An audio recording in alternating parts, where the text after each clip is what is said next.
just gonna test.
Meeting for April 21st, 2026 to order. We'll begin with a Pledge of Allegiance. Pledge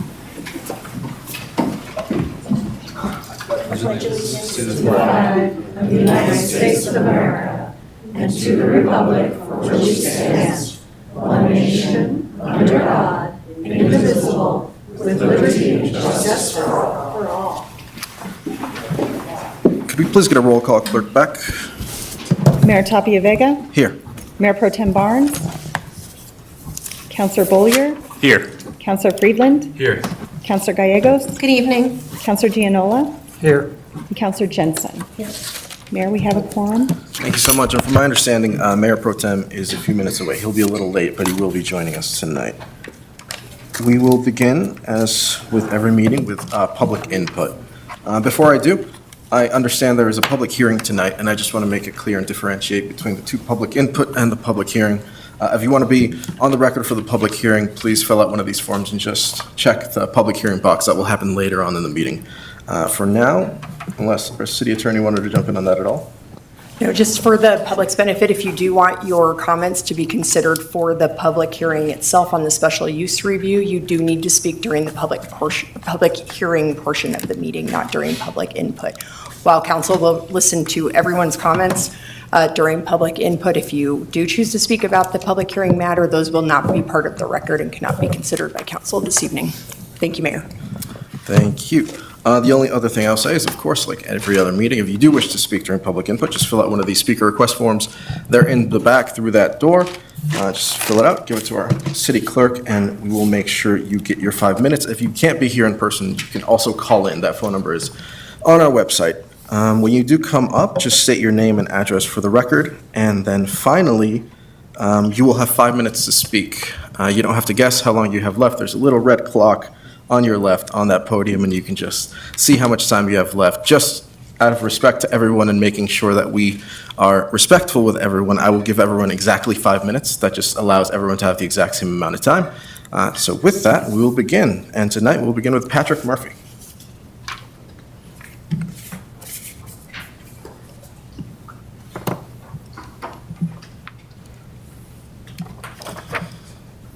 Good evening, Council. Sorry to read this, but I don't want to leave anything out. My name is Patrick Murphy. I'm 74 years old and a semi-retired botanist, plant ecologist that's done field work for 45 years up and down the Rocky Mountains and a summer in Alaska. I'm here to try to get a slight modification of the Lafayette Open Space Guidance Procedure regarding weeds. I currently have 4 volunteer projects that include weed control. They're the Sanitas Valley Trail on Boulder Open Space, the Ann Armstrong Pocket Park under Boulder Parks and Recreation, Riverside Cemetery in North Denver, as well as weed control and other vegetation consultation with the Lafayette Thorn Nature Center. And notice that some of the weeds sourced there was from the adjacent Coal Creek Trail, especially between Public Road and 287. The primary weeds that I was concerned with were Scotch thistle and musk thistle, which are both tall, thorny biennials. These weeds can be 3 to 6 feet tall or taller when they flower. Other lesser weeds like teasel and knapweed were also observed. I contacted Lafayette Open Space and met with Holly Gordon and got all signed up on February 24th this year. I then spent some hours for 2 days using a narrow blade hoe and removed over 800 rosettes of the 2 biennial weeds on the trail between Public Road and 287. Let me explain what a rosette and a biennial weed are. Biennials commonly germinate 1 year and only produce a cluster of leaves around a central point called a rosette. They do not flower that year. They just store up resources and the following spring shoot up a stalk, flower, disperse seeds, and die. I've learned from many years of other volunteer work that if you remove the rosettes about an inch below the surface and just leave the rosette to dry out, the plant will typically stay dead. The rosettes have no seed and do not regenerate. That is what has worked well on Boulder Open Space and the Ann Armstrong Pocket Park. Now that isn't the end of the story. If you find these weeds in abundance, it's likely there are still seeds ready to germinate when conditions are right. So this needs to be repeated, but typically gets results that get better fast. For example, after weeding 800 rosettes with the hoe, a second round of weeding might find only 80 or less rosettes. And the process continues like that over the spring months in a few intervals, depending on rainfall. These biennial weeds typically give up around the middle of June, unless you let them bolt and flower. However, the process must be repeated the next spring with better results each year. The reason I'm here is because the removal and bagging of all 800 rosettes from the trail is required by the procedures of Lafayette Open Space, as confirmed by Lexi Sierra Martinez, Open Space Superintendent, and Dennis Warrington, Deputy Director, Parks Open Space. The removal of these rosettes, as opposed to weeds that have flowers and seeds, is ecologically unnecessary effort since they have neither seeds nor propagation potential. And there is really no aesthetic value to removing them since they dry up and look like the other dry vegetation along the trail. Besides, they're spiny when green and stick right through most gloves. Besides, I let Open Space know as kindly as I could about the ecological and aesthetic inappropriate need to remove them, and with my old back, I'd rather spend time killing more weeds than needlessly picking up and bagging the rosettes. I know they have to follow procedures, regardless of the logic. So perhaps a single line of change in the procedure could say that vegetative rosettes with no flowering stalks can be cut about 1 inch below the surface and left to dry up. I'd be happy to continue weeding on the Coal Creek Trail, otherwise no. And I'd also be happy to meet with anyone and demonstrate this. Thanks for your time. Thank you so much. Next, we'll hear from Megan Rast.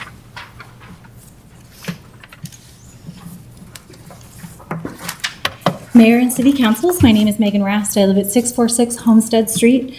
I wanted to speak in the opening public input to lay out some of the logistics, foundation, and expectations council can have for what is coming during the hearing from community members here this evening to oppose the storage project. Your time is valuable. So the Annis Farm neighbors have structured our comments as a block. You're going to receive them numbered, and I know you don't have to, but it would make things easier if you did go in the order we recommend. This ensures our commentary is not repetitive. Each of us is taking different concepts and issues with the proposed project, discussing the basis for denying them within the 5 special use review criteria. You are obligated to weigh this evening per staff and the applicant. What this means is that in this one respect, perhaps the only time this evening, we are aligned with the applicant and staff. You should weigh this project against the 5 special use review criteria. We're going to walk you through why under each of the 5 criteria you have a strong reason to deny this project. We'll give you a menu of options, a choose your own adventure of saying no, if you will. Does the community have an extreme dislike for this project? Absolutely. My neighbors and I have done hundreds of door knocks and in-person discussions, and we have not found a single person in Lafayette who thinks this is a good idea. There are hundreds we spoke with representing thousands of your constituents who asked why, with comments like, why can't we do developments that make sense that I'll just leave the city council to contemplate? But we're not asking you to say no because we hate it. We are giving you many reasons you can and must say no using the same special review use criteria required for your decision. We are also asking you to use your common sense. I listened to the quasi-judicial workshop and did not hear our city attorney say to check your logic at the door. We rely on your critical thinking and questions, especially tonight. You've seen in written comments and will hear tonight situations where the applicant is obfuscating facts and misrepresenting. We understand the profit motive. What has surprised us is their willingness to mislead. So we're unsure why as well, but city staff kind of carry some of those inaccuracies on behalf of the applicant. In some cases, discussion at the Planning Commission was based on inaccurate info from staff, not just the applicant.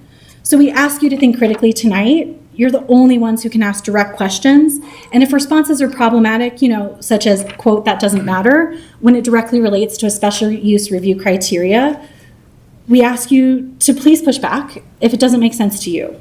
The applicant is incentivized to minimize adverse impacts and obscure them. And it sometimes doesn't appear that staff independently checked or validated the applicant. So please don't let that happen tonight. You're not alone. You have an entire community here hoping you'll deny this project. You're also not alone. As Planning Commissioner Fatima Herji said no, for reasons we've provided in written comment and soon in the hearing verbal testimony. We're organized. We're ready to walk you through the basis for your denial. What we ask is that you take time to hear from each of us.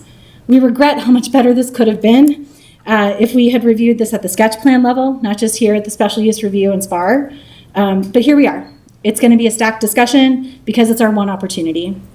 Many neighbors are here tonight to show opposition. While all of us speakers will stay for the duration, however long it takes for us to have input in the testimony, I wanted to acknowledge everyone who's present here tonight. So dear neighbors, please stand if you oppose this project, and please wave your hands so City Council can see you as I say the following.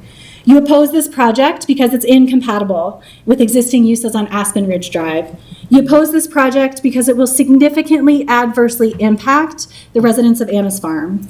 You oppose this project and support comments from your neighbors during the hearing. You oppose this project being granted a special use review. You oppose this project because it in no way supports the 2021 comprehensive plan. You oppose this project because storage facilities have low tax revenue and almost no jobs.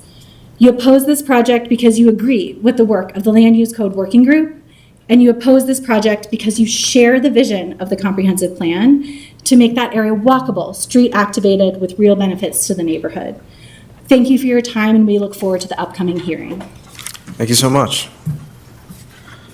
Up next, we'll hear from Michelle Batist.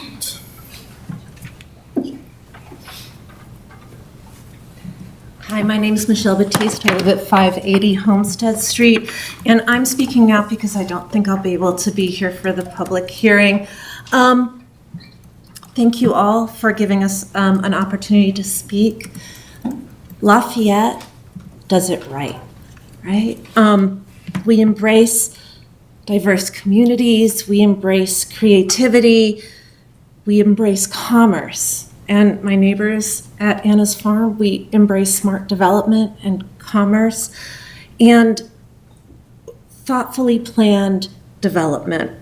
And Lafayette does that all over the place, from affordable housing to civic spaces and pocket parks where everybody can access nature. Lafayette has thoughtfully planned gentle transitions between residential neighborhoods and commercial areas, which is a really necessary part of a flourishing and growing city, right? And we need to do that to maintain Lafayette's character and our community connections. So Lafayette does it right. And it is why we all love living here. But the storage facility is wrong. It is not thoughtful. It does not promote community. It does not reflect Lafayette. I've submitted written comments for the public hearing, and I ask that you listen to my neighbors during the public hearing who will outline all the reasons why we oppose this project. So thank you for listening, and thank you for giving this careful attention. Thank you so much. Next, we'll hear from Michael Watson.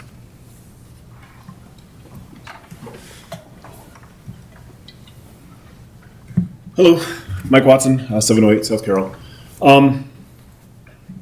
I mean, I agree that Lafayette does it right, but I think the thing that Lafayette does right is the citizenry, the residents of Lafayette. The residents of Lafayette stand up when they know that things are wrong. I know that I'm not an expert on all things city government, but I personally see the law and the rules and the regulations too often. I mean, like everything else in this country, they benefit the wealthy. They benefit the people who are coming in with the team of lawyers, with the developers, with the designers, who are going to bring revenue into the city. And it consistently, in every single development hearing that I have paid attention to, it is the residents opposing, and it is the moneyed interests basically bulldozing over the top of that. And you guys are told that your hands are tied, that the law says one thing. If the law is wrong, stand up to the law. Man, that is a fundamental principle of our country. If the law is telling you to do something wrong, and the law, we all know, like it's not a mystery that the law has been written by the victors, by the people who exist on the top echelon of society and basically extract the value out of the rest of us. We know that. That's been studied. I mean, hopefully all of you, I'm not gonna bring up figures and all of that, but like, this is a fundamental issue with America. That we have a lot of have-nots and a few haves, and the laws typically benefit the haves. I'm asking you, when you guys are ruling, regardless of what the law says, regardless of what the city attorney and the city manager are telling you, go with what's right, because that's more important than the law. And if the law is wrong, challenge the law, and that's how the law actually gets changed. For anybody who's here for thinking that they're gonna overwhelm the developers' interests here, I haven't seen it happen yet, but I'm fingers crossed. Other thing I want to talk about, and then I'll shut up. Water, still an issue.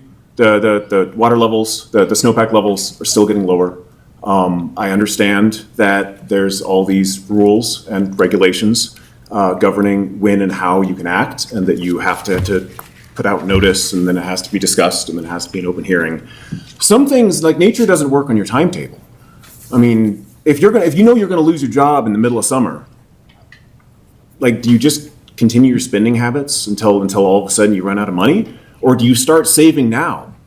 Like, the time to start acting on our water crisis that we're going to face this year, 99% probability, is right now. Not in June, when the city manager says, oh shit, all of a sudden our water reservoir levels are really, really low and we have to take emergency steps. We can do it now in an organized way, or we can scramble to cover our butts later in the middle of summer when all the reservoirs are bottoming out. And also, there should not be rules on weeds, on weed removal. Like, the experts know how to handle that, and the experts are in your community. They're not on your city staff, they're in the community. Thank you, and I look forward to the hearing tonight. Thank you. Thank you so much. I'm not seeing any more speaker request forms, but I will just go ahead and ask, is there anyone else who would like to speak during this portion of the meeting? Seeing none, I will see if anyone has called in. No callers tonight, okay. With that, we'll close public input. Thank you all so much for your participation. And we'll move on to tonight's consent agenda. We have a few items tonight, including item A, the April 7th, 2026 City Council meeting minutes. Item B, which is a second reading of ordinance number 9, Series 2026, providing for additional appropriations during fiscal year 2026 for unanticipated 2026 revenues and expenditures required of the City of Lafayette, Colorado, specifically carry forwards of the 2025 expenditures, appropriations of certain 2025 capital project items, and modification of current budget line items. Item C, resolution number 2026-10, adopting an amended budget and making carry forward appropriations for the fiscal year 2026 for the Downtown Development Authority, or DDA. Item D, contract with Artec Group, Phase 1 Capital Bond Program and Project Management Services. Item E, purchase order with Wagner Equipment, Public Works backhoe replacement. Is there any items council would like to pull tonight? Seeing no items, I will take a motion. I move to approve the consent agenda. Second. We have a motion, we have a second. Any further discussion? Seeing none, all those in favor say aye. Aye. Anyone opposed say no. No one opposed, that passes unanimously. We will move on to proclamations for tonight. And for our first proclamation, I will turn it over to Councilor Gianola. Thank you, Mayor. Tonight, I'm happy to give this proclamation for Earth Day for April 2026. And I'll just start by saying my work with the Sustainability and Resilience Advisory Board over the years, it's become increasingly clear that Lafayette must continue to take meaningful steps to reduce the impacts of climate change. This proclamation serves as a call to action, encouraging engagement from all members of our community, including city staff, residents, business owners, and visitors. It aligns with our city's commitment to sustainability and community resilience, as demonstrated through the implementation of our climate action plan. By recognizing Earth Day, we reaffirm our dedication to protecting public health, supporting economic stability, and advancing social equity. Most importantly, this proclamation reminds us that collective action matters, and that each of us has a role to play in shaping a more resilient Lafayette.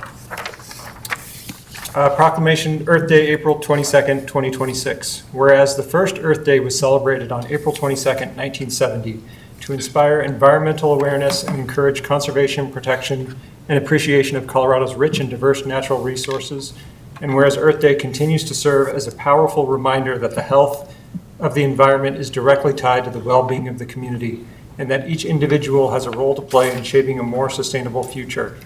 And whereas Earth Day offers the Lafayette community an opportunity not only to celebrate progress, but to renew the shared commitment to protecting the environment for current and future generations. And whereas all people, regardless of race, gender, income, or geography, have a right to a healthy, sustainable environment with economic growth and opportunity. And whereas inclusive outreach, engagement, and representation are crucial to ensure sustainability and resilience efforts are equitable and consistent with Lafayette's climate action goals and policies. And whereas meaningful progress depends on individual and collective action, and every resident has the power to make a difference through everyday choices. And whereas the City of Lafayette will host its annual Earth Day Every Day celebration on May 2nd, 2026, and encourages all community members to participate in this and other events, programs, and initiatives throughout April. Now therefore, the Mayor and City Council of the City of Lafayette, Colorado do hereby declare April 22nd, 2026 as Earth Day. We encourage all residents, visitors, and staff to take meaningful action, big or small, to protect our air, land, and water, support a resilient future, and uphold every person's right to a healthy environment. So moved. Second. We have a motion, we have a second on the Earth Day proclamation. Is there any further discussion on this proclamation? Councilor Ferdinand. I saw on LinkedIn, which give me a follow, I'm pretty active on that. Sorry, I had to. Somebody described Earth Day and Earth Month as like the Super Bowl for sustainability. And it happens all month long, obviously one day too. And so anyway, I'm always very excited around this time of the year, and I appreciate such a great proclamation and all the work that everyone's doing around sustainability for Earth Month and Earth Day. Thank you. Any other councilors? Seeing none, all those in favor say aye. Aye. Anyone opposed, say no. No one opposed, that passes unanimously. On to the next proclamation, and for this, I will turn it over to Councilor Ferdinand. I think a lot of people know that my two favorite times of year on City Council are whenever we talk trees. Sometimes we decide we're going to plant these trees, or we're going to work on these trees. And those are always my favorite ones. And also the recycling one, when we talk about recycling. Those are my two favorites. So anyway, I'm excited to talk, to share this one. Arbor Day, April 24th, 2026. Whereas in 1872, the Nebraska Board of Agriculture established a special day to be set aside for the planting of trees. And whereas this holiday, called Arbor Day, was first observed with the planting of more than 1 million trees in Nebraska. And whereas Arbor Day is now observed throughout the nation and the world. And whereas 2026 is the 31st anniversary of Arbor Day in the city of Lafayette, a Tree City USA member, and will be celebrated at the May 2nd Earth Day Everyday event. And whereas trees can be a solution to combating climate change by reducing the erosion of our topsoil, cutting heating and cooling costs, moderating the temperature, cleaning the air, producing life-giving oxygen, and providing habitat for wildlife. And whereas trees are a renewable resource giving us paper, wood for our homes, food for our plates, and beautify our community. And whereas trees in our city increase property values, enhance the economic vitality of business areas, and beautify our community. Now therefore, the Mayor and City Council of the City of Lafayette, Colorado, do hereby declare April 24th, 2026 as Arbor Day, and encourage all residents to protect our trees, plant a tree locally, care for existing trees, and support community efforts to expand and preserve our urban forest for future generations. So moved. Second. We have a motion, we have a second on the proclamation for Arbor Day. Is there any further discussion on this proclamation? Councillor Jensen. In the past, we have had some community feedback about not planting trees this year because of the water. And so I just wanted to address that and say, to the extent we create a better tree canopy, people use less air conditioning, and that reduces global warming. So I just want to make sure that we will be following for the city whatever drought guidelines we set up, and we have a hearing on that next week, specifically to talk, is that right, to talk about water? So to the extent it doesn't make sense to water trees, especially in their early stages, we will be considering that. But to the extent we are able to water trees, it's helpful.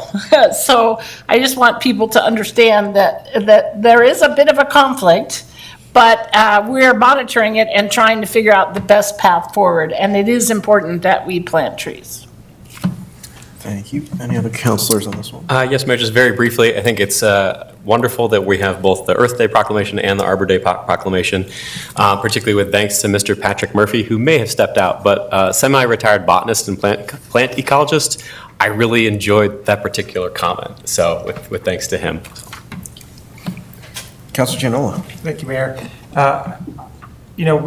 We try to do a lot for our tree canopy and for trees in Lafayette.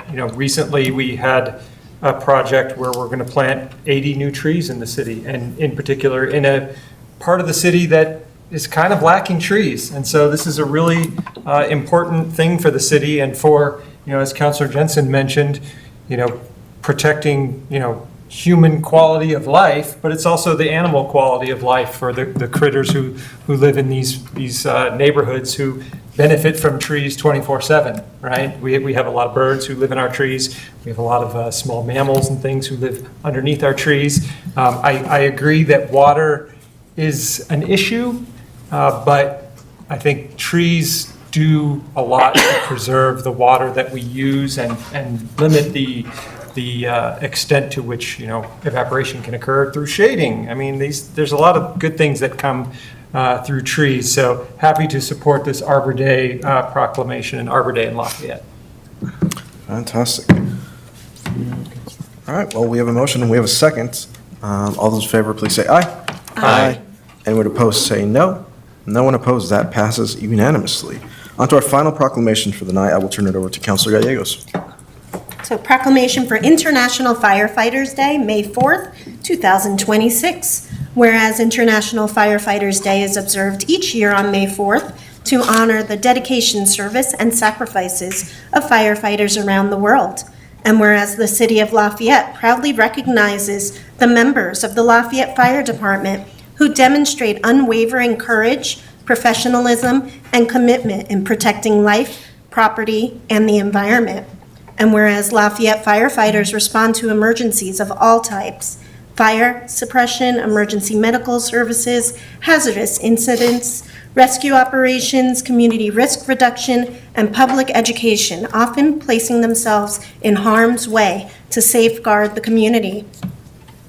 And whereas the firefighters of the Lafayette Fire Department embody the highest standards of public service, continually training, preparing, and adapting to meet the evolving needs of the community. And whereas International Firefighters Day provides an opportunity for residents, businesses, and community partners to express gratitude for the essential work performed daily by firefighters and to remember those who have lost their lives in the line of duty. Now therefore, the Mayor and City Council of the City of Lafayette, Colorado do hereby declare May 4th, 2026 International Firefighters Day and encourage all residents to recognize and appreciate the dedication and contribution of our firefighters. So moved.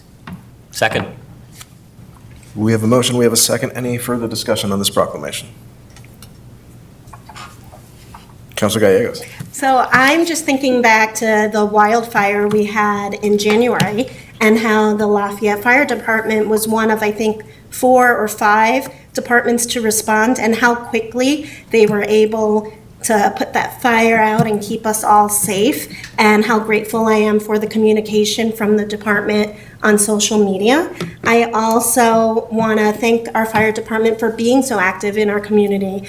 I remember the Easter Bunny arriving on one of our fire trucks and seeing Santa on one as well. So thank you for keeping us safe and being such a big part of our community. Councilor Giannola. Thank you, Mayor. I'll also, give a big thanks to our fire department and a special thanks to our Fire Chief Bradshaw, who was acting city mayor last week when our city executive was out.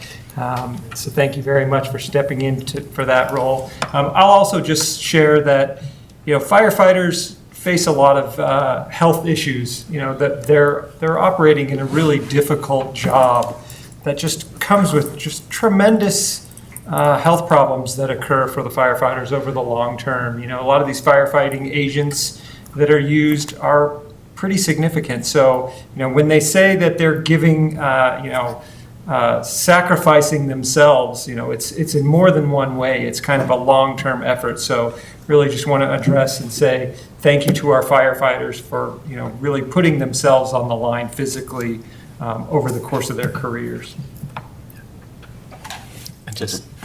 Oh, sorry. Councilor Bowling. Oh, thank you. Just very briefly, echoing the brilliant words that have been shared. I think firefighting is an extraordinarily heroic profession anywhere in America, but particularly here. And, we've heard from residents, we've heard from council members how the climate is changing and what this summer is likely to hold. And so I think that's going to be very important for us up on the dais and for our city staff to think through how we can be creative to give as much support as we can to the fire department, whether that's additional resources or whether that's helping with scenario planning or evacuation plans. So really looking forward to digging in further with you and your team, but just tremendous kudos and appreciation. Any further discussion from council on this one? Ditto. Thank you, Councilor Johnson. With that, we have a motion, we have a second. All those in favor, please say aye. Aye. Anyone opposed, say no. No one opposed. That passes unanimously, and that is our final proclamation for the night. Before we move on to regular business, I'm going to do something that's a little unusual. We're going to do a 5-minute break. That's only to make sure our Mayor Pro Tem is here for the start of the public hearing. He texted me, so he's less than 5 minutes out. So we will take a short recess and be right back.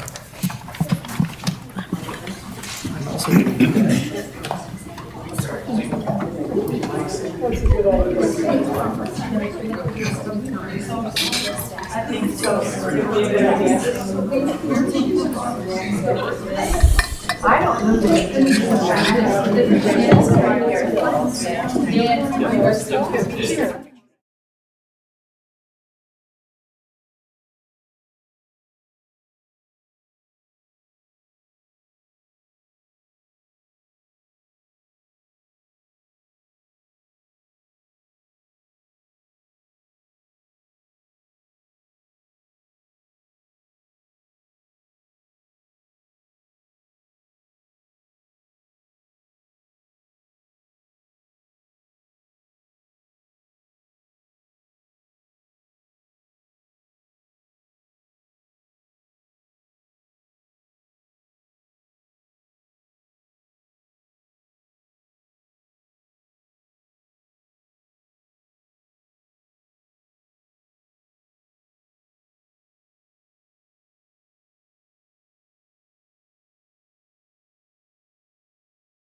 Okay, thank you so much for that. I will bring us back.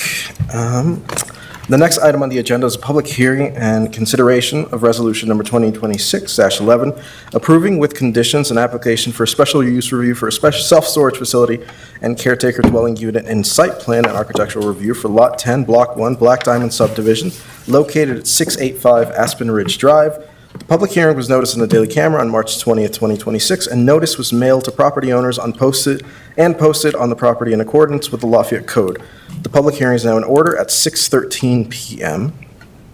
Tonight, the City Council will hold a public hearing on the special use review application and review the applications for special use review and site plan and architectural review and make final decisions on the applications this evening. The council will consider the record, which includes city planning staff's report and analysis, presentations by the applicant and the city planning staff, written public testimony submitted to the city and including in tonight's packet, and any public testimony received tonight during the hearing. The council will evaluate the proposal based solely upon the record and the applicable criteria established in the Lafayette Code of Ordinances, which are highlighted in the staff report. First, before we get into the presentations from staff and the applicant, we have a few preliminary matters to address. First, because this is a quasi-judicial matter, the City Council is bound by constitutional due process principles to provide a fair hearing, to remain impartial, and to make a decision based on the city's existing code and the evidence presented in tonight's hearing. It is important that each council member remain objective and capable of fairly and impartially considering only the information offered into the record and evaluate, review, and make decisions on the application consistent with due process requirement. Now, I have two questions for my council just before we begin. Does any council member believe they are not able to fairly and impartially consider the application based solely on tonight's record and consistent with due process requirement? Seeing no answer, seeing no. The next question is, does any city council member have a conflict of interest or any other matters he or she would like to disclose prior to proceeding on this item? Mr. Mayor? Councilor Friedland. Thank you. I do not have a conflict of interest to disclose, but I do feel it is important to disclose that I had one meeting with several residents in the adjacent residential neighborhood to discuss the city's public hearing process in general so they could better understand and correctly navigate the city process. I was clear in that meeting that we could not discuss this application, that we needed to keep our conversation merely on the process in general. That meeting took place in early April. There was no discussion regarding the proposal before us this evening. I can and will fairly and impartially consider the application before us based solely on tonight's hearing record and the applicable criteria in the code. Thank you. Thank you so much, Councilor Friedland. Are there any other disclosures? Hearing none, we'll get started with this hearing. Second, the city attorney has a brief advisement for council before we get started. Yes, thank you, Mayor. As council knows, this weekend I did send you a legal memo providing legal guidance regarding the special use review criteria in light of the fact that this will be the first special use review application most members of council have considered. If council has specific questions about that legal advice and the review criteria, you do have the option of recessing into an executive session later after the public hearing during your deliberations to receive legal advice. You're not required to have an executive session, but I wanted you to be aware that that's an option if members of council still have legal questions regarding the criteria in the code after you've heard all the evidence. Thank you. Thank you, City Attorney. We will move on to the hearing. We're almost to staff. Give me one more second. But before we hear from city planning staff and the applicant, I will enter the following materials into the record, and all of which are to be included in the city council meeting packet for tonight's meeting, including the city council agenda memo regarding these applications, the planning commission resolution number PC 2026-12, 2 staff analysis reports from city planning staff regarding the site plan and architectural review criteria and the special use review criteria for these applications, the applicant's narrative letter dated July 23rd, 2025, and attachments, the applicant's surrounding development exhibit the applicant's site plan and architectural plan set, the planning staff and applicant's PowerPoint slides added to the city council packet this afternoon, and written public testimony submitted to the city before 1 p.m. today and added to the council packet this afternoon. Are there any objections from council into entering these items into the record? Hearing none, those items are entered into the record. And now, the city council will hear from our city planning staff and the applicant. Good evening, Mayor. Stephen Williams, Planning and Building Director. Andrea Mimnaugh, one of our senior planners and the project coordinator for this application, is also in attendance tonight. As stated, tonight's agenda item involves Lafayette self-storage, and it's a special use review as well as a site plan architectural review. So as a public hearing, we'll begin with staff's introduction, turn it over to the applicant for a presentation, and then come back for staff analysis before having time for council questions, and then public testimony in which the applicant has an opportunity to respond to prior to council discussion and then request for a motion. So just quickly, locating us within Lafayette, this property is located in the area reflected in yellow, northwest of the intersection of US Highway 287 and Baseline Road. It's just off of Aspen Drive, immediately west, and just southeast of Walmart, and just north of Sister Carmen as well. So a couple of places everyone should be familiar with. Surrounding land uses include a warehouse to the north, the Sister Carmen, as I mentioned, to the south, residential subdivision Annis Farm to the west, and vacant property across Aspen Ridge Drive to the east. And again, this application relates to a 3-story self-storage building as reflected in that rendering on the right. So the subject property is addressed as 685 Aspen Ridge Road and legally described as Lot 10 of Block 1 of the Black Diamond First Filing Subdivision, which dates back to 1982. Zoning on the property is M1, currently our only industrial zone district in the city, and wanted to clarify that although public comments have been received regarding the future land use designation as being adaptable commercial, it's important to understand the proposals being reviewed under the current zoning, which is industrial. The parcel is 1.6 acres in size, and the proposed building square footage is just under 90,000 square feet, and that is spread over three stories of development. The building height is technically 32 feet as measured under our code, which is at the top of the roof, and the parapet extends an additional 3 feet as designed to 35 feet. The proposal includes 2 applications, as mentioned. The special use review application is required for the self-storage use as well as the associated caretaker use, and then the site plan architectural review is really for the site and vertical development aspects of the proposal. Special use reviews are typically required for uses that have a unique operating need or the potential for significant external impacts that may require an additional level of scrutiny. Self-storage uses were previously paired with warehouse uses in Lafayette under our zoning code. So there was one definition, it was warehouses with self-storage use, and in 2024 we broke that out through a code amendment and defined them separately. But through that amendment, we also just kept the special use review requirement for both, or for either, I guess I should say, a self-storage use or a warehouse use. And that context is important.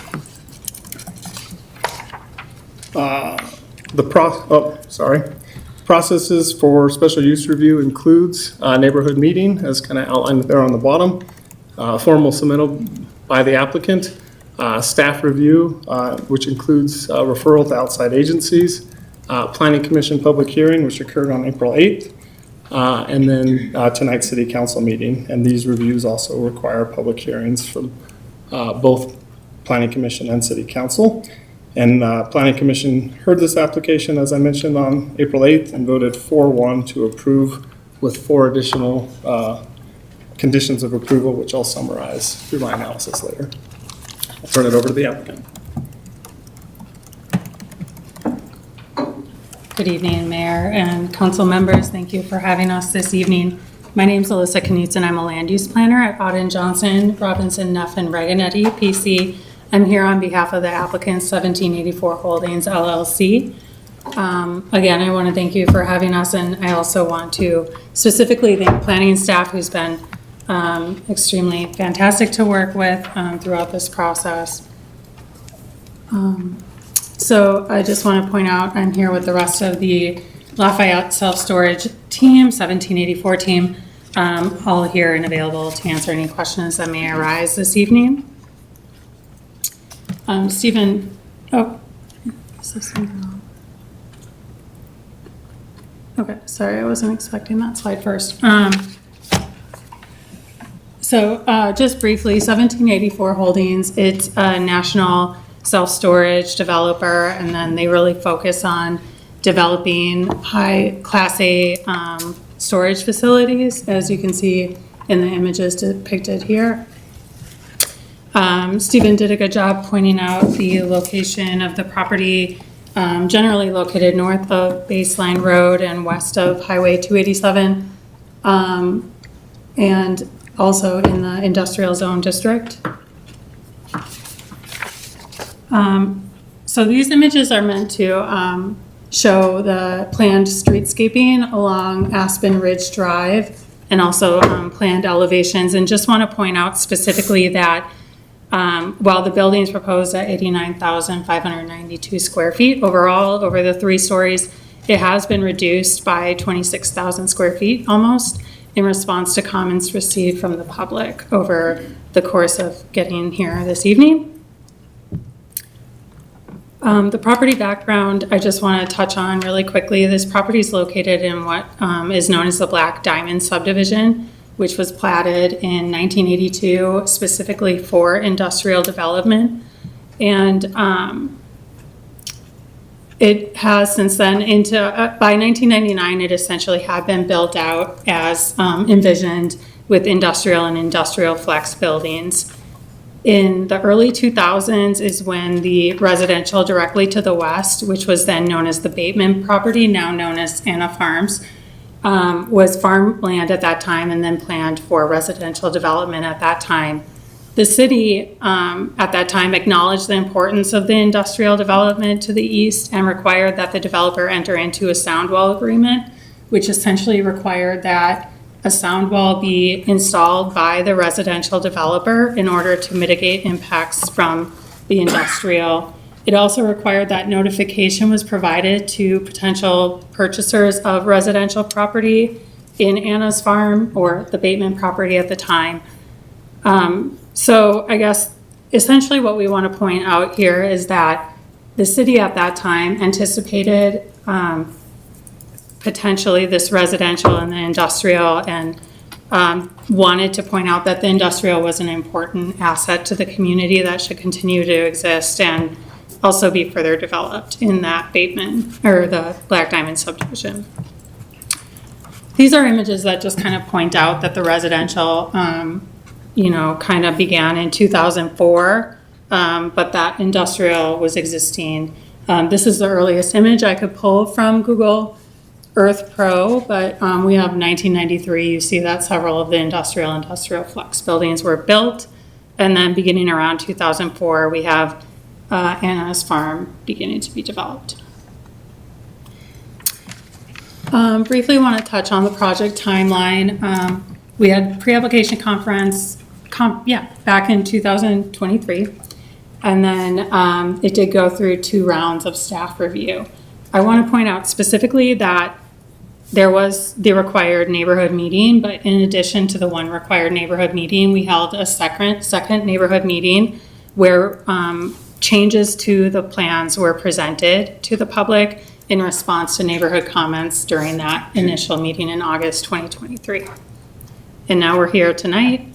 Planning Commission recommended approval at their April 8th meeting, and we're here this evening before you. These are comments that came out of the neighborhood meetings and also as we move forward and receive public comments going forward as well. And I will be touching on areas where the plans did get adjusted in order to address public comments where it was possible to do so. This is showing the site plan. You will see landscaping I think you guys said something about trees earlier. So landscaping to the east, west, and to the south. We do want to point out that we know there's a much-loved tree to the northwest of the property that unfortunately a professional arborist did find was deteriorating and kind of dangerous, actually, at risk of falling. So has recommended that that be removed, and the plan is to replace it with new trees along there to provide buffering and screening from Anna's Farm to the west. There is notably, you'll see shaded on the southern elevation there, that's interior loading spaces, essentially, in order to further mitigate any sound or other impacts to the community. And that includes quiet, closed garage doors as well. The required parking is along the eastern elevation, and then the office is in that area to the southeast of the building as well. To the northeast, you will see a caretaker unit. We want to point out that was actually added in response to public comments to further ensure safety of the site 24/7, essentially. Shared access is provided to the southeast with Sister Carmen, which obviously lessens traffic impacts from Aspen Ridge Drive. And there will be screened trash enclosure to the southwest. You can see it's well screened. It's at the very far southwest there. Just making sure I didn't miss anything. Proposed tree types, I'm going to touch on that in a moment. But, well, let me touch on it, actually, right now. So at the Planning Commission, as I noted, they recommended approval. These thumbs ups are kind of just showing that of the four conditions of approval, that 1784 is ready, willing, and happy to comply with these, including providing dimmed lighting during certain hours of the day, overnight specifically, providing bike parking, and then also modifying the landscape plan. So the modifications are basically in response to public concerns, specifically with junipers that were originally proposed and concerns with fire hazard there. In addition to removing junipers from the plans, which has already occurred, Planning Commission wanted all landscaping to be evaluated to meet CSU extension fire-wise standards. So that's under review, but the same amount of trees, same amount of shrubbery, everything, but going forward with that review. This is not supposed to look like a stop. This is like a polite raising our hand, essentially. So number 4 is a condition that we did want to touch on a little bit. At the time, Planning Commission did request that rooftop screening, appurtenances, I've been practicing that word all day, and rooftop units not exceed 35 feet. Technically under the code, as you'll see on the second bullet there, those types of equipment are technically allowed to rise 10 feet above the highest point of the building or 10 feet above the maximum permitted height. In this case, that would be 42 feet, essentially, that rooftop equipment could exceed. However, after going back to, the applicant initially agreed and felt we could comply with that requirement, but after going back to design, and because of the quickness of having to really discuss that during Planning Commission, didn't realize that there's these pedestals, essentially, that the HVAC systems sit on that are higher than anticipated. And so essentially, the equipment will need to rise about no more than 2 feet above the parapet, and it would be limited to 37 feet is essentially what would be required in order to avoid significant, actually insurmountable changes to the building. So what we are requesting this evening, and actually let me touch on, these are elevations from the pedestrian level, showing that you wouldn't be, even with that change in height, you still wouldn't be able to view that mechanical equipment from the pedestrian level. So I guess the request at this point would be is if council were to choose to continue to include that condition, is to allow a height of no more than 37 feet for the mechanical equipment to comply with, and I guess, sorry, let me touch back, and it still complies and is under what would otherwise be allowed, which would be the 42 feet. So we feel like it still meets the intent, and so would just ask that you consider making that adjustment. As you're aware, and as you've already heard this evening, there are review criteria that you all consider for a special use application, and they are listed here. I'm going to go through how the project does indeed meet the special use application review criteria in the following slides. So let me just move forward. Review criteria 1 is compliance with the code, and the project actually meets or exceeds all spatial requirements. Landscaping well exceeds the minimum required landscaping. In addition, the rear setback, which is the setback that most directly impacts Anna's Farms, has been increased to 50 feet. Originally, the original project was proposing 30 feet, but in response to comments, that's been increased to 50 feet. And that is also an increase in the required setback from residential for industrial uses of 20 feet. So significant increase in setback is proposed as part of this project. The height allowed for any structure in the industrial zone district is 35 feet. And as discussed, we are complying with that requirement as well. And this cross section is showing, so up to that main center line to the west of that tree is, that's our represents the required, or the setback that's proposed in, that exceeds the required setback, so the 50-foot setback. When you go further west from that, that represents from the property line to the nearest residential, which is approximately slightly over another 50 feet, essentially. So there is a decent amount of buffer between the proposed building and the nearest residential. Review criteria 2 is compatibility with the surrounding character. And first of all, the site is obviously compatible with the zoning to the north, south, and southeast, which is all industrial. And as I previously stated, it's part of the Black Diamond subdivision, which has always been envisioned as industrial since its platting in 1982. We would contend that this is a low impact use. It requires low traffic, low number of visits per day, which I will touch on briefly. And so it will provide a good buffer between the residential and really more impactful uses such as the Walmart to the east. Also, it provides a service that's complementary with residential uses by obviously providing storage for residential uses. I'd also like to touch on, did you guys? Suzanne Crawford is this executive director of Sister Carmen directly to the south. She did provide a letter of support with Planning Commission, and she emailed the city, I think, unfortunately later than the deadline today.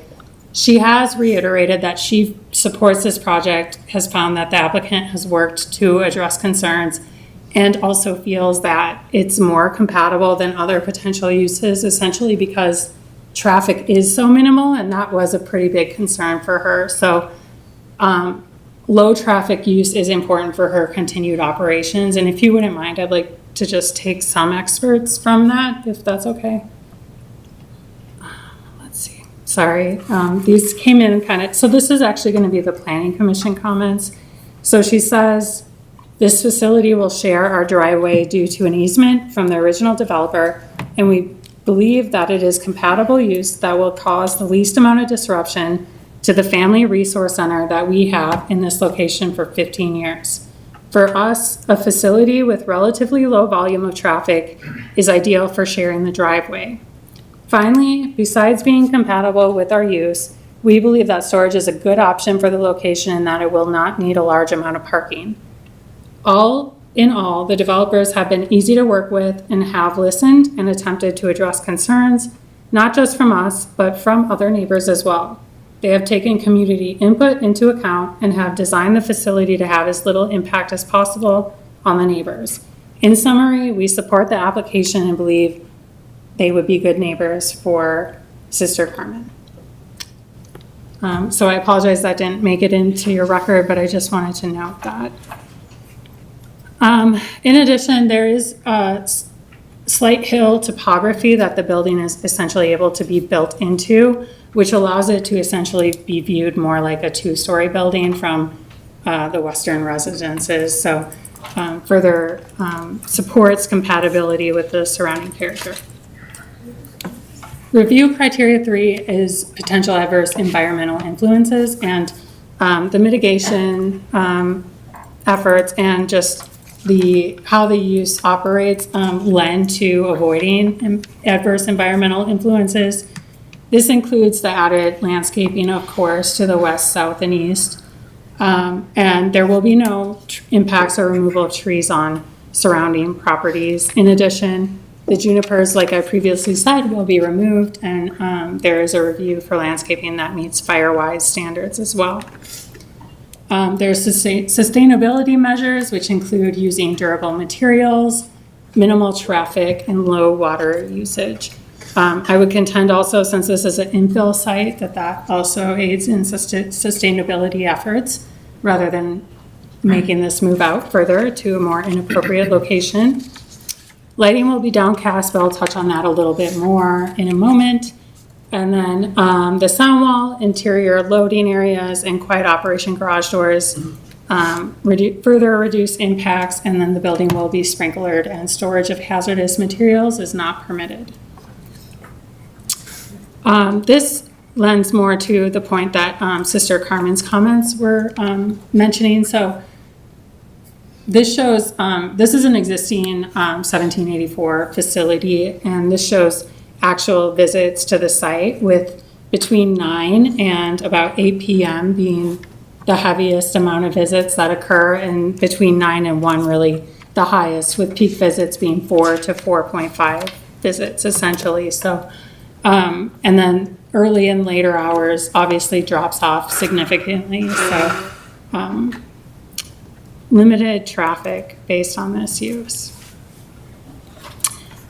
This shows, so the photometric here is showing that light will not spill onto any adjacent properties, and that's due in large part to downcast mounted lighting that will be at 10 feet, which further limits how much that light spreads because it's further shielded. So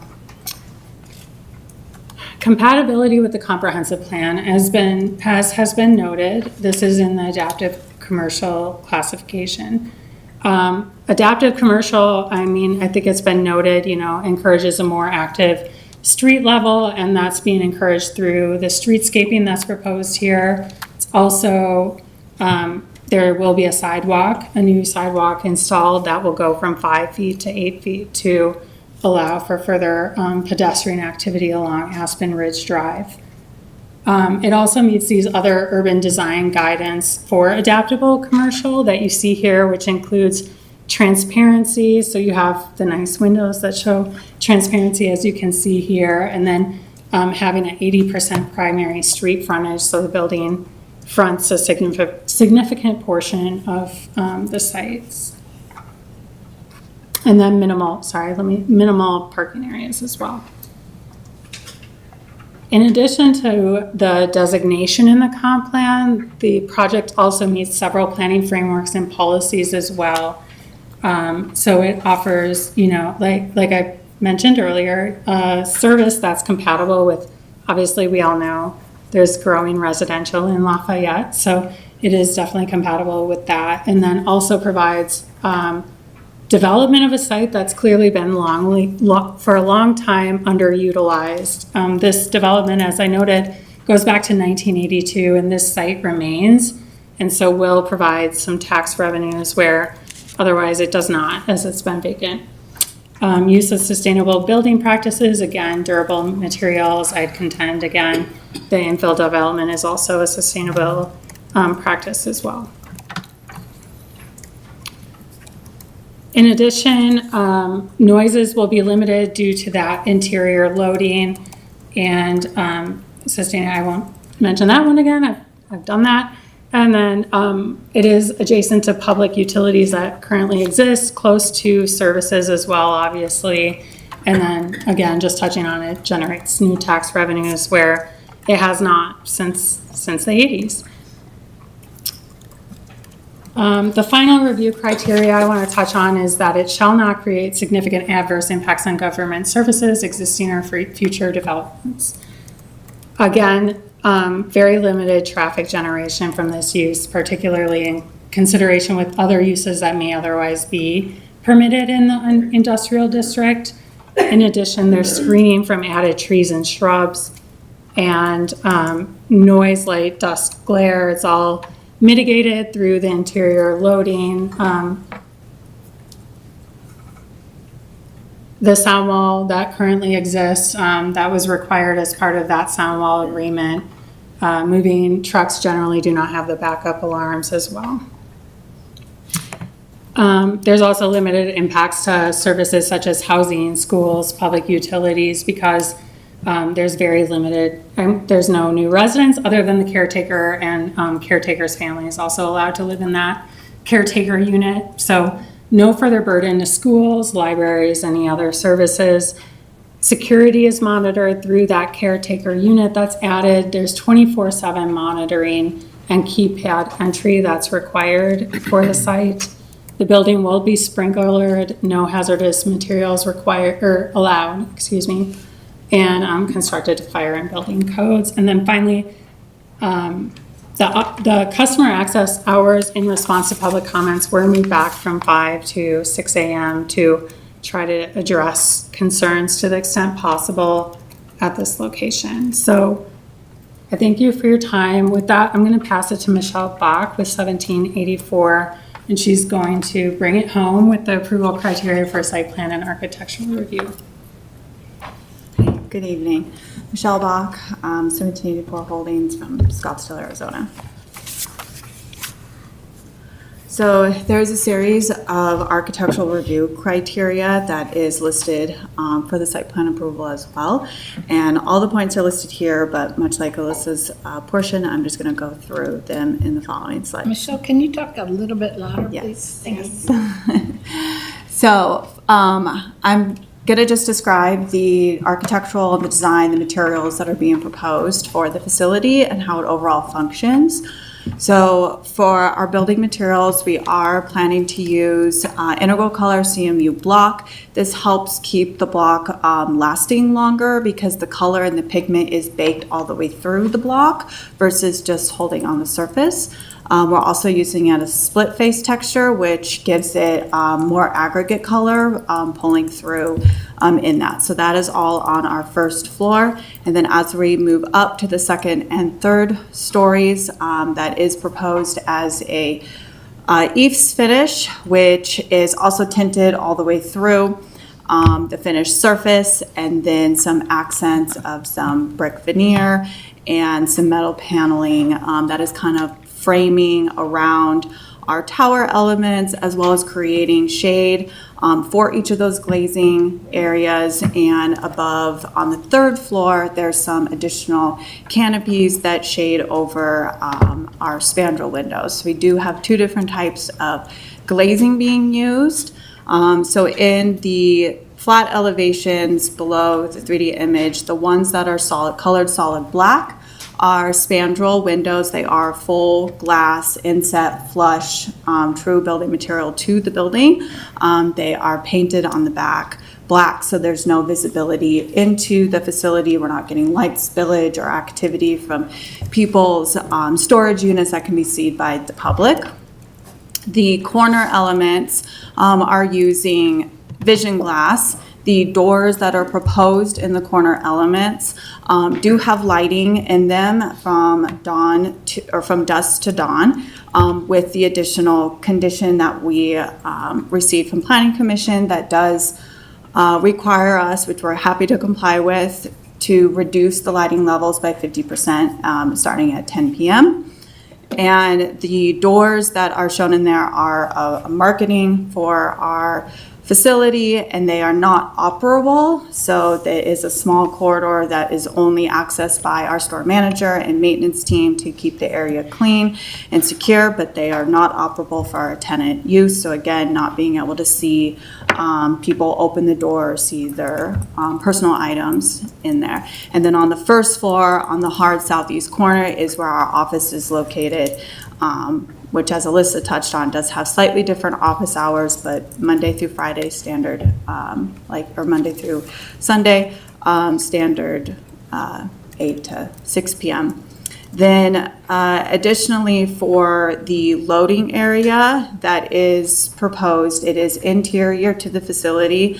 So it is located on the south side of the building. There are 2 loading bays. They're 14 by 50 feet. They are flush. There's no grade change in them. They are our same finished floor foundation inside.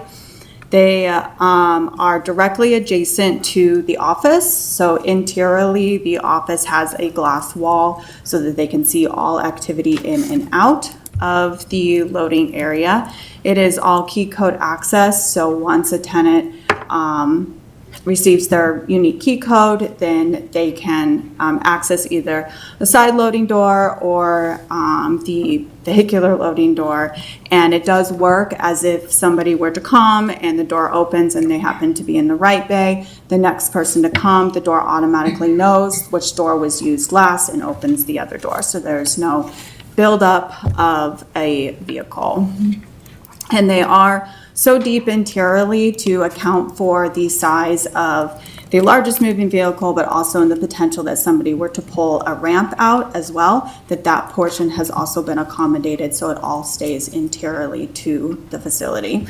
The door is only open for about a minute or 2 before it closes. Once it senses that the vehicle is entered, it closes. These are just the other 2 sides of the building. Again, the loading area on the south that I touched on. And then on the north elevation here, these windows are for the manager's unit. I would like to note that for the lighting conditions, the manager's unit is excluded from that. So obviously they don't have to dim their living room at 10 p.m. if they don't want to. So that is excluded. But part of it is the exterior lighting as well as the interior tower lighting. So we have the wall packs that are located in the photometric plan that was shared earlier. They're mounted at 10 feet because it's more of a pedestrian scale level so that they stay at lighting the pedestrian and the very specific security level of the foundation of the building. So they're fully shielded, so cut off from any above reflection. And then in the photometric plans as well, they do show that once they reach the property lines, they're at the 0.1 or 0 marker to not provide any spillage beyond the property line. And those are also subject to the same, at 10 p.m. they reduce to their 50% lighting levels. And then for the other 2 screening items for the trash enclosure, again, as Alyssa had mentioned earlier, it is located in the far south east corner of the site plan. The dumpster itself is located within an 8-foot CMU enclosure that does aesthetically match the building design from the CMU materials used, as well as in addition to the screen wall buffer, it does have a natural landscape buffer that we are providing just to the west of it as well, so that also helps with that additional screening buffer from the residential to our property.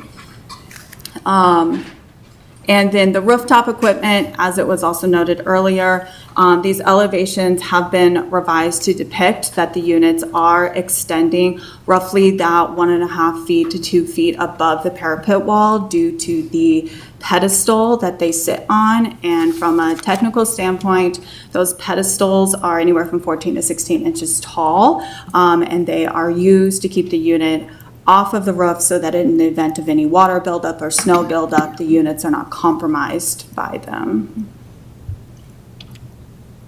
And that's all. And I'm happy to answer any further design questions or property questions. So thank you.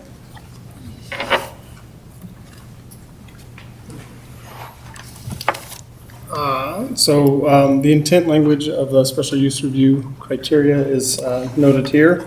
It includes a determination on the appropriateness of the use in a particular location, the proposal's relationship with surrounding land uses, its impact on traffic, and potential environmental impacts. Those criteria are kind of echoed in the 5 special use criteria listed here as well, that include compliance with the Development and Zoning Code, the underlying M1 zone district, and those standard zoning parameters of setbacks, building height, density, et cetera. The compatibility of the proposal with the character of the surrounding area, potential for adverse environmental impacts, compatibility of the proposed use and site plan with the comprehensive plan, and consideration of mitigation measures for traffic, noise, light, dust, hours of operation, and impacts on public services.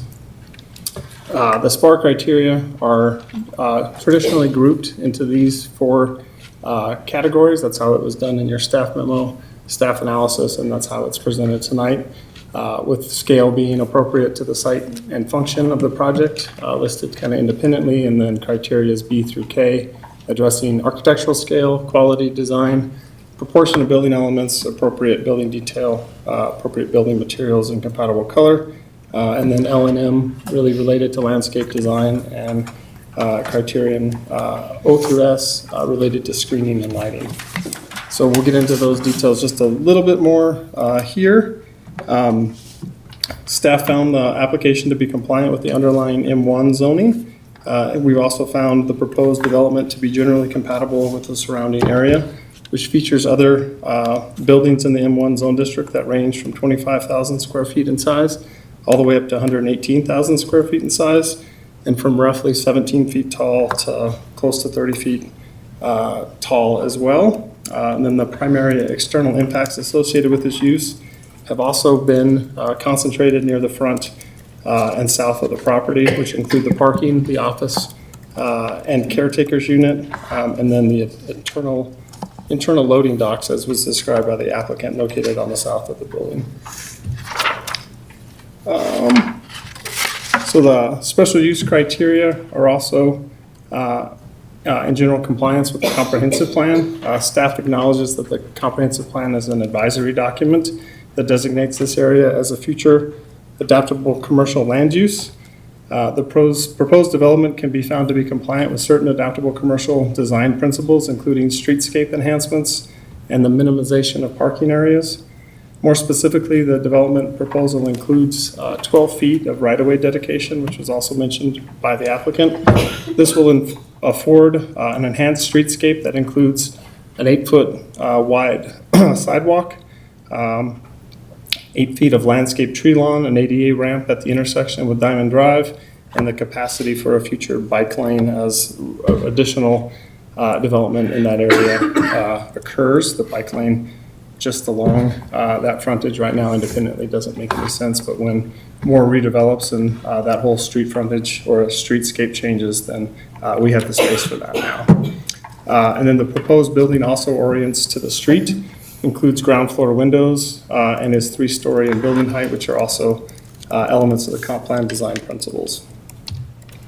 And then, as noted throughout tonight's public meeting, several mitigation measures have been incorporated into the design by the applicant, and then either conditioned by staff or planning commission to address potential external impacts.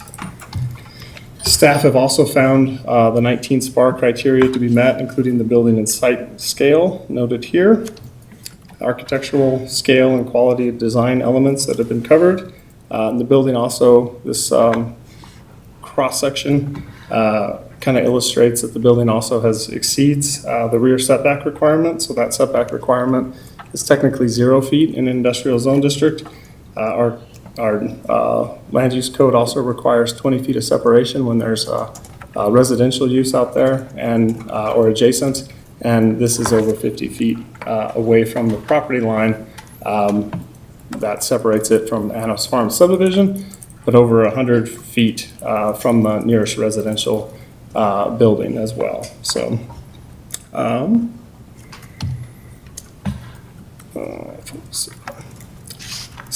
the proposed landscaping also exceeds standards and designs so it's about twice as much. 29% of the site is landscaped versus a 15% requirement, and the landscaping design employs low water and drought tolerant species. And then the lighting and screening requirements, which have been subject to discussion already, have also been found to be compliant as conditioned. So those lights are now going to be on dimmers, and the applicant has agreed to reduce the intensity of both exterior and interior lighting other than that caretaker unit by 50% after business hours.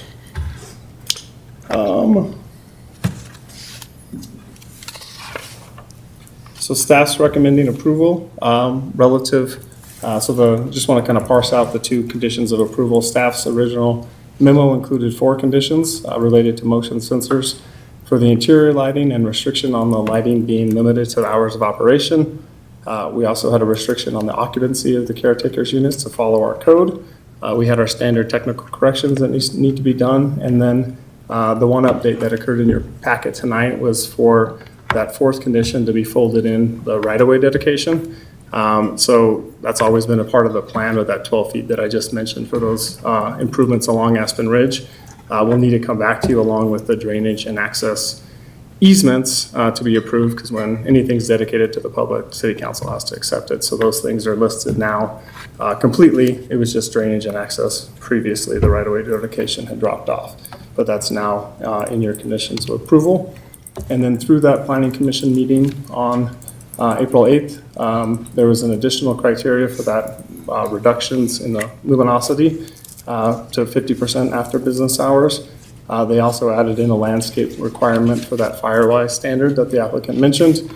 And then they put in that additional restriction on RTUs and screening over 35 feet that the applicant mentioned needing a little bit of relaxation from.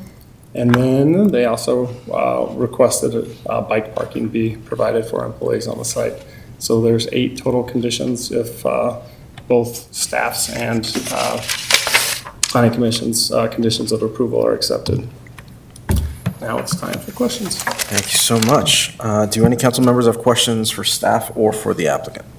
Councilor Gallegos. I have a question for the applicant regarding exterior signage.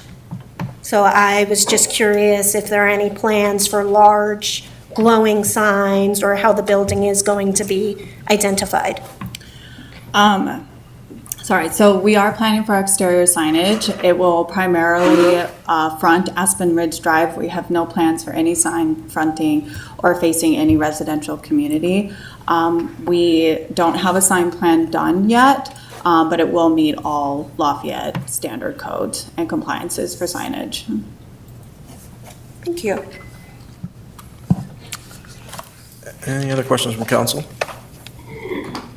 Councilor Gianello.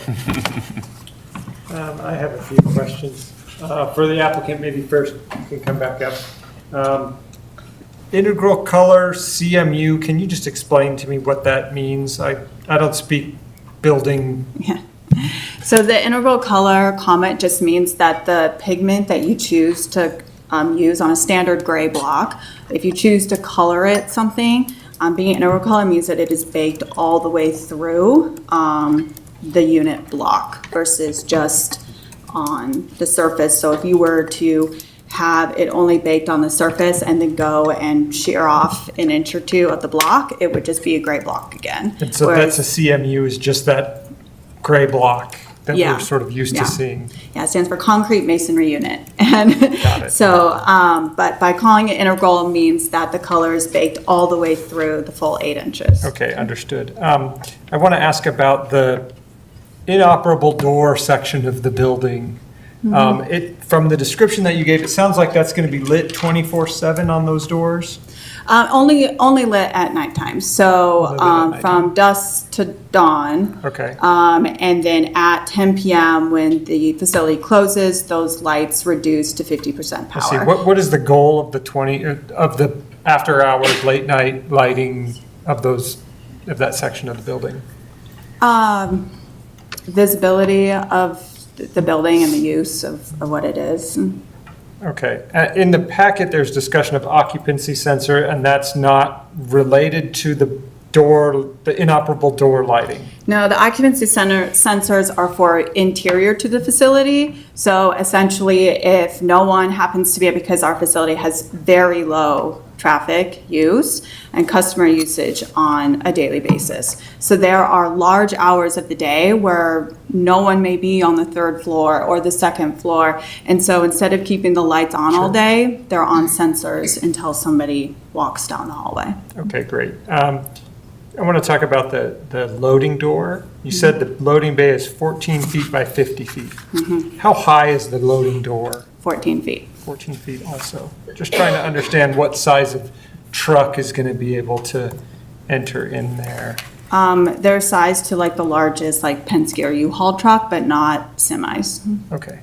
I have one more question about the external lighting. And we've heard that this will reduce to 50% at 10 p.m. I'm confused about the lights on the rear of the building. I feel like in the narrative, there was a discussion that there's no lights on the rear of the building, and I'm confused. Am I understanding that right? So there are 3 lights shown on the west side of the building. They also are mounted at 10 feet, same fixture that is shielded, downward lighting.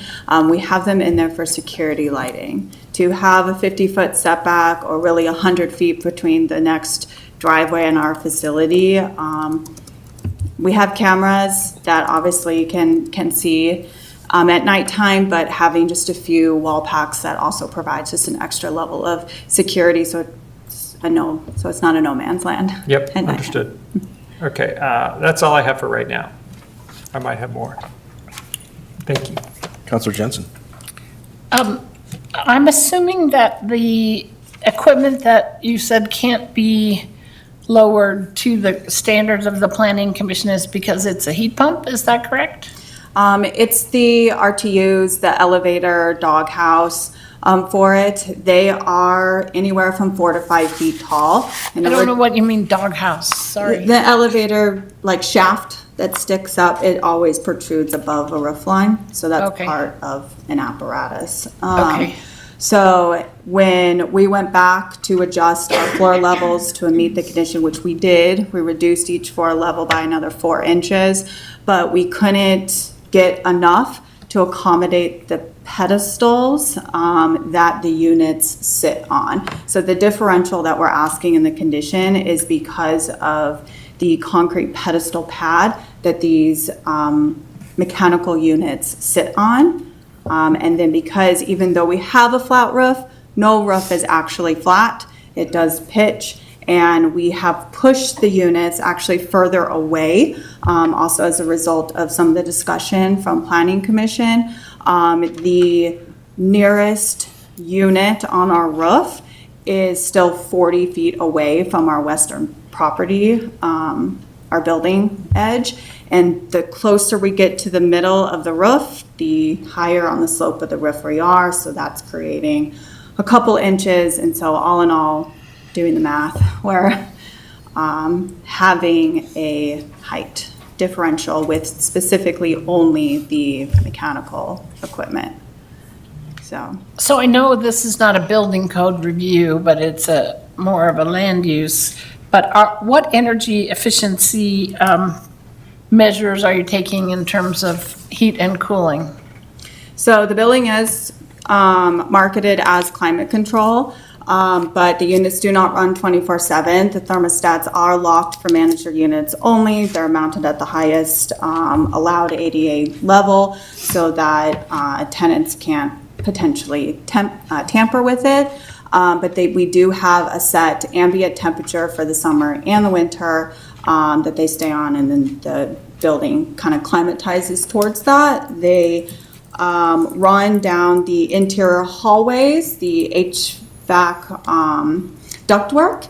They, instead of going and running a bunch of HVAC through every single unit, we run them down the hallway, and we have vents on the sides of them. The units themselves do not have a solid panel that go all the way to the bottom of the floor level, so that way the air can penetrate like at the ceiling height and go down and keep the whole floor climates. Obviously the light occupancies, they're all in LED lighting, all of our lights are LED lighting. But what kind of system is it? Is it It's electric, gas? We don't use gas, it's electric unit, and they're standard 5-ton HVAC unit, much like you would see at a residential home. And we So have different the brands. furnace is electric? Yes. And what kind of a furnace is it? Is it a boiler? Is it a heat pump? Well, we Is have it- a water heater and heat pump that is serviced as where we can. We have gas or electric in it, but the actual units themselves, the mechanical units, are all electric. Okay. I would love more information if this should go forward about what kind of energy system and any energy efficiency measures that you are undertaking in the place. I would, at some point, if this should go forward. So, and this, I have a similar question about the landscape. I heard Steve say, planning director, say that you're using drought-tolerant plants, but in a similar industrial thing that we reviewed, they got real specific with us about what they were doing and how much water they were saving. So if this should go forward again, I'd be interested in learning more about what you're actually doing to save water, what are you using, drip irrigation, what you might be doing that could be considered water efficient. So I would be interested in that. And then could you just tell me how it works? So you mentioned those two doors, one alternating. Somebody drives into that bay, the door comes down behind them, and then there are units on the third floor. So what do they do? So at the head end of the loading area is a double elevator. And so say your unit is on the third floor, we have carts, we provide carts for people, or you can carry it, whatever you want to do. And you can load your stuff up, put it in the elevator. They are freight-sized elevators so that they hold, someone's moving a couch or a large piece of furniture. And you take the elevator to your designated floor.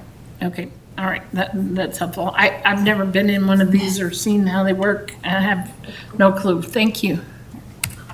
Counselor Fridland. Thank you so much for the presentation, to both of you doing it. First, some general questions, and I have a question about height that I would love to walk through with you. A question about setback too, so just to prepare you a little. How did you identify this specific site for the facility? So we have a real estate team that searches all over the country. We do develop Class A self-storages across the country. And Class A, I'm sorry, Class A means? It's just a higher level of a storage facility. The finishes we use, the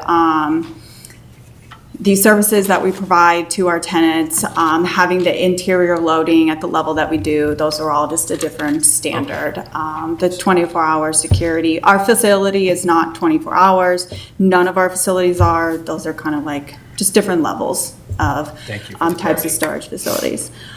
But we do have a whole division of our company that works on real estate, works on finding available land that meets criteria or with a conditional use or special use permit that we feel like we can develop in, as well as we do feasibility studies on all of our potential properties just to make sure that the community, the population, even has like a need for the quantity of square footage that can make the property work. Thank you. What are some of those criteria that you use to say, this is it, this is one that we want to move forward with? I'm sure it's a lot of investment to say, we're going to go do this, design this. A lot of it is the radius from where the general population is pulling from. We typically have radiuses dependent on the size of the community, anywhere from 1, 3 to 5 miles. And what is the population? Once you get past 5 miles of a property,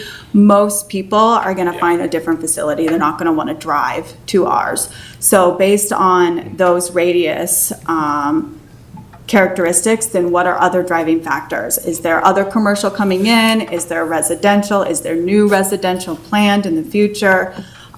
We look at our facilities when we started that dependent on from when we go under escrow to when the services are actually open and operating could be upwards of 5 years. So we have to look at these demographics and growth projections, you know, as the now as well as in the future to make sure they can be supported. Additionally, when we look at the demand market, we do not want to cap the market. So when we plan on a facility, we make sure that there's enough unmet demand that will still allow 1 to 2 other facilities to come onto the market.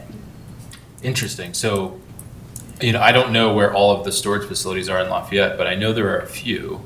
But I guess in that examination, you determined demand is not met. And Yeah. even to what you just said, even there's space for 1 or 2 more facilities potentially. Yeah, and we evaluate existing facilities and planned, like if there are any other facilities potentially being reviewed by the jurisdiction in addition to ours. Thank you for helping me on that.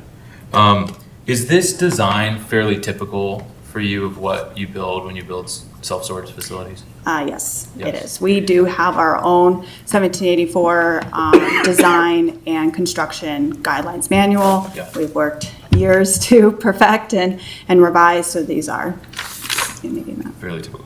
And what is the anticipated lifespan of a facility like this?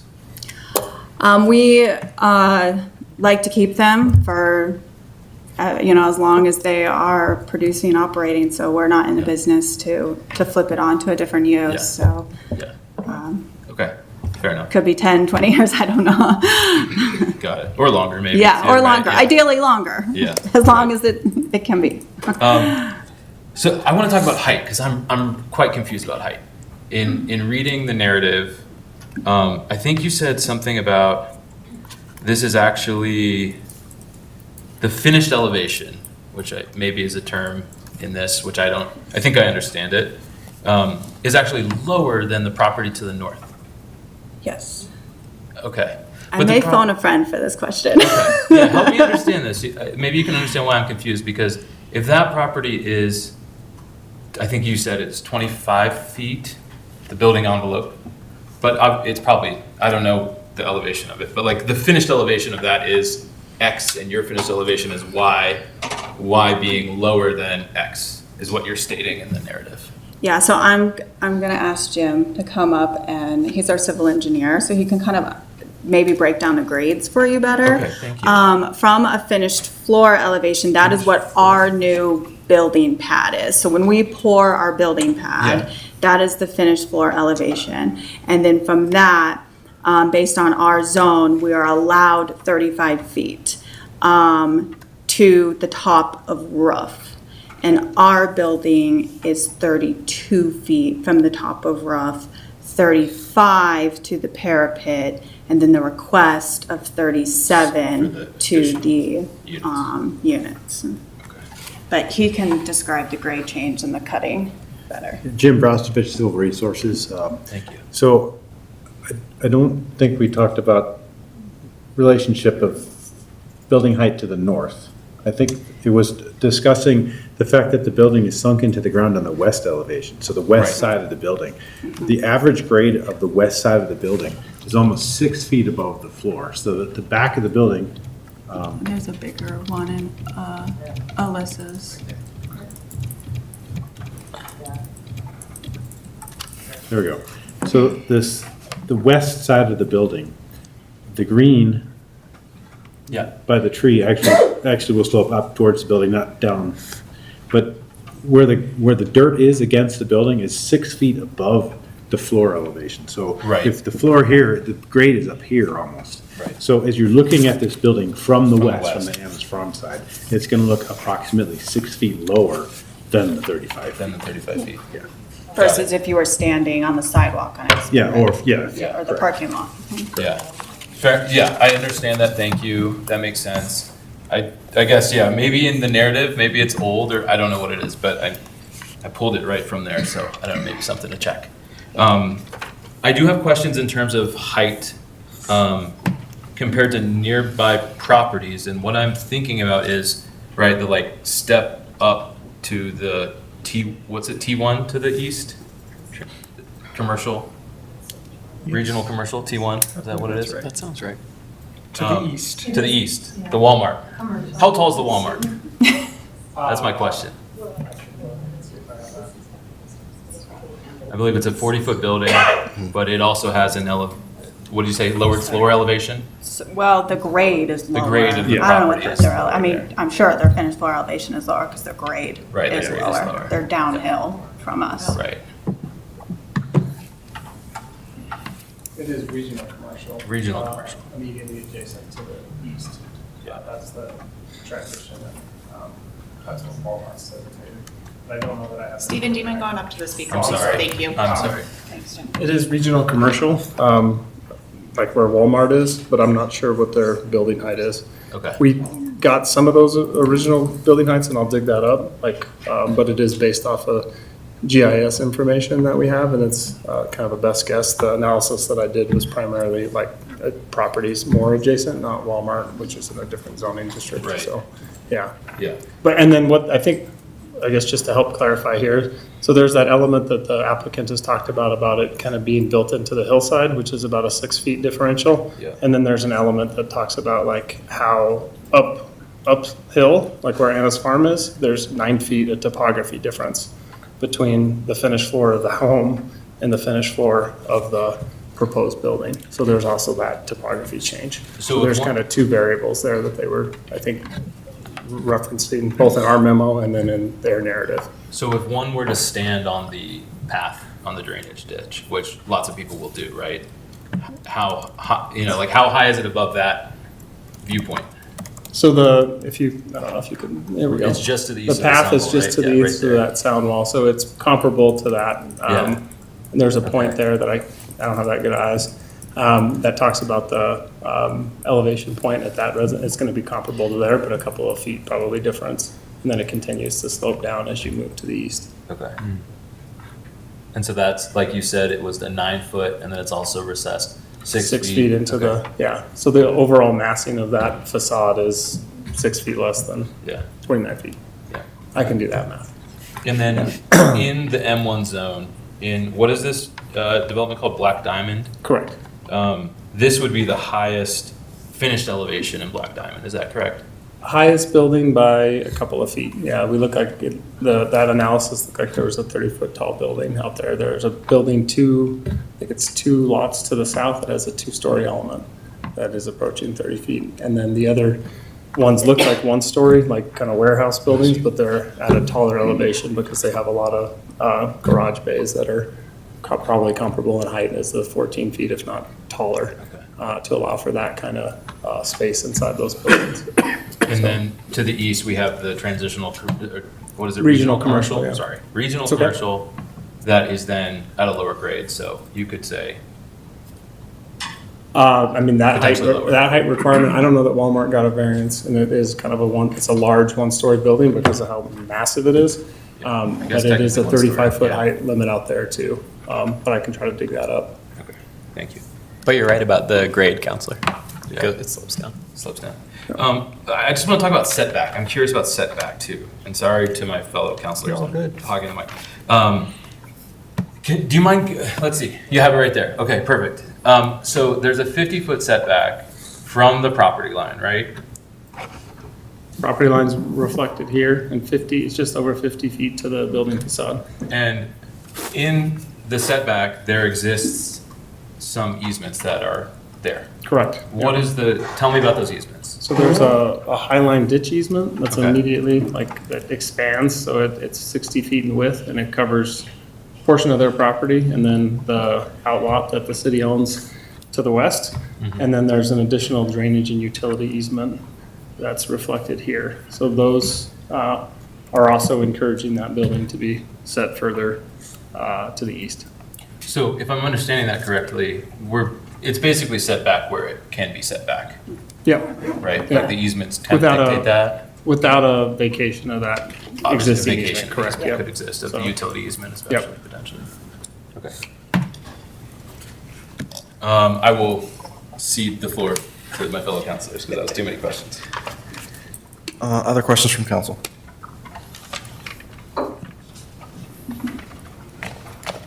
Mayor Pro Tem. Thank you, Mayor. Excuse me, I think I have a having the allergy attack going on here. I was wondering if we could go to slide.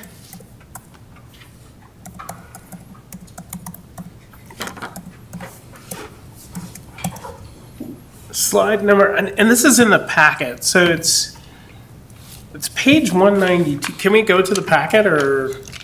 is that We not- can, give me a minute, but,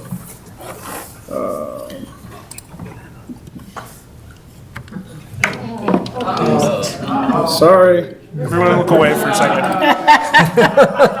Sorry, everybody, I didn't mean to. I try to be quick.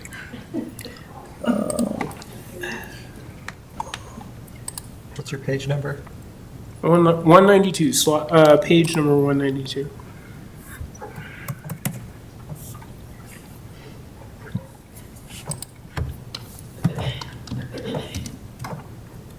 Perfect. So my questions, I'll just use this one. I see the sidewalk coming from the caretaker's unit. And I don't know if this is a question for the applicant or staff. And I know it was added, which I appreciate, the bike parking. Is there any idea of, is that where you're thinking the bike parking might go, or have you even gotten to the point of considering where that might be? No, the bike parking, we have an EV stall right here and some extra landscaping beyond the sidewalk, so we're putting the bike parking here next to the EV charger. It's right here. Okay. In this landscape area. And there's additional employees there are employees in addition to the caretaker? Yeah, we typically have 2 to 3 employees, with one of them being the lead store manager, and the apartment is available for the lead store manager. Okay, I appreciate that thought and effort, and I think it's still on here. If we go to the top of this slide, I think we can, no, the bottom, sorry. Yeah, the bottom. The driveway that's shared with Sister Carmen is just that segment right there, is that correct? Yes. And when one gets into the proposed, what are we calling this? The drive aisle, is that going to be at the same level as the Sister Carmen parking lot? Well, I do know that we are grading and redoing the entire driveway, because currently it is not meeting proper slopes and grading. So that is being redone. So whether it is at the same grade elevation as Sister Carmen, I don't know.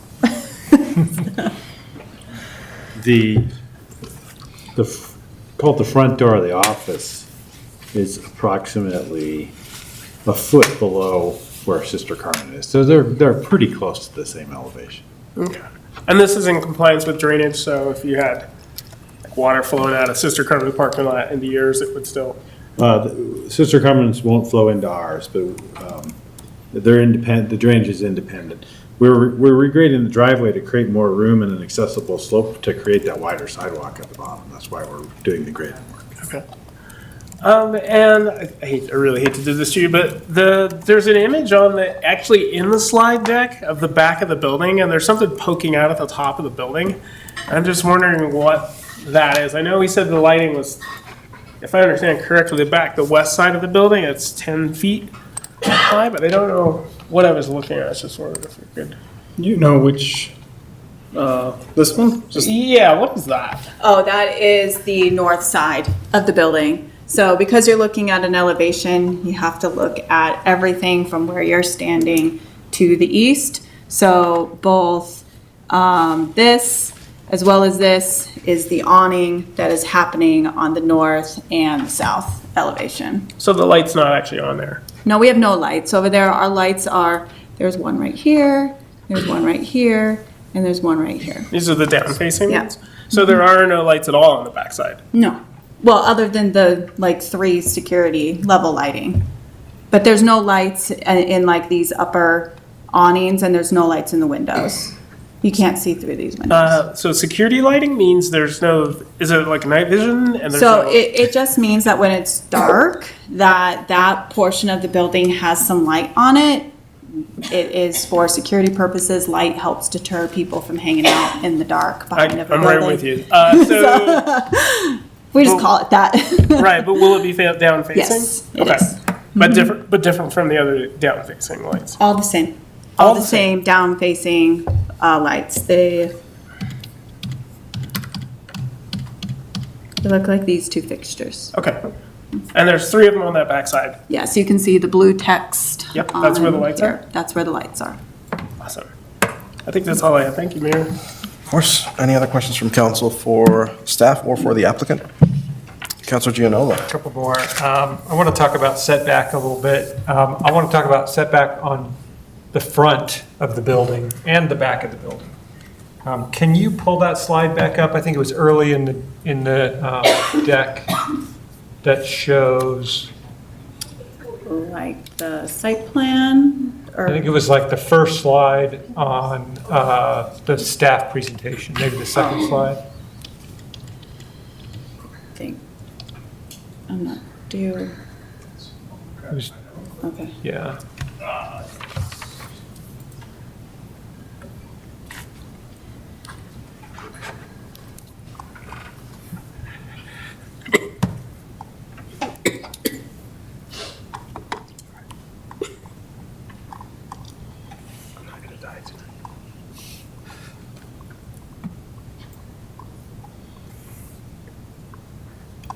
I'm not remembering where it is. The table is what you're talking about, right? Yeah. You can close your eyes so I You're don't going make too anybody far. motion sickness. I must have gone too far. No, this is your presentation.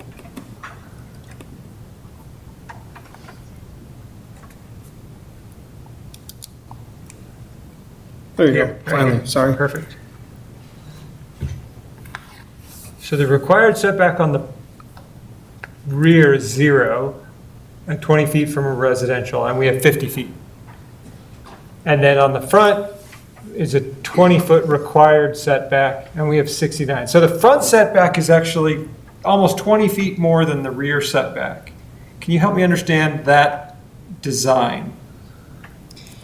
Yeah, well, since we loaded everything to the front from an usable accessibility standpoint, that 69 feet is making up the 12-foot right-of-way dedication, our retention basin that is all in the front here, our driveway, our sidewalk, and the building. Like our on-site sidewalk. Okay, so it's really the right-of-way, the detention pond, the drive aisle. That's 69 feet. Mm-hmm. Okay. That's all I have for right now. I might still have one more. Councilor Bollier. Oh, thank you. Thank you, Mayor. A couple questions. Could you please go to the slide that says review criteria 2 compatible with surrounding character? Sorry, I don't see the number on my packet. Thank you. So my question is regarding a follow-up to a question that Councilor Friedland raised in terms of the life cycle. So I appreciate your answer in terms of the life cycle, should this be approved. But one thing I just want to note on the map here shows that a couple blocks away is another storage unit. And so I take the point that there's a meshing with surrounding character considering the nearby storage unit. But I'm wondering if you can talk a little bit more about the life cycle. If, say, 5 years down the line, the market isn't there, what happens next based on your other experience?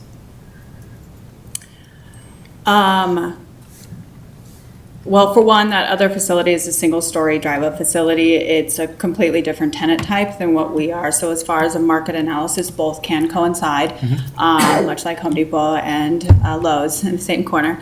And so, but from a life cycle standpoint, I don't think we've ever looked at anything less than 5 years before. So 5 to 7 years of, from a projection, and currently, we haven't experienced that being a detriment of a facility not operating well and needing to sell it to some other use. Okay. We thankfully I'm have not sorry encountered that. That's so- good. That's great. I'm glad to hear that. I don't want to over-index on the 5 years, but have y'all ever sold one of We your? have sold property to our REITs before. Okay. So we own the facility, we own the land. We usually have a managing storage REIT lease it from us. So whether that is Extra Space, Life Storage, CubeSmart, those major storage companies, they come in and lease and, have their managers that run it. We also have in-house asset managers that follow the project so that they have to not only meet our management criteria, they also have to meet the leasing company's management criteria to continue to keep the property open and operating to our standards. And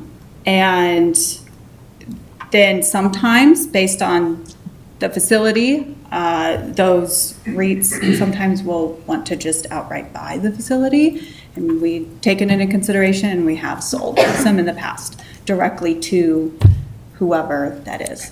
Understood. Thank you. But That's really it's- helpful for understanding. Still that. operates as a storage facility. Great. Yeah, I mean, condos.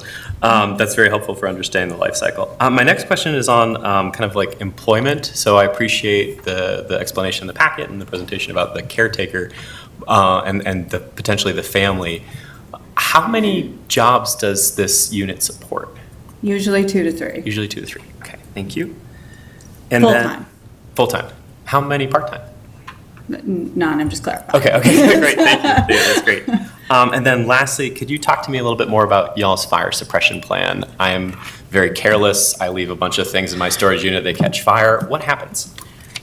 So the lease agreements themselves have fire safety standards written into them of hazardous material that's not allowed to be there if it is found. So one of the requirements of our managers is that they are required every day, usually multiple times a day, to walk the entire facility inside and out. They check for anything suspicious. The security cameras are on 24/7. We strongly believe in no blind corners. So they are very prominent. The second you walk into the office, there's an entire wall of video or TV screen showing where all the cameras are. We do not provide convenience outlets. We provide outlets for maintenance purposes that are also on mounted hire. So that also deters somebody from plugging in some sort of appliance out of their like a power tool or something that could potentially cause a hazard. So that helps cut that down. And then the entire facility does have a fire suppression sprinkler system. The materials that we use, again, are block, structural steel framing, metal framing. There's no wood construction in the facility. Alarm system, there's an intercom system as well. So in case there is some sort of emergency or announcement that needs to be made, there's an intercom system throughout the whole facility. And then as far as the sprinkler systems also go, there is an 18-inch requirement that no one is allowed to stack within 18 inches of a fire sprinkler head. We put fire sprinkler heads are in every unit. They're not just like down the hallways. There is one in every single unit. And so because of that, we do have this requirement. It is a fire code, National Fire Code requirement about the 18 inches, but it is also repeated in the lease agreement that our tenants are signing, and if they are found to be in violation of any hazardous material or stacking requirements, we have the right to enter their unit and remove or reduce the height of an object without asking for permission ahead of time because they are in direct violation of the lease. Thank you, Mayor. Amazing. Councilor Fredlund. Yeah, just a couple questions on screening. So you heard our Arbor Day proclamation, Yes. and it's not Tree Day, but we can still talk about trees. So, is there in the slides one of the maybe to the west? I think probably is the most important around using trees as a screening tool, landscape screening. Can you help me better understand like what is that going to look like? And like, do we have? I think you probably do based on the rendering. What types of trees will be in which areas, and then what implication does that have maybe like in the winter, or like as they grow? Can you help me understand that? Does that make sense? I'll try. I'm not the Okay. landscape It's okay. architect. All right. So as far as seasonality, and I don't know about that specifically, but we are providing 8 new trees. Currently, there are 2 along the western Okay. property line. The one that is in the city-owned portion of the drainage canal track in the southwest corner, that is a cottonwood, it is staying. Then just to the, and it's kind of this like I see what, grayed yeah, I out see one that. here. Yeah, yeah. Then we are providing an alternating design of cottonwood trees through here, and I don't have a full landscape plan on me, you know, the difference of them. No problem. But these trees in this slide, I want to clarify, they are changing their species to adhere to the Firewise comment, so that they not only are drought tolerant, but they are also fire safety plantings. So we will be planting 8 new trees along this, and then obviously, as stated before, removing the existing cottonwood that is on our property in the northwest corner, because it was evaluated by an arborist and it is in an unhealthy condition and a safety hazard. So it has been requested of us to remove it, and we will be planting a new one in its place. Understood. So as I look at this, I guess because the trash enclosure is down there too, right, in that parking lot? It is down here with this other tree, and this line here used to be the juniper trees that have also since been removed. Okay. Replaced with another species. Yeah. So the tree line and buffer still do exist, but again, just the species was changed to a more Firewise. So you do have some sort of lower profile, maybe screening for the trash enclosure, but also I imagine trucks going through there, that's where the activity will be. Yeah, and so there are a few trees also existing here that is staying. Those are Sister Carmen's landscaping. So there's one here, there's one here. So we are basically supplementing the pockets by adding a tree here. There's 3 trees here, 1 here, and 4, or 1, 2, 3, 4, 6, I think. 6.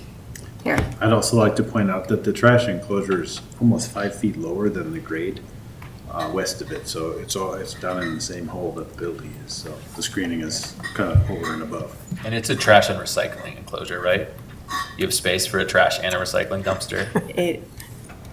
We can look into that. I would It is imagine- currently only a trash enclosure, and to clarify the use of the trash enclosure, it is only open to our managers. Tenants are not allowed to use the trash enclosure. If they have large bulky trash, they need to take it with them. The enclosure is locked 24/7. Understood. I don't know specifically how our commercial recycling ordinance impacts you, but I would look into that to make sure that you are in compliance with the commercial recycling ordinance. I would also say too, that I would imagine folks that are coming to your site may have other materials that it would be wise of you to consider. Specifically, scrap metal is probably a high value material that you might collect. I don't know if you found that in other operations, but just something to consider. Since we don't collect tenants' trash or recycling, they're required to take it away from them. It's only accommodating what our manager. We try to make that happen at the airport too, but people Yeah. just leave it on the floor. So I understand what you're saying. Thank you so much. I appreciate it. No problem. I saw Councilor Gianola's hand up. Thank you. I have 2 questions kind of following up on some of what we heard just a few minutes ago. I want to talk about the lease agreement and the prohibited items. Can you talk a little bit about what's included in there, specifically with regards to fire safety? It is anything categorized as a non-hazardous item. So anything from a fire, in the fire code, that's also listed as a as a hazardous item. Can you give me a couple of examples? Because I don't know what that... Like gasoline, gas tanks. Okay. Not allowed, ammo, Okay. things like that. Okay. Things that could combust. Have you considered lithium-ion batteries? Are you considering lithium-ion batteries? Will you consider lithium-ion batteries? There has been a history of lithium-ion batteries spontaneously bursting into flames, and lithium-ion batteries are not typically controlled well by water. Yeah. I can follow up on that question. I think it's worth looking into, just given the state of the world where lithium-ion batteries are everywhere. They're now banned from airplane luggage, and there's a reason for that. And because that material is not typically controlled by water, the fire suppression system, it just, things get nervous when you think about that. That's a great point. Other question I have is on your review criteria 5 on your presentation. I don't know where that is in the slides I you think it have, was but not the staff review. It was on your 1784. Yeah, here. I appreciate you giving us this, and I just want to get some clarity. A lot of what you've explained here talks about significant adverse impacts on government services. But I haven't heard from you really the significant impacts that might be to existing or future developments. Because I think you focused a lot on like traffic or utilities, these kinds of things. Or maybe that was the step. I feel like one or both of you had really focused on government services, and I want to make sure that we understand the impacts on existing or future developments as well. I think the answer to that is minimal. I mean, as evidenced from the low traffic that's generated. Also, the fact that this was kind of anticipated to be in this location and also coexist with the residential, and I think it's a compatible. So I guess the existing or future developments, minimal. Obviously, the site to the east that's a zoned is that the industrial zoning? East is commercial, you're right. That's that transition. Yeah, so that, Which we so can't it ever would, remember. Yeah, right. Regional business. Regional business. Yeah, regional commercial. so the fact that it's a low traffic generator, obviously woodland, to obviously existing and future development, lower impact on the road use, and also if the future use to the east were to be a traffic generator, the low traffic would offset that as well. Also, just the mitigation measures, I think we were intending to bake into the presentation, so I apologize if that wasn't made as clear as I would have liked, but you know, the interior loading docks, the screening, all the mitigation measures that we've kind of essentially discussed. Okay, and I think I might have been confused because you had 2 slides on review criteria 5. Okay, yeah. And I was maybe only looking at the second one, which was really focused Understood. on government services. But Right. now I see that you've got, the discussion of screening, noise, light, dust, et cetera. So thank you very much. Yeah, you're welcome. That's all I have. I saw a few final questions on this side. Councilor Jensen? It shows on one of the maps, and there's so many that I don't remember which one, that you have detention ponds and that they're not accessible, I think it says. Tell me what that means, since there's a neighborhood with children nearby that you might want to protect from bodies of water. There is a detention pond between the building and the street, and it'll have a fence around it, Okay, and a wall and a fence. a wall and a fence. Okay. Mayor Pro Tem? Thank you, Mayor. One last question. How did we decide where the trash enclosure was going to be? I know that might be something between you and city staff that you worked out. It's moved a few times. I can imagine. Really lots of neighborhood feedback, lots of staff feedback, really primarily just where is the best spot to screen it? Elevation wise, what natural buffers can we add to it? Accessibility to it. The building footprint has also changed over the course of the last 3 years. So as things have pushed and ebbed and flowed based on feedback and review comments, that's where it landed. And in your understanding of what probably would be the most likely behavior, since that's not for the tenants to use, is this this dumpster once a week thing, or is this because there's only staff using it, is that frequently updated or not? You know, I am not sure about the frequency. I do think it gets emptied once a week, but it may be once every other week. But it's not twice a week because there's so many No. people using it? Okay. No. That's all I was wondering about. Thank you. Councilor Gallegos.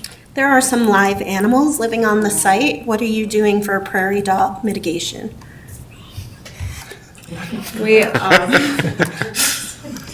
We will be removing the prairie dog population. So relocation? Yeah. Mayor, City if I Attorney. may, Whatever so is available. on this one, the applicant will be required to address the prairie dogs on the site in compliance with the Lafayette Code. They may not have gotten to that step yet since they currently have no entitlement to build right at this moment. So once they get to that point, when they get to that point, then they would be able to move forward with the plan in accordance with our code. But they will be required to comply with our code in that regard. Thank you. We have also agreed to help Sister Carbon as well. Help what? With the prairie dog, just helping them mitigate it. At Sister Carbon? Is that what you said? We have agreed to help them. They requested, we agreed to it. Okay. Hearing no more questions for staff or the applicant, we will move on to public testimony. I just wanted to respond real quick to a couple of questions that I didn't have answers for. So the height of the Walmart building on the latest elevation that we got a couple of years ago when they changed their paint colors shows 30 feet at the front, and it steps down gradually as you move to the west. And then there's the tower elements that are featured in that front are roughly about 8 feet taller than that. So they get to extend above that 30 feet, but the primary massing is 30 feet or under.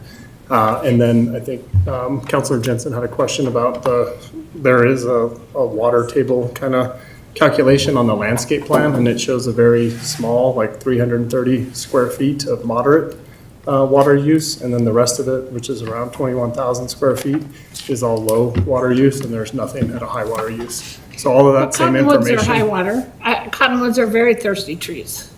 This is a specific cottonwood type, and they still have to, we didn't get a direct response from the Highland ditch out there, so they're gonna have to coordinate that. I don't think the ditch is gonna want a high water use either, but the specific cottonwood that they picked is a low water Okay. cottonwood, so. And then is the grass bluegrass? Or is it some kind of drought tolerant grass? I don't know that off the top of my head. I can look at that though too, so. Do you know that answer?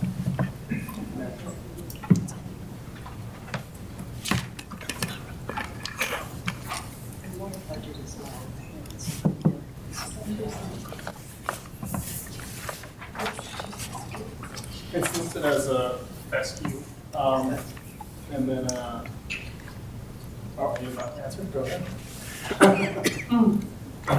Yes, it is listed as a sod fescue mix, which we have found that it's not specifically listed on Colorado, but it is part of the best faraway species native plants. So that is what's currently proposed is the sod fescue mix.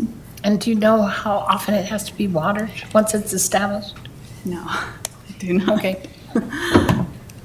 The landscape plan also reflects that as a low water usage. Okay. Okay. Now, hearing no more questions from staff, we'll move on to the public testimony. Okay, at this time, we'll hear from any interested members of the public who wish to address the City Council about the special use review application for a self-storage facility with a caretaker dwelling unit. Please fill out the speaker form if you haven't already and hand it to our city clerk. When you come to the podium, you must state your name and address for the record. A few other things before I start. Like I said at the beginning, you will have 5 minutes, and the most equitable way to do this is to give everyone exactly 5 minutes. So at the 5-minute mark, I'll be letting you know. And the other part is, I know this is of great interest for many members, or for many residents of our city. The only thing I will ask is, let's be respectful of one another. Some people may agree with you, some people may not agree with you. Regardless, everyone has the same opportunity to address council. So with that, I will say, let's just maintain decorum, let's be as respectful as we can, and let's not do any of the clapping, no cheering, nothing like that. So just come on up and address council for the 5 minutes, and then be respectful of everyone else's time and everyone else's comments. Before I call the first speaker, I'm just going to note for the record, the time is now 7:51 p.m., and we will begin tonight with Megan Rast.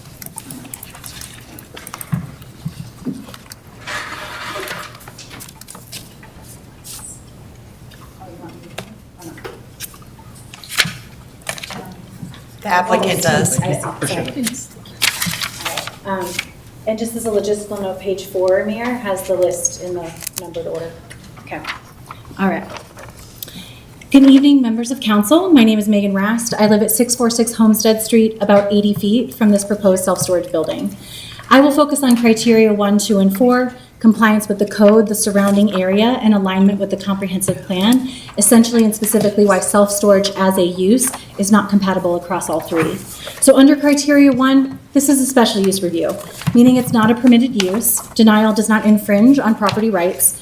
At Planning Commission, a slide appeared comparing permitted and special uses, but it was misleading and unfortunately kind of shaped their discussion. The reality is that all but one permitted use in Table 26A are more community preferred by us neighbors. You know, you got us on the feed mill, but there's way more special uses in the M1 than permitted uses. More broadly, requiring a special use review for self-storage is not unusual, and in many places, it's becoming more restrictive. Parts of at least 15 states have outright bans on self-storage because, as Commissioner Hergy noted, it is a, quote, dead use that cannot be repurposed due to its design. As recently as last week, that liberal bastion of journalism, the Wall Street Journal, highlights oversaturation and community pushback of self-storage, and, you know, here we are. Under criteria number 2, compatibility concerns are significant. Key information about surrounding uses has been incomplete. You know, Kenray was built in 1982 when the Black Diamond subdivision was created. It is the only true industrial use. Today, the corridor includes a community center, a daycare, and youth sports facility. It functions as a community-serving commercial area, aka it already functions as adaptable commercial and will soon formally transition to it in the code. While the application was submitted under the current zoning, as noted by the city attorney in the Planning Commission hearing, you may consider anticipated zoning and surrounding context under this criterion number 2. Under criteria 4, the proposal not only does not meet the comprehensive plan, it does nothing to contribute to it. This site is designated adaptable commercial. It's intended for walkable, mixed-use, community-oriented development. Self-storage is a low-activity, auto-dependent use that does not support that vision. This is especially important along Aspen Ridge, a key multimodal corridor for connectivity in our transportation plan under the comprehensive plan. Other cities, especially Denver, ban self-storage within a half mile of RTD because it creates inactive, quote, dead zones, right where we need housing. That same concern applies here. The applicant's claims are inconsistent with regard to economic benefit, which my neighbor Don will address. Ultimately, Commissioner Hergy stated many times at the Planning Commission hearing and used as her basis for denial that this locks in, a low activity use on a key site. At the same time, the city is updating its land use code to guide a more vibrant future to meet our comprehensive plan. My neighbor Maureen will speak to this vision more in her own testimony. I wanted to briefly share why this matters so much to me. I spend my career working inside large corporations to harness the power of business for good, supporting small and diverse businesses and sustainability. I moved to Lafayette because of the values in our comprehensive plan, and I've been encouraged learning more about the background of council and in conversations with my neighbors as part of this whole process. This is truly a really special place. This tilted on its axis when I learned about the actions of 1784 Holdings in Bethesda, Maryland, where their development desecrated a historic cemetery of formerly enslaved people. Please give weight to the Bach testimonies, plural, submitted under our diversity and inclusion priorities of the comprehensive plan. Given Lafayette's own history with unmarked graves, I cannot comprehend bringing a company with that track record into our community. I've worked in large corporations my entire career.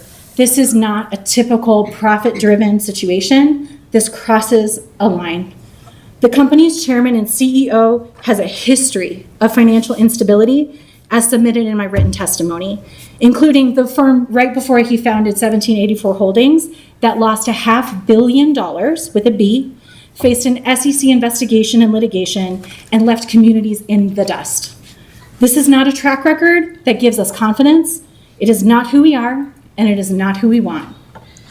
We submitted written testimony and are here tonight to go through the dozens of concerns and issues with this project underneath the 5 special use criteria. This is not just about one building, it's about alignment with our values, our comprehensive plan, and our future. Each one of you should deny this project tonight, and we hope that you do. Thank you. Thank you so much. Next, we'll hear from Bill Young.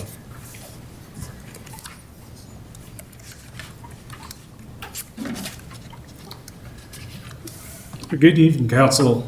My name is Bill Young, and I live at 642 Homestead, which is directly across the alleyway from this building is being proposed. I'd also just set aside that I spent 10 years in the construction industry as constructing commercial and residential buildings, so I know actually how to put them up. My focus is primarily on criteria 2 for incompatibility with the surrounding use, with additional comments on criteria 4 in the comprehensive plan. Compatibility is the most significant concern in the record. The proposal introduces a 3-story, 35-foot structure, and as we heard today, with a little bit more on top, into the area staff described as a 1-story commercial and industrial buildings. This mismatch in scale is not meaningfully addressed. Planning Commissioner Fatima Herji, and I apologize if I pronounce her name incorrectly, rejected it as incompatible with the surrounding character and adjacent uses. I strongly agree with that assessment.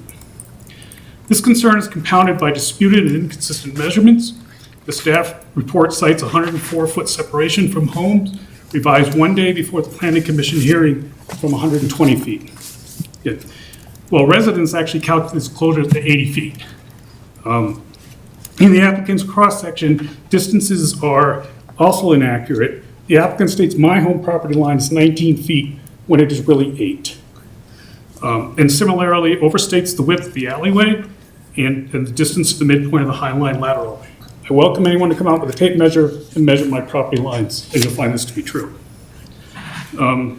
Their own page 5 shows an 8-foot gravel path instead of the cross-section showing 30 feet, confirming the data was available to them. This is especially troubling, as the staff stated in the Planning Commission, this inaccurate cross-section from the applicant was sufficient to ensure its true rendering of which to make a decision. Overall, the building is approximately 82 feet from my house, 75 feet from my property line. I'm concerned that the staff report did not check these figures until last minute, and even with a correction to 104 feet, it's still not correct. Setbacks and adjacency further underscore incompatibility. The proposal is closer, taller, and more directly oriented towards the home than the nearby structures at Kenray and Sister Carmen, which are both lower and further back from that 6-foot fence. You can see in the actual photo in the handout, the Sister Carmen cannot be seen above that 6-foot fence. These are differences that are not meaningfully analyzed. Elevation data is also misleading. The applicant compares building heights to residential roof peaks rather than finished floor elevations, overstating compatibility. I look out directly at Kenray, and Kenray height is taller, and Kenray's height is taller than my second story. This building being taller and closer than Kenray would absolutely be perceived as a full 3-story structure, unlike what has been presented here. I'm concerned for my neighbors who have 1-story homes, as well as their elevations have not been included in the analysis. Also, staff should confirm that the elevations are independently verified. The developer does have a rendering from the west on their own website, which is in your handout. It shows a large blank wall facing residences, specifically my home. So their statements about architectural and design claims also do not align with the evidence. The building spans roughly the width of 4 homes plus an alley space, underscoring really the size of that massive wall people are going to be staring at. With respect to criteria 4, I also share concerns about the height as it relates to the future development patterns and whether the proposal supports or undermines the comprehensive plan's long-term vision. The proposed 35-foot provides no meaningful transition or step-up design to respond to the nearby 1-story homes. We just heard about the step-up design of Walmart. So that seems like a natural path to do. So and nearby stones that are actually approximately about 75 feet away. This lack of a height transition is inconsistent with the intent of both the land use code working group discussions and the comprehensive plan. That's where they emphasize that gradual transition. Since August of 2023, the neighborhood has consistently requested a reduction in height to better reflect the transition principle. The applicant has provided conflicting reasons to neighbors, Landis Farm, why they did not propose having a level below ground, learning directly from a neighbor in March that all our homes have a full basement that is approximately 9 feet tall, so you can go in the ground. For these reasons, I would ask City Council to deny the application that's currently proposed and require design that actually reflects the site conditions and respects the established character and residential context of the surrounding neighborhood. Thank you for your time. Thank you so much. Next, we'll hear from Don Bross.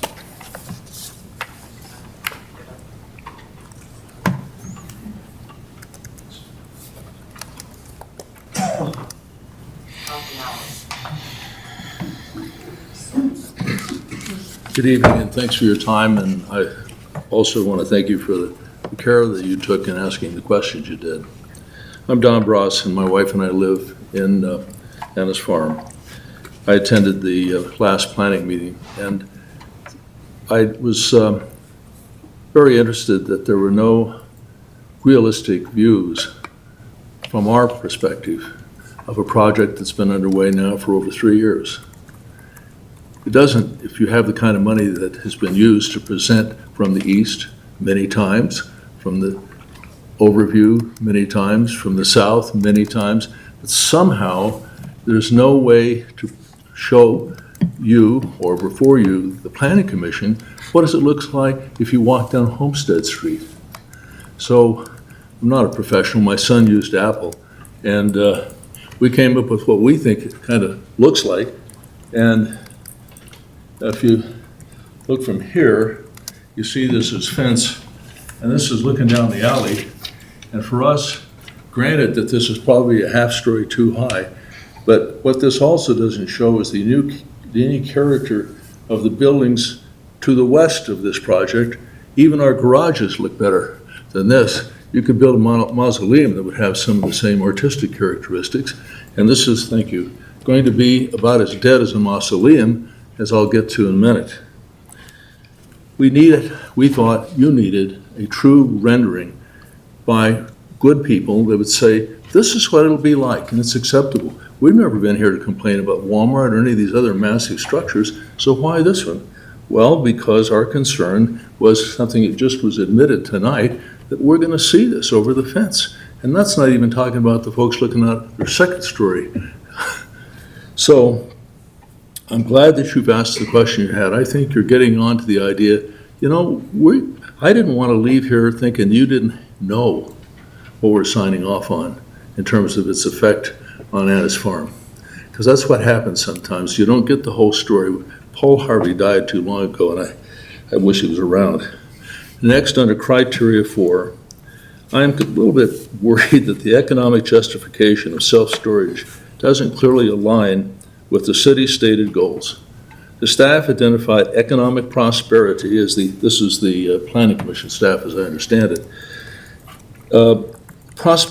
Economic prosperity is the applicable outcome, but yet there's no clear explanation how a self-storage facility limited in jobs, daily activity, and broader community benefit meaningfully advances that goal. It is difficult to reconcile trust us with long-term economic viability or community-serving land use. It is stated by the proponents that the storage unit will create jobs. 2. That's economic prosperity, taking up all that land. Even the applicant says in their own narrative that self-storage uses do not relate to housing, education, or regional cooperation. Underneath the heading strong economy, which is capitalized, I found it difficult to understand why the applicant refers to page 43 of the comprehensive plan, which is about increased sales tax from commercial uses. Well, if you had a sports bar there, you'd probably be able to make that argument. But this isn't going to do that. Self-storage generates very low tax revenue, unlike a commercial use of other kinds. Planning Commissioner Fatima Hirji found this proposal incompatible with the comprehensive plan, thinking primarily about compatibility, but thinking about the other issues, when she voted no on the Planning Commission earlier this month, and I share that concern. The comprehensive plan is intended to guide decisions in a way that protects community character. That should be capitalized, character. I don't see how this fits the long-term version of this town that wants to have the character that brings people in to public way, to our restaurants, our bars, and our activities. And I don't see how setting that aside here will serve any of those objectives. That was Freud. Objectives. So I thank you for your time. Thank you so much. Next, we'll hear from Karen Knight.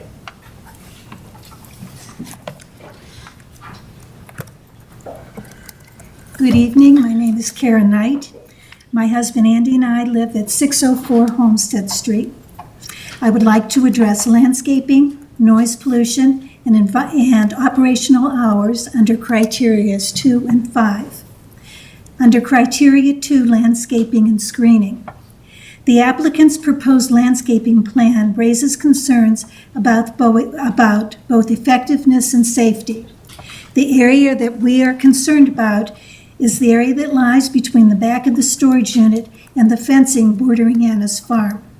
The original landscape plan included junipers and other species which are identified as fire hazards and are discouraged under the Boulder County Fire Safety Guidance. These selections were originally a part of the design, but they have since been required a condition under FireWise standards. This raises questions for us about whether the updated screening from the new landscaping will actually provide adequate safe buffering. In a discussion with the applicant, responsibilities for these plantings was attributed to a landscape designer rather than the applicant directly. We have made repeated clarification requests about this issue. Under criteria 5, screening and health-related conditions, sound buffering adequacy, and operational hours. This storage building is located in a transitional zone, which is a bridging between commercial industrial areas and residential areas. This facility, by its very size and purpose, is a poor choice for a transitional zone. It is incompatible with both our neighboring houses and businesses. With a height of 35 feet, or possibly 37 feet, and a width that equals 4 of our single homes combined, it does not provide a buffer, and it fosters a quick, abrupt change in zone. This storage unit will be the tallest point on Aspen Ridge Road, rising close to 50 feet above 287. It will tower over Walmart. Noise impacts, which were also poorly analyzed. While the report states compliance with ordinance standards, there is no detailed evaluation of the HVAC systems which will be operating continuously. Large external heating and cooling units will produce a constant hum. They will produce noise levels between 60 and 75 decibels. The state of Colorado and Lafayette noise regulations stipulate that during the daytime, the HVAC noise level must be at 60 decibels at the property line, and nighttime levels to be at 55 decibels.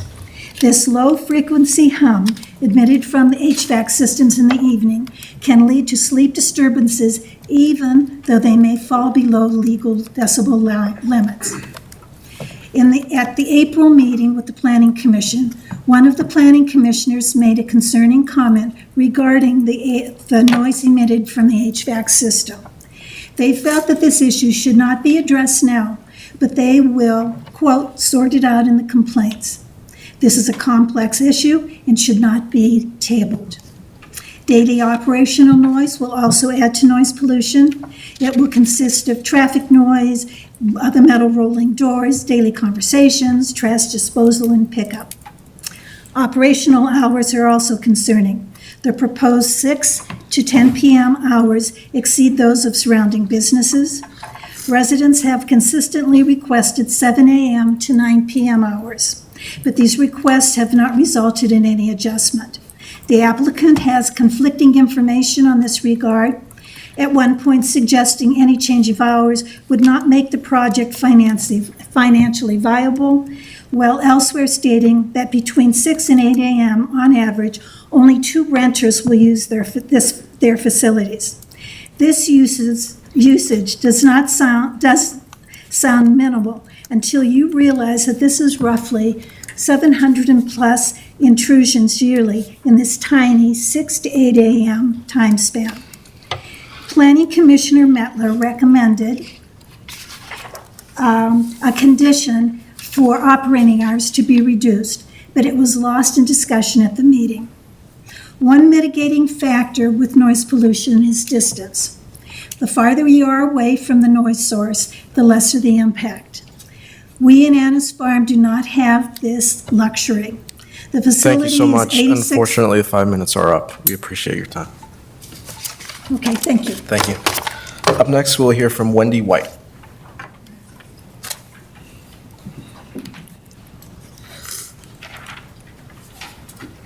Good evening, councilors. My name is Wendy White. My husband and I live at 554 Homestead Street.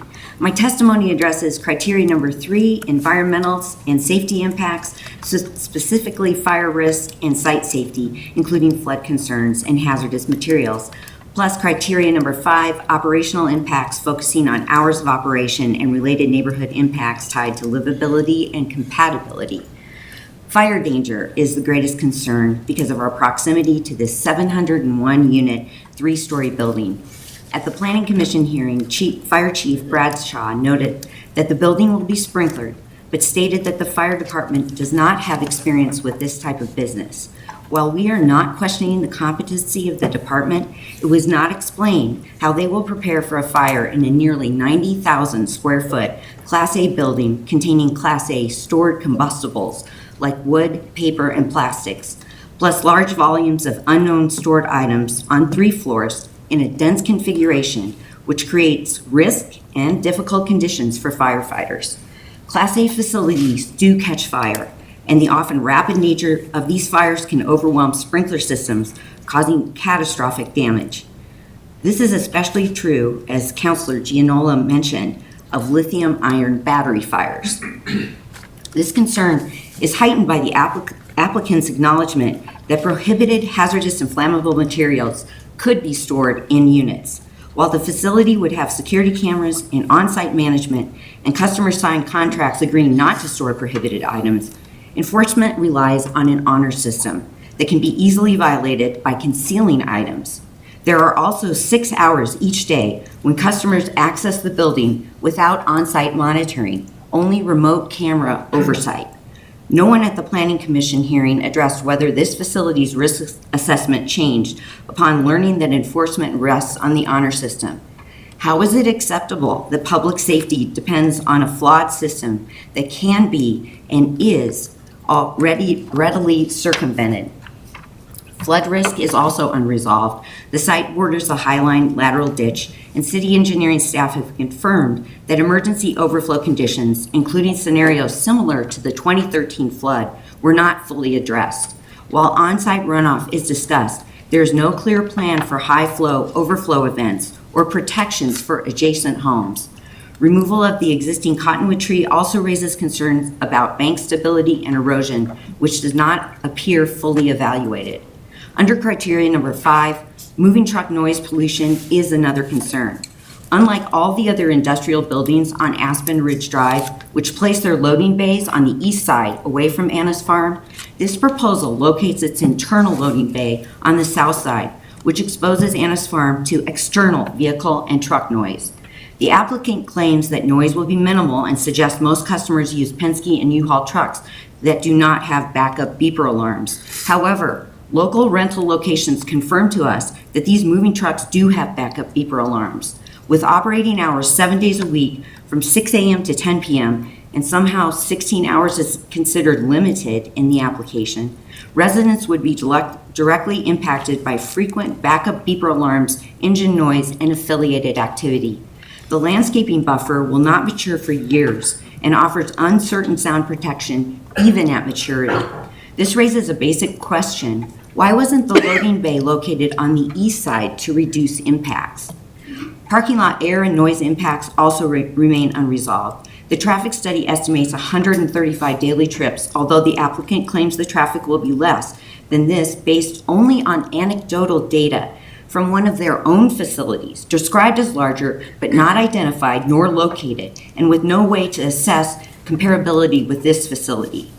How is this acceptable data? And with only 2 interior loading bays and only 5 standard parking spaces and 1 ADA compliant space, vehicles may queue in the driveway or circulate while waiting, creating the potential for idling, exhaust emissions, and additional noise.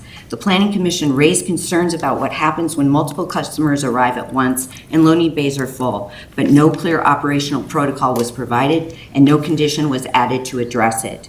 Taken together, these unresolved issues and concerns raise serious questions about compatibility and risk to surrounding neighborhoods.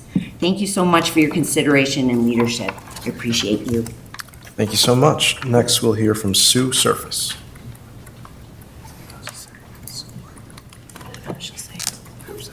Good evening, members of council. My name is Sue Surface, and my husband Jack and I live at 638 Homestead Street. I'm going to speak about the impacts from the building's shadow and lighting, which fall under criteria 3 and 5. Under criteria 3, my concern is the environmental impact of the building's shadow. The project is expected to cast significant shadows onto nearby alleyways and homes because it blocks morning sunlight from the east. I know this, and it's personal to me, as I live in a one-story home where, because I am one home west of my neighbors, the only natural light my home gets and the only sky I can see from my home is through this parcel. In your handout, we gave a couple of photos of the sky from my kitchen, and in the foreground, you can see the cottonwood tree my neighbor Wendy is discussing tonight. The shadow from this building will reduce solar panel efficiency for at least one neighbor. And finally, the shadowing also raises safety concerns because it would contribute to ice buildup in the alley, which is already an issue we have alongside the row homes, creating slippery and potentially hazardous conditions. We're all so close together in Anna's Farm that this size and scale of building being so close to us will drastically change things and create a major blocking out of natural light and views of nature that we can now see from our kitchen window. Under criteria 5, I want to focus on lighting and noise, since both affect how this project fits into a residential neighborhood. Lighting is a major concern. The staff analysis does not fully address building signage, interior light spill, or the differences between what the applicant describes and what the site plan actually shows, especially regarding the rear lighting. The applicant says there will be no rear lighting, and the staff mentioned that in their executive summary for today's meeting, but plans clearly show multiple fixtures that would face the neighborhood. We also could not find in the packet the applicant's rendering of the building with the signage. It was shown in the Planning Commission hearing that I attended. They were asked about the glow that the sign would create, and it's deeply concerning to us. We want natural light, not artificial light at all hours. Further, there's also no real analysis of glare or light glow from the building's large white exterior, which could significantly affect nearby homes and nighttime visibility. Together, both the shadows and the light from this proposal call into question whether this development can truly operate in a way that does not have severe and significant adverse impacts on the surrounding neighborhood. Now, if you just take a second, picture your house, picture your neighborhood, and ask yourself, would you allow this immense self-storage to be built next to your home and neighborhood? Of course not. As our elected city council, we implore you to do what's right for your Lafayette citizens living in Annis Farm. And just vote no, please. Thank you so much. Next, we'll hear from Maureen Bross.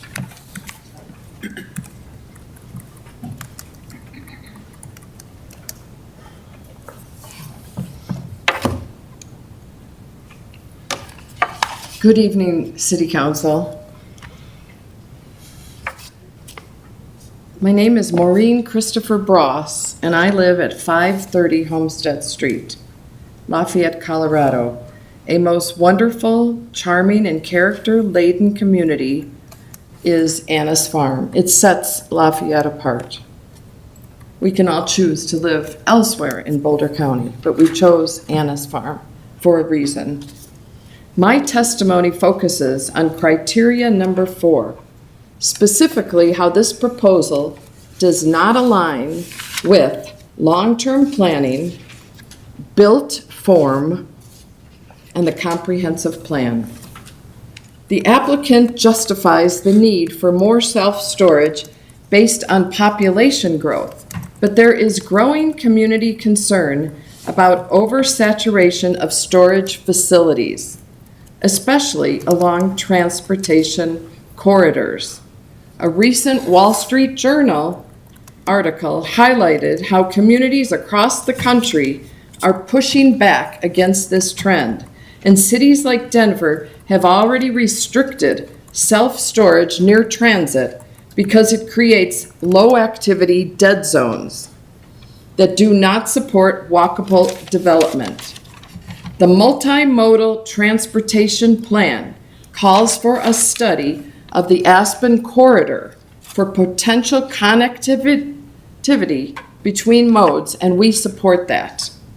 Lafayette already has a relatively high per capita supply of self-storage compared to nearby cities and Denver. Within Boulder County, Lafayette has multiple facilities, and residents already have strong access relative to our population. This raises a basic question of need, especially when another storage facility already exists directly across Aspen Ridge Drive. The claim that this site provides needed services is difficult to reconcile with existing supply. The comprehensive plan designates this area as adaptable commercial, intended to evolve into walkable, mixed-use districts that include residential, office, and retail uses that activate community life. It specifically discourages standalone, low-activity uses that do not generate pedestrian engagement.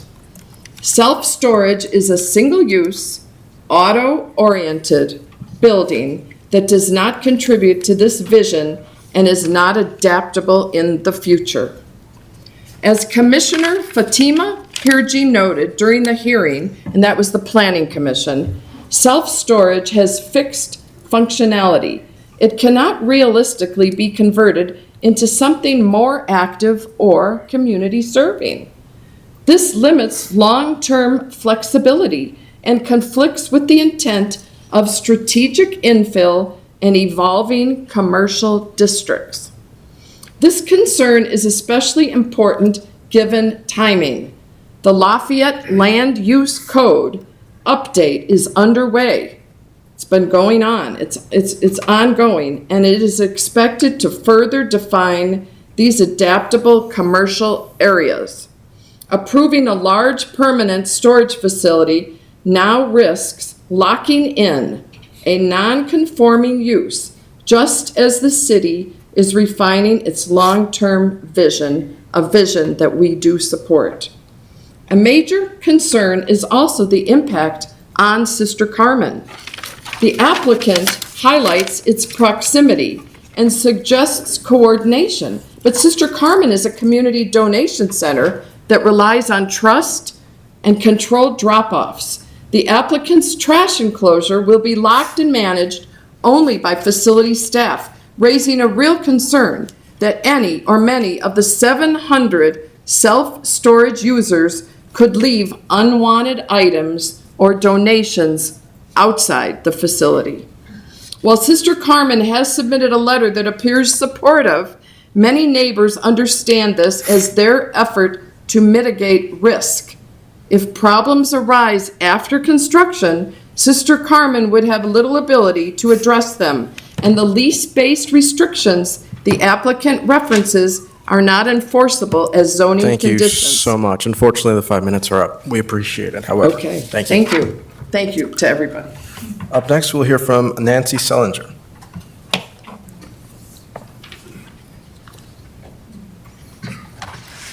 I feel like we're old friends.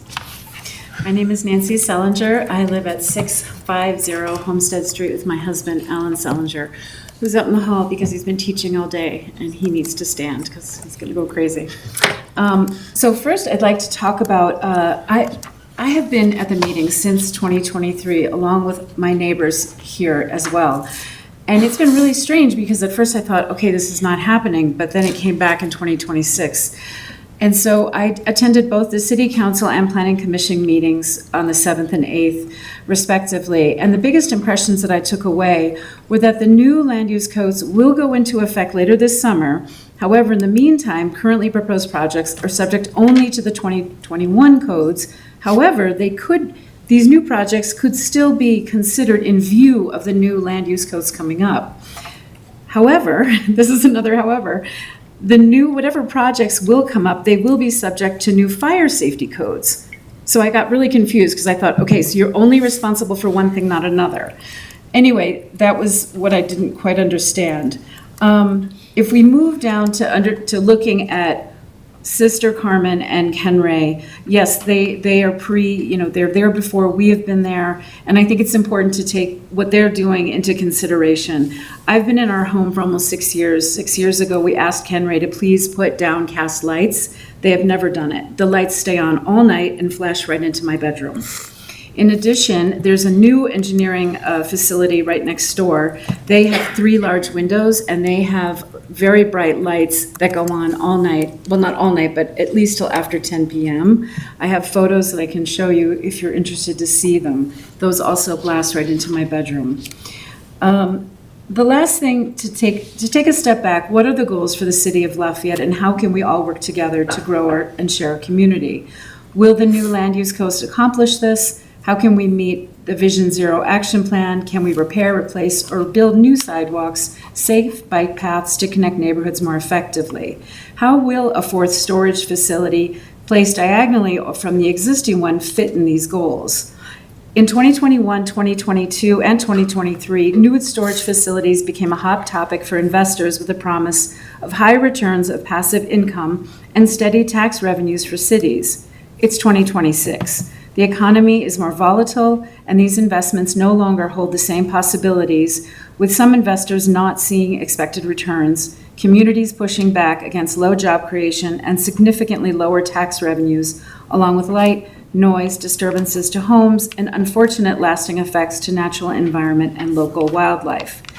In March 2026, an industry insider article quoted 10 different storage facility experts in the field and said a lot of projected projects may be difficult to justify for the foreseeable future because we're seeing economic impacts, we're seeing developers are using old numbers, and it's not their fault. They're just using the numbers that they had, and they're saying, we have this amount, it'll cost this much to build, this is how much we need to earn per square footage. We're not seeing those numbers right now. We're seeing volatility in Boulder County, in many parts of the country.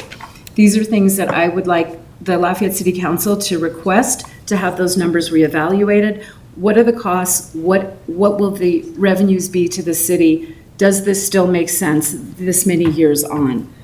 I can supply that industry letter if you're interested, article, excuse me. Since 2023, the proposed facility, we continue to push back. what will be the message to residents? Can we pivot to another idea? At the last meeting, we heard an idea about a bike shop, maybe a cafe, mixed housing, mixed commercial use. I think we have an opportunity to just take a moment and a breather and say, they have the developers and their, I guess, how do you describe it? Their consultants have worked diligently and have tried to respond to everything that we have said. However, I still don't feel that this is the right fit for this space, and I think we have a better opportunity ahead of us with new land use codes, as well as think about, I mean, I guess at this point, we've made sort of every point 6 times, 7 different ways, but I still think that there's still room for us to reconsider this and possibly work with a developer and say, is there something else that you can pivot to? That's another option. Thank you for your time. Thank you so much. Seeing no more speaker forms, I will ask, is there anyone else here who would like to speak that hasn't yet spoken? Seeing no one, I will turn to our city clerk. No one on the phone. Okay. Seeing no other members of the public wishing to address the council, the public testimony period is closed, and for the record, it is 8:32 p.m. I will now turn it over to the applicant, seeing if they would wish to respond to public testimony.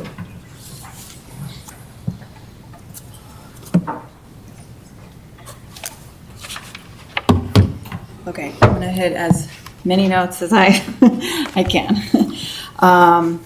Probably working a little backwards. I am going to start, I did mention earlier that we have worked diligently with Sister Carmen and some of their concerns. I want to address the item disposal item.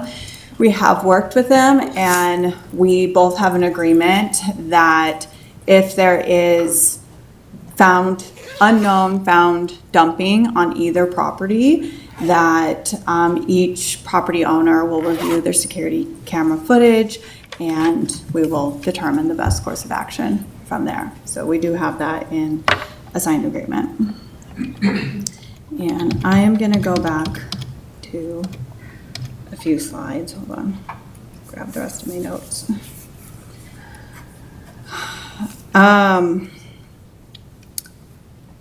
There's obviously a lot of questions about continued lighting and sound buffering and landscaping. I think we've already discussed the design and the plan. If there's any specific questions that the council has further, then I'm more than happy to continue discussing those.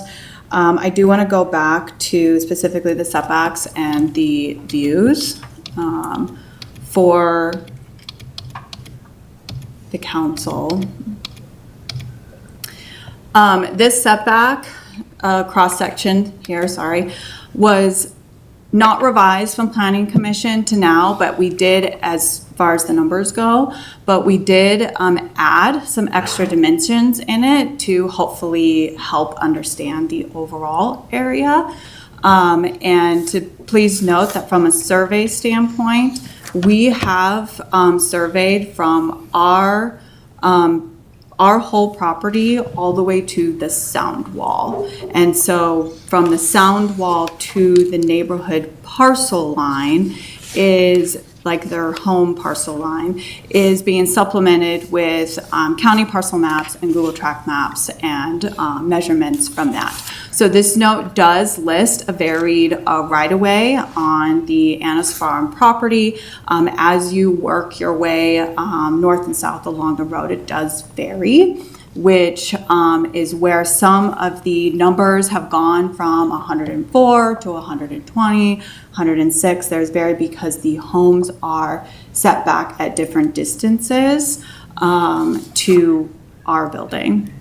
So that's kind of coming up with some of the overall variation. In the original application materials that were being reviewed by staff, we were using a dimension that was further south, which has a larger setback. And when we prepared materials and revisited the cross-section to go to Planning Commission, we decided to show the closest scenario, which is where the 120 to 104 discrepancy came from, of showing a property that was further north that happened to be the closer dimension to our parcel. So, and we also, in relation to this mechanical unit discussion, we prepared these two line of sight exhibits that, again, we have everything measured up from this sound wall, from a grade elevation, our building elevations, landscaping is all modeled in here in our model software where we have the grade changes on. So the top image is shown from Aspen Ridge Drive as somebody standing in it approximately 6 feet tall, looking at the building at the 6 foot straight on the building. This is really intended to be a perspective to show that even though the mechanical units sit a couple feet above the parapet wall, due to just general perspective views and distance, you can't actually see it from eye level on street level. And then the same, we did it from the western side as well for anybody from Anna's Farm community in the adjacent street looking towards the west. Again, this is intended for the unit discussion, but just to show that it, since the units are set back 40 feet from that parapet wall, that again, the line of sight perspective can be seen. But just from a visual standpoint, kind of shows the perspective and grade change. So I think those are all. I don't know if Alyssa wants to add anything. I just wanted to briefly touch on the commercial or the comprehensive plan designation. If I can find that, here we go, adaptable commercial. So I just want to touch on, when I read the intent for that, it is to allow larger format commercial spaces to transition over time into more mixed walkable communities. This, I feel that this is a more unique site. Obviously, it's an infill site, a smaller site, and doesn't fall within that larger format commercial space ready to transition. So it is slightly unique as far as the classification that it's been designated as.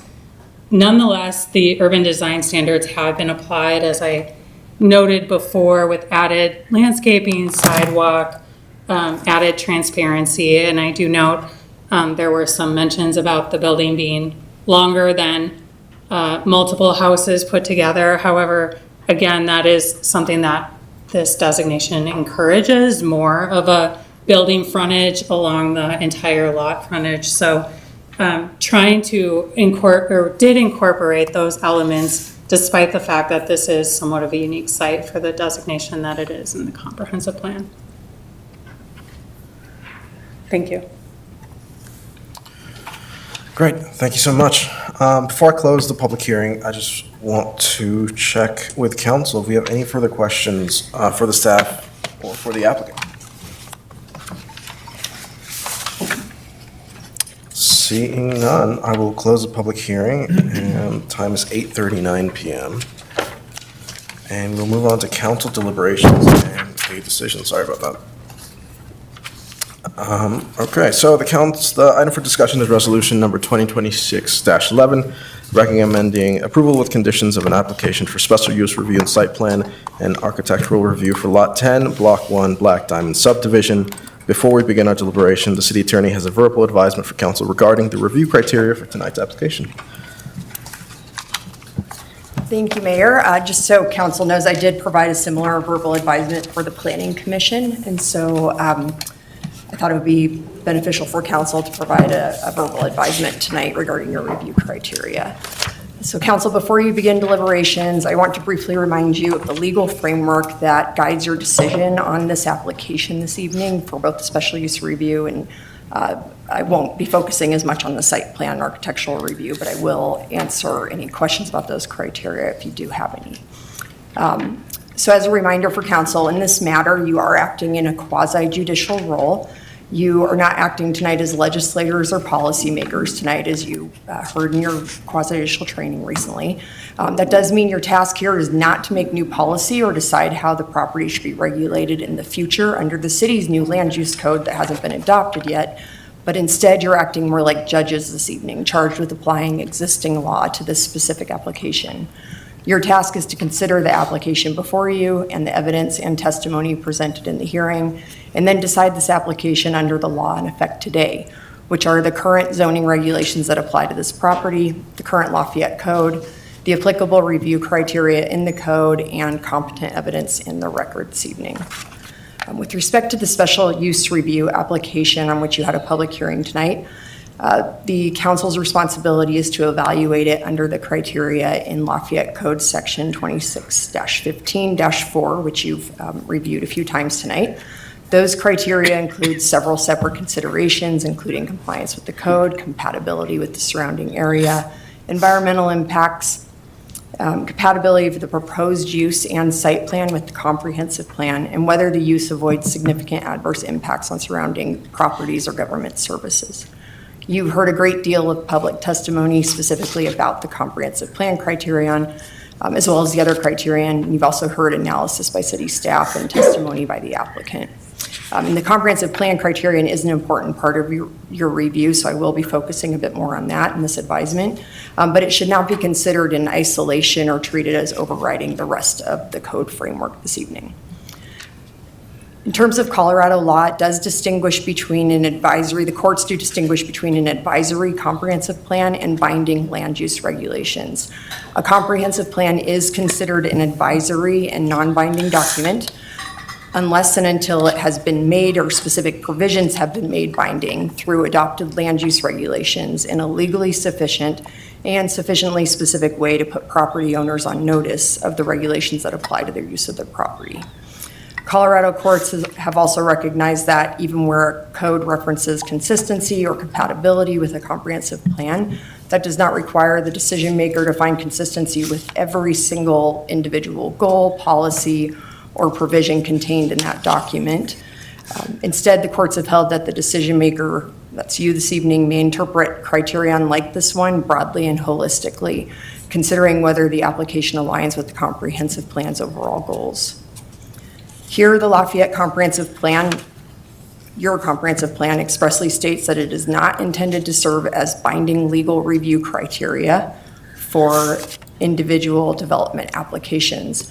As a result, the comprehensive plan should be applied holistically or may be applied holistically tonight by council, considering whether the proposed use generally aligns with the plan's overarching direction rather than requiring strict consistency with every individual policy in the plan.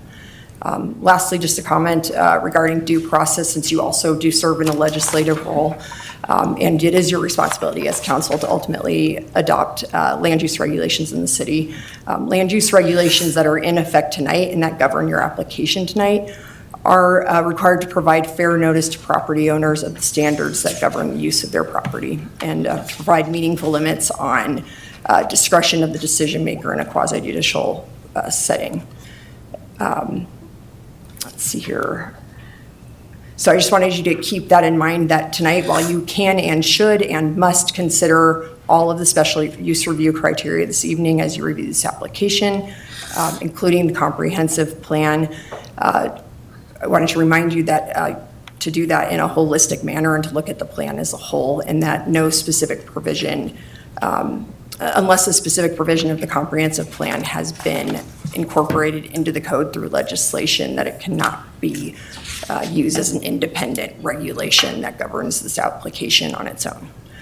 I'm happy to answer any questions that council has now or during your deliberation this evening as you work through the criteria. Of course, I did focus on the special use review criteria. You do also have a site plan and architectural review before you this evening that does have its own review criteria that are equally important for you to consider.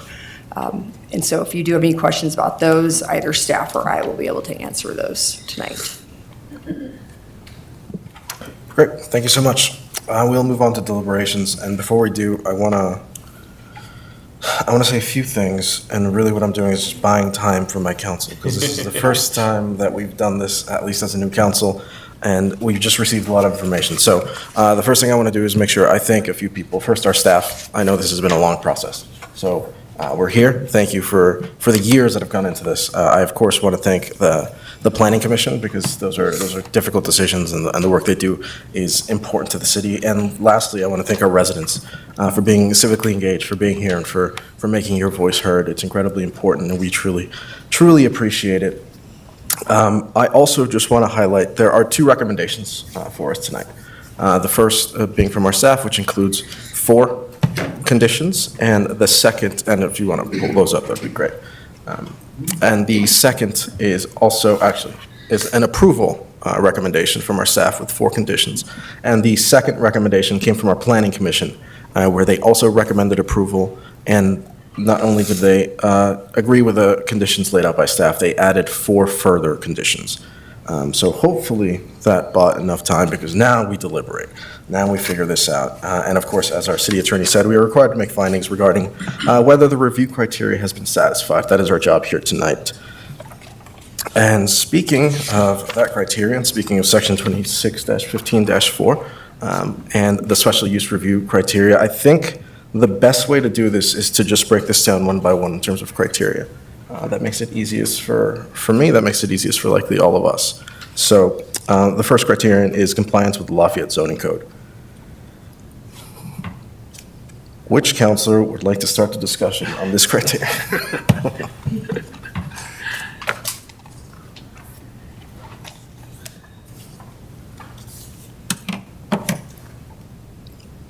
And actually, for our staff, could you pull that one up? No, that'd be great.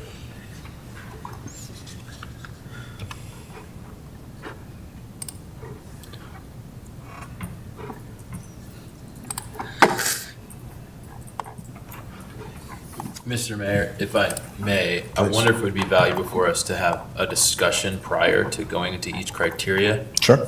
I think it's hard to go into a box so quickly, if I may. Can I ask what the discussion would be? Just broad projects, whole thing? Yeah, I mean, I think if there's questions or concerns that folks have on their mind, I don't know. I mean, maybe Just to piggyback, I think maybe we start with special use as the general discussion, because I think that's the broader issue, and then we get to site plan after. Yes, that was the idea. And I know that as we go along, I'm sure our staff, our city attorney especially, might be a big part of this conversation, but our staff would be happy to answer questions as we go. But yeah, I'm happy to, whatever helps us, whatever makes this go as smooth as possible. So is there something you'd like to start with?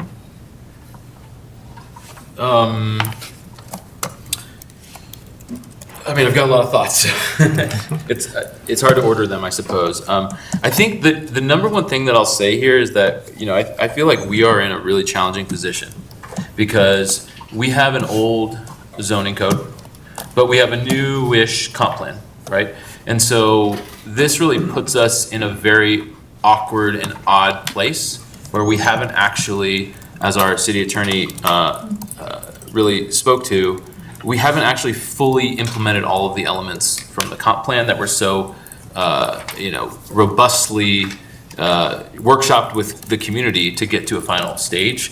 But all of those things haven't been fully implemented because we're still in our zoning code update. So I think part of, I suppose what I'll just say to sort of kick it off, because I think some of my comments and thoughts around each criteria are based in that in some ways, that we are in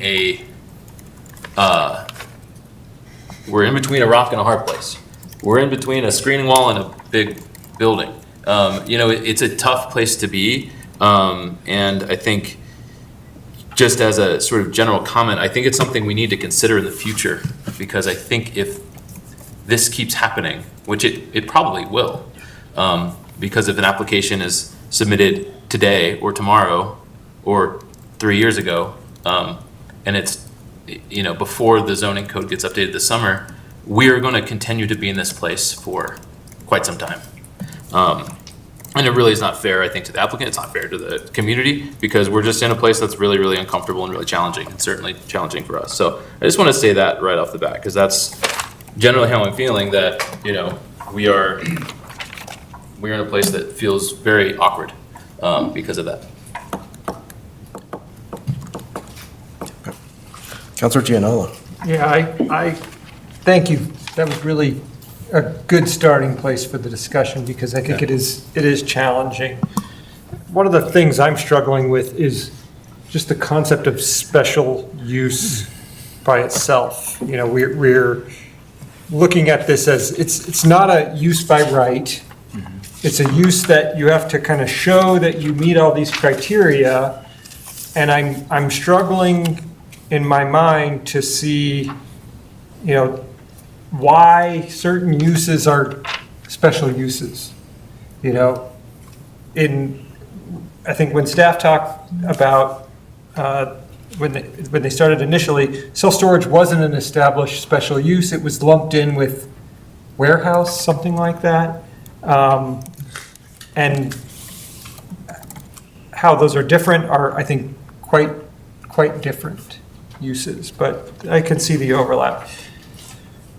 A couple of these criteria, I feel like are easy lift for almost every application that we're going to see. Number one, compliance with the zoning code. I don't know that we would see an application that doesn't come to the, you know, compliance with the municipal code. I think we're looking at even broader than the zoning code. I think it's municipal code is the criteria in the municipal code, in the zoning code. And then compatibility with surrounding area. Self-storage is use that's in a only industrial zone. So how, if it's allowed in industrial zone, I don't understand how it can't comply with, you know, the industrial zone.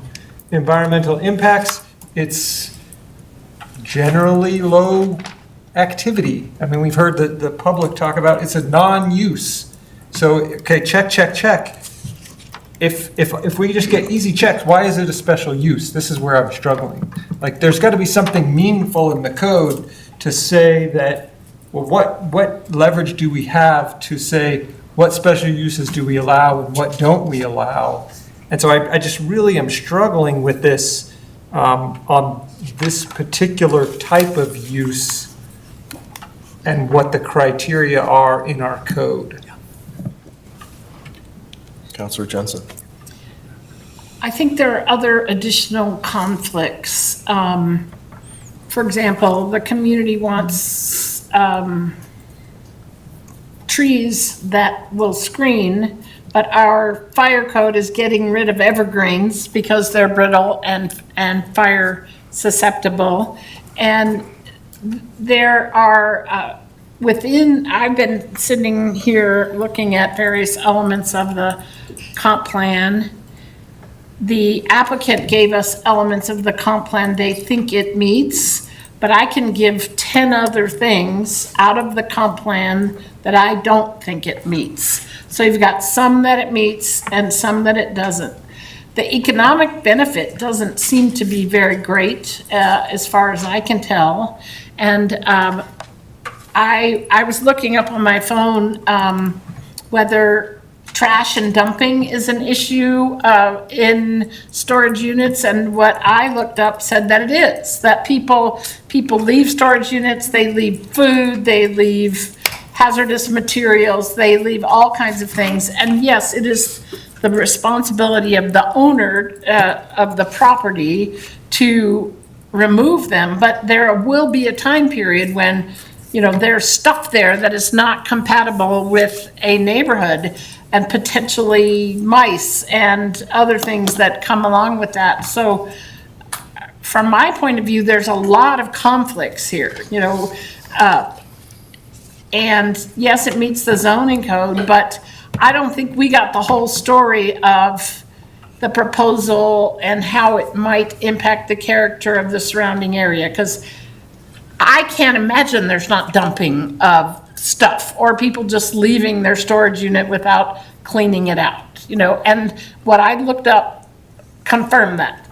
Additionally, I think I looked up, like, in the last 6 years, about 1,400 fires in municipal and storage facilities created that are in municipal areas where the fire department had to respond. That's significant to me, you know. So I'm having a hard time because I think there are many elements of the comp plan that this doesn't meet, but I also think there are some that it does, you know, and one of the criteria here is compatibility of the proposed use and site plan with the comprehensive plan. And the main one I am concerned that it doesn't meet is creating community serving economic facilities that the community you might want to go to. This is clearly not pulling from people in the neighborhood who would want to go there. I think the applicant thinks it is because they're going to be driving from about 5 miles, but I'm talking about the comp plan talks about walkability, and this is not something the neighborhood is going to walk to.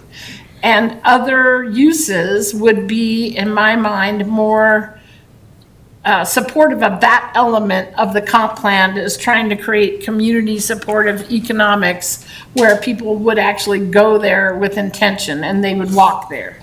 So I'm struggling with, you know, where to go. And I also heard people say some of the data we have been given is not accurate. And I don't know if there's a way to verify, have a third-party fact finder tell us, or any of that. So I'm going to jump in here because I think our city attorney definitely wants to address a few points there. I know a couple of the comprehensive plan possibly points, but also just to reiterate what we're looking at and what we should be looking at tonight in terms of just what's on the public record and then the criteria. Not necessarily looking things Good up. point. And I just want to go over to our city attorney because she's far more eloquent than I will ever be. Yeah, She wants to explain it, please. I actually don't have anything specific to explain at this point. The only comment I have about some of your questions and thoughts, Councilor Jensen, is regarding, I think you mentioned fires or something that have occurred in other jurisdictions. And I would just caution you that we don't know anything about those fires or what caused them or what the condition of the building was. So I just wanted to caution council that you can't make a decision based on something we don't have in the record or information about it. And thank you. I appreciate that. It's probably not relevant to tonight's application. Thank you. Councilor Bollier. Thank you, Mr. Mayor. Just very briefly, because I think I'm aligned in my brief comment here with the previous three councilors. As I look through the criteria here, and I just want to note with tremendous appreciation to the applicant, to staff, and to residents for coming out as well to echo that statement. I mean, this is very, very thoughtful. And I see elements that do not align, elements that do, and then gray area in between. And I want to make, wearing that quasi-judicial hat, I want to make a good neutral decision.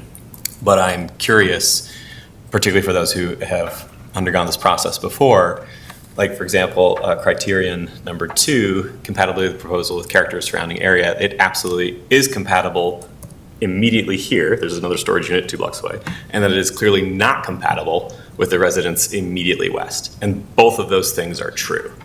And so I can make a decision tonight. I feel comfortable with that. But I am curious for how our attorney, staff, and fellow councilors, and you, Mr. Mayor, see that when we have very compelling, I think, well thought out ethical arguments put forward by multiple parties.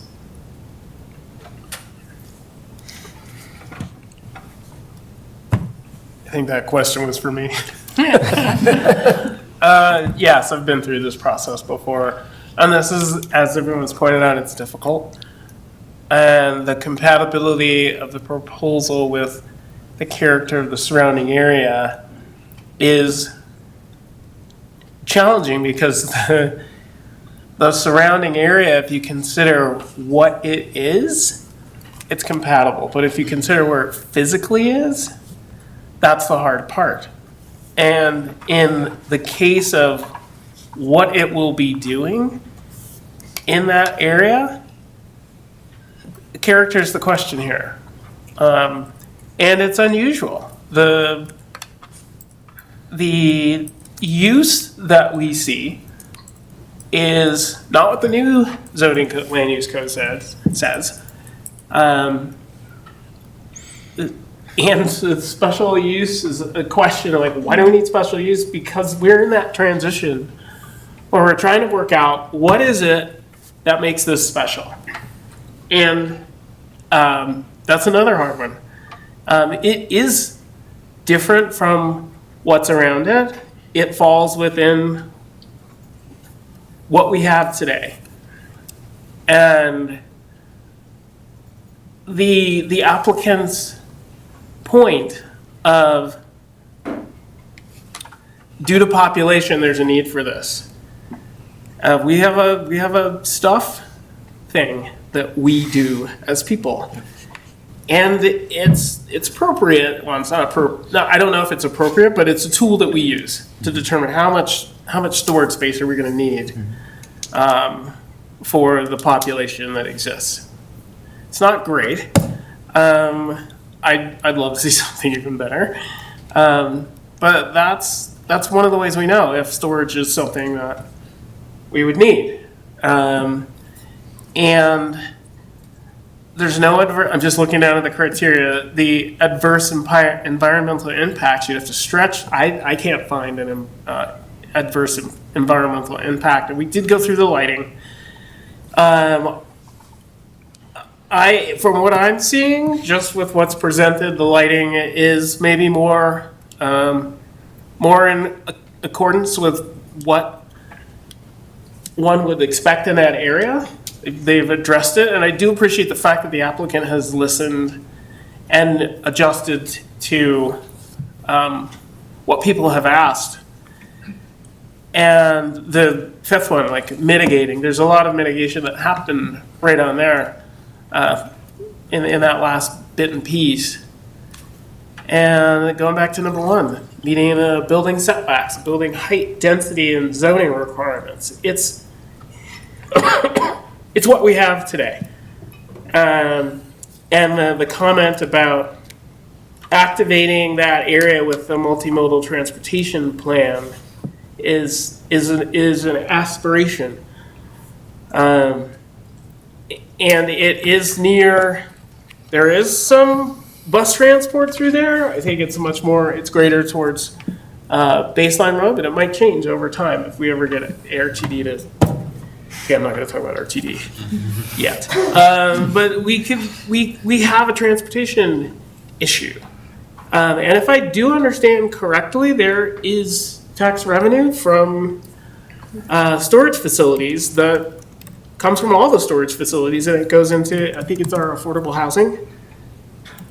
No, I'm going to look at it. No, it's divided three ways right now, to our Historic Preservation Committee for grants, to our Arts Department for arts maintenance, and then to our Historical Society for their general operating, about a third. And when we estimated this project, we thought currently we bring in about 90 to 100,000, and that this would bring in an additional 40,000 in the storage tax revenue, but that's what it goes to. So we would, if this were put to pass, we would be receiving tax revenue for it just because it exists. It's assuming people use it, and I don't know, the applicants seem to be pretty confident people would use it. So I'm looking at where it is and the fact that Sister Carmen has reached out and talked about what goes on in that area. I think it's significant, and it's important to me, and I would hope the relationship would continue, because Sister Carmen is a keystone species in this world that we live in Lafayette, and I think that's why they took the chance to send a message to us to talk about their experience with the applicant. And it doesn't look pretty, the way this is rolling out. I can't say that this is a beautiful match over what the comprehensive plan might have, but right now it's aligning with. It wouldn't have gotten, like Councilor Gianella said, it wouldn't have gotten here if it didn't match city code. You did say that, right? I did say that. Okay. I don't want to put words in your mouth. So criteria number one. Criteria number one. Thank you. So that's a little bit. Thank you, Mayor Pro Tem. No, that was a lot. Sorry. That was a great answer. And I'll give a worse answer. I think it is a difficult one, right? And I appreciate you asking these questions, being that this is the first time we do this, because I remember the first time I did those. oh my gosh, how do I get through? How do I do this? Because yes, the questions that you're all asking, they are difficult. They are difficult to answer, and our job tonight is difficult. And I think to Councilor Gianello's point, right, you can make a case for some things, you can make a case against other things. But putting on my quasi-judicial hat, right, compatibility of the proposal with character and the surrounding areas. The surrounding areas are zoned industrial, right? Like, we have to look at that in just an objective way. Some of them. Yeah, right, some of them. And zoning code, right, it likely wouldn't be here if it hadn't met that. And then for small stuff, I do just want to highlight, there are conditions that have already been given to us by staff and by planning commission. So if we find that it's not quite 100% there, or there's something else that we, in our discussions tonight, or deliberations tonight, want to maybe just tweak, or maybe we want to add something, we can always discuss a potential condition. So not as good of an answer as our mayor pro tem. That's great. I tried. Can I ask a question on that, Mr. Mayor? Yeah, of course. So conditions, though, are on the site plan architectural review specifically, right? On the special use review. It either passes or it doesn't. Yeah, we can't condition the special use review, right? That's a good question. Mayor, can I address that? Of course. So with respect to special uses, those are typically designated special uses because they may require additional conditions to make them appropriate or to help them be more appropriate in a certain area. They're also called conditional uses in other municipalities. So conditions are appropriate for a special use to the extent they further the application's compliance with the criteria in the code and further mitigate any adverse impacts. Now, an application can also come to you from the applicant with design elements that already strive to address those potential external impacts. And the applicant had done some of that prior to planning commission review and has done a few more things between planning commission review and tonight. But to the extent council can tie a condition to furthering one of your criteria to ensure that it's compatible, that could be appropriate. But yeah, I would want you to tie it to one of these specific criteria and say why it helps further the satisfaction of that criterion. And you can look at those conditions again if that would be helpful and see if you do agree with those conditions and that they carry that out. So I would need to see the conditions again to tell you whether they're specific to the SPAR or the special use review, but Or they're driven from this, just yeah. conditions can be appropriate. Fair enough. Councilor Gallegos? Yes, so I'm looking specifically at the criteria, and I'm struggling with 2, 3, and 4. So 1, based on today's zoning code, yes, it does meet M1 zoning, but as far as community character and environmental impacts and compatibility with the comp plan, I'm thinking specifically of economic vitality, which has come up a couple of times in public comment. So currently, that space, there's nothing there. And compared to 0, 2 to 3 jobs is still something, and it is still going to bring in tax revenue. I'm not going to meet my friend for coffee at the storage unit, but maybe I could find a way to meet my friend and bring my storage in together and make a day out of it and try to build community that way. I have a question, not a comment. So a couple of the people who spoke asked to have a more graduated transition where it was lower building height near Anna's farm, and then and they said they had talked with the developer about that, and it wasn't something they wanted to do. Is that even possible to do a building like this? So maybe only a portion of the 3rd floor was the full height, and it would be closer to Anna's farm. It would be a little bit shorter. Is Director Williams, is that an option or is that not? I think, I'm not an expert in self-storage facilities, but I would assume that that's an option, so. You think it could be done? Yeah, So.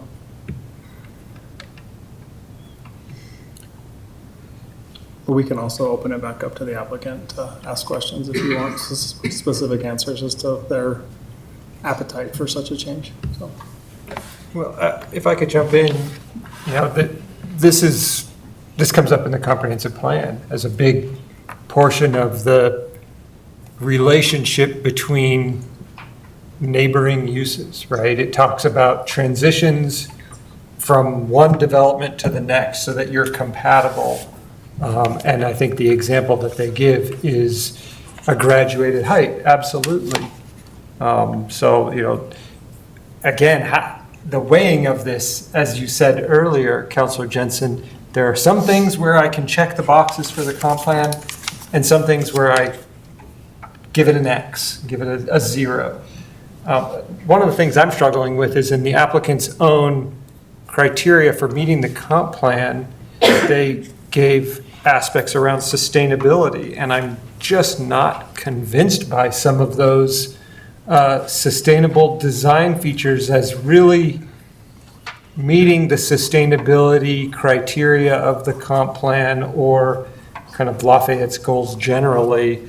And I think you asked questions about the type of HVAC as one example, and gave them every opportunity to say, this is going to be highly efficient, it's going to be set to mitigate, the energy use.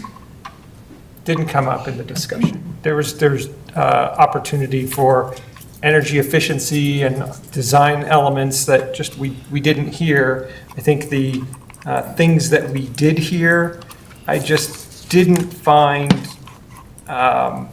really all that meaningful as far as sustainability features. And I'm trying to talk while I pull it up, but sustainable building practices for new designs, they said they met that, but I don't see. What would that mean, Councilor Gianola, meaningful sustainability? I mean, to me, the meaningful sustainable building practices are things like, the LEED certification type, high energy efficiency in lighting. I just wanted to offer that those types of issues are implemented from the comprehensive plan through our building code. And so keep that in mind, and Lafayette is ahead of the curve on a lot of things in our building code and is about to make another jump forward this fall with our building code, which we have a new one under review right now. But just know that those things are not things you could, those aren't regulations that apply in the special use review or site plan context, but they are enforceable standards that we have in our building code in terms of what Lafayette has legislatively adopted to achieve those sustainability goals. So know that those are already partially implemented through our building code. If not fully implemented, I would need the building official here to address that. But I mean, that to say that you meet it, this is the hard part for me, to say that you meet it without giving any of those examples, that's where I struggle. And I just don't, I don't understand that you're saying this, but I didn't see those examples come through. If that's the example of how you're meeting the comp plan, I need more, right? That to me is an X, not a check, without those examples. Any other thoughts from council before I start kind of pushing us toward a decision here? Because we're eventually going to have to decide. Councilor Fredland. I do feel like we've had kind of a high-level conversation, so I do feel like if you're open to it, it might be appropriate to go to each criteria one by one. Yeah, I just want to see if there's any One more. high level. Yeah, Councilor Jensen. So, I'm a big fan of Sister Carmen and all that they do, and I'm grateful for them engaging with us. But it's interesting to me that what Sister Carmen might need and want is going to be kind of really different from the community and the city. They don't want very much traffic. They want it to be peaceful, and the community might want, somebody mentioned a sports bar. I'm not saying I would, but that might be what they want, and they might want something fun that they would enjoy, walking over to in their neighborhood. And I can see where there's a conflict. This is, again, goes back to all the different things that conflict, what Sister Carmen might need and want versus what the neighbors. And I think Representative promoted. Councilor Bollier was talking about, I forgot. I just lost my train of thought. Multiple things are true. I'll pass. I've forgotten what I was going to say. But I do think there's still many ways that this could go either way. And I do think, having had storage units myself, and I have a good friend who is an organizer, and what she does is help people clean out their storage units. And the stuff she tells me about what is often in the storage units makes me think there is potential for adverse. And I know I'm not supposed to consider that now, but it's part of who I am. I know that about what she tells me. But I know the applicant said they meet things like, the lighting code and the dust and the noise. But I don't think those are the only environmental impacts that this might have. I think there are others. And the thing I struggle with is the environmental impacts are supposed to be tied to the use, not the site plan. So the use as self-storage. Right. The environmental impacts of self-storage as a use, to me, are different than the environmental impacts of a 3-story building that's X feet away from a sound wall of a neighboring development. That's right. And I think we're supposed to consider, for the criteria here, the environmental impacts of the use of self-storage as the use. Is that right? City Attorney, do you want to? That is correct, and the impacts of the use can be addressed through the site plan. That's why these tend to go together. Yeah. So you can think about the site plan and how it addresses what council sees as evidence in the record of an environmental impact. So you should also consider the site plan in that. Right, and I guess where I struggle is, let's imagine that we had a different use in front of us, one that was not a special use, and we had a site plan that was the same shape building with the same setback, with the same, and so we're no longer considering the potential for adverse impacts under the special use criteria. Now we're considering it under the site plan, which I think does include the same set of criteria. It is a different set of criteria. That is inclusive of some of these criteria, I believe. Say that again, it's not a what? It's not. Some of the site plan criteria are inclusive of some of these criteria, or I'm not as familiar with this site plan criteria as I am with the special use, given that this is up on the screen right now. One thing I wanted to say, and as I was looking at the comprehensive plan, when you get into policies and strategies, there are some of these that this project supports and some that it doesn't. But when you get into the principles that are in the comp plan, it's clear to me that this project doesn't really jive with the principles. With regard to some of the specifics, you could disagree. But the principles of sort of the land use framework that, we hope to see in the future, and as Councilor Fridland said, we're in this hard place between these principles stated in the comp plan and the code that we have to deal with right now. But the principles of the comp plan, as I see it, I'm not sure this meets the principles. Okay, I'm hearing things that are specific to some criteria, so let's just start breaking it down one by one. I think that's the best thing we can do at the moment. So let's start with number one, which is compliance with the Lafayette zoning code. I think I'm gonna just run through these because I think we all kind of know what we're talking about, at least to a certain extent. And I wanna know if you'd like to start discussion, if you disagree, whatever it is you kind of want to bring up. We're just going to go one by one. So for the first one, compliance with the Lafayette zoning code.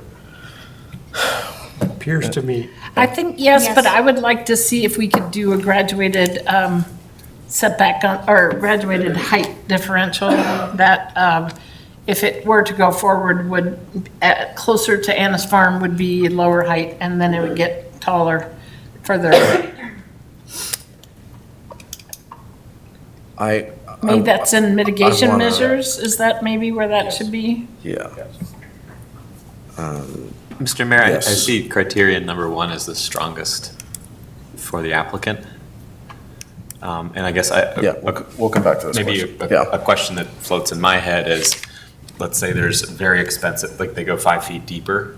I don't know that that 5-foot reduction would address many of the concerns that we heard from the public, maybe slightly. But I think for criterion number 1, the applicant's done a very good job meeting those and exceeding. Does anyone disagree? It seems relatively straightforward. Let's move on to number 2, which is the compatibility of the proposal with the character of the surrounding area. Any thoughts from council on this one?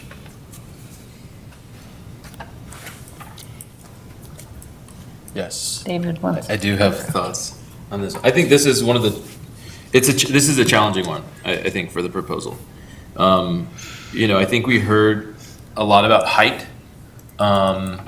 And, this is going to be taller than, I believe, all other uses in the M1 zone. It appears that it's going to be taller in terms of elevation, obviously because of grade and all these things, but then, the regional business to the east, and certainly taller than the residential to the west. And so compatibility with the surrounding area, I think that is a challenge for this proposal. And compatibility with the character, I think if you look around that area, it's not, directly to the north, directly to the south. These are not, these massive sort of boxes, right? They're very different sort of architecture and look and feel. And so I do think this is definitely a challenge. And there are mitigation measures that I think do try to address some of the specific impacts, and I think we'll talk about some of those in 5. But and those are trying to address those challenges. But screening a use from the view doesn't make something compatible with the character of the surrounding area. In fact, the fact that it needs to be screened, I think, sort of concedes the point that it's not necessarily compatible with the surrounding areas. So I think this one's really challenging to say that it meets the criteria. I think at this point, I don't believe that it does for this criteria. Just before I turn, can you just make clear why you believe it does not? So as just for our city attorney and for council. I feel like it is certainly higher than the surrounding areas that currently exist. So that's one incompatibility. It is, I think the character and design is significantly different than the directly adjacent properties, certainly, and other properties in the district, and certainly to the residential adjacent districts. Councilor Fridlin, can you point to something that was in the record tonight about the surrounding buildings? That you're saying it's not Sure. similar in character, and real quick before you do that, this height is allowed on this property, and if there's something in the record that you can point to that about the surrounding buildings that shows this is, to go to your point about the character of this building and this use with those. Yep, I'm trying to pull up buildings. the I'm sorry. packet now, refresh, Yeah. so give me 1 second.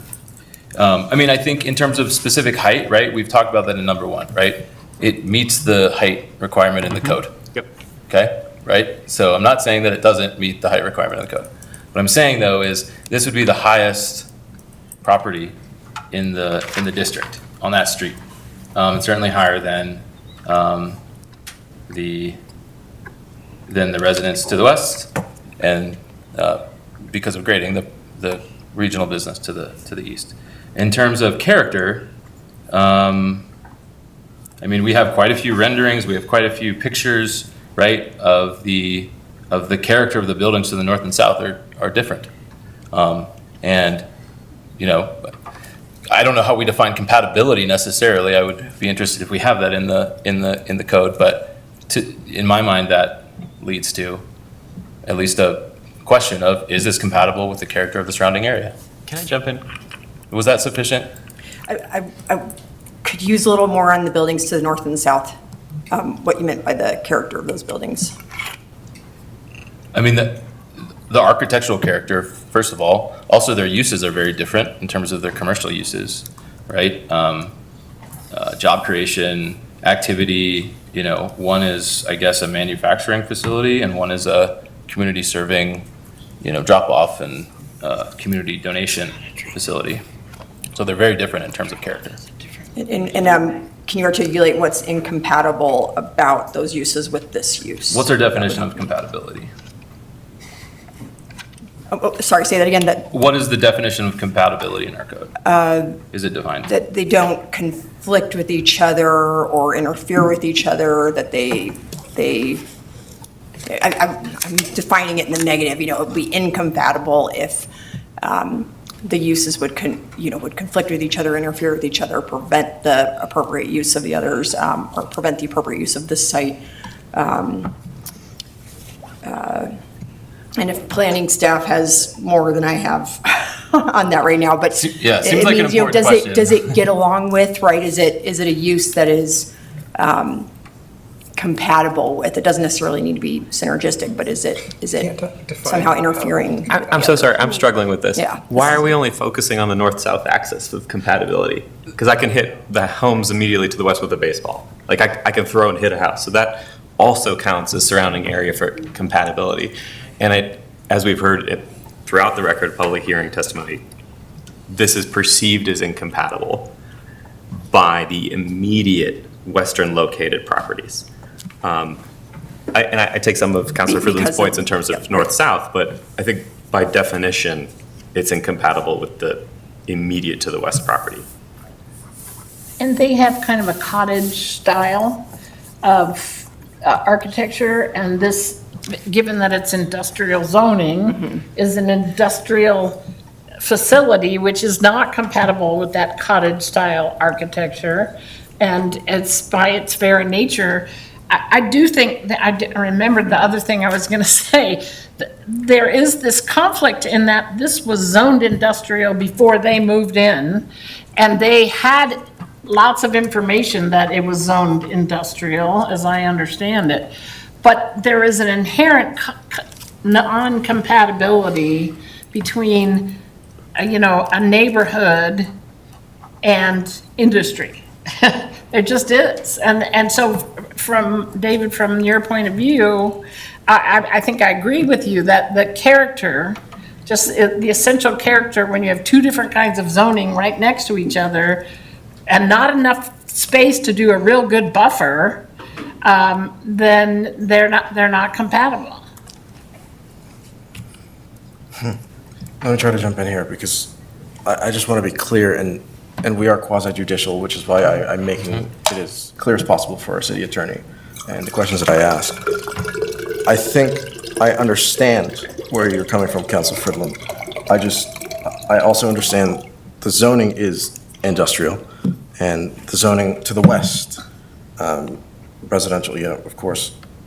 What I'm trying to just get to the point, if you will, of why you believe this is a denial or this would fall under not complying with the criteria.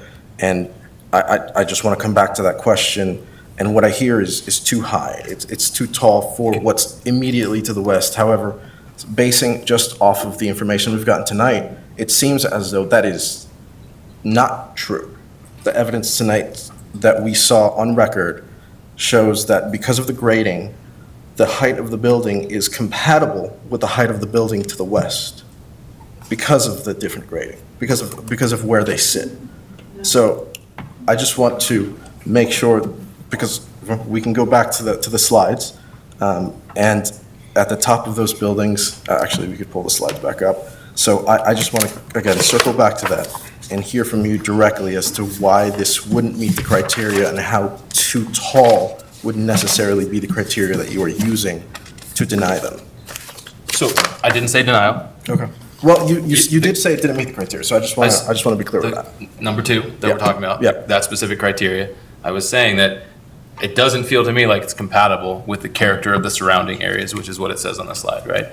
And so, because, as we've discovered, right, like, there's fairly similar heights, fairly similar architecture in the M1 zone, and this is different, quite different, and thus, I think that at least begs the question of, is it compatible, pending definition of compatible? Because if compatible, as I think we were starting to define it, is it doesn't allow that use next to it, then what are we doing here, right? Like, that's gonna be a really, really high bar, so I do think we need to answer that. But to your question, the height is certainly a part of it, where we are potentially approving the highest point in this district next to a residential area and in an area that we've talked about stepping up. And so there are implications further to the west for the residential properties and implications further to the east, because now we've set a precedent of graduating heights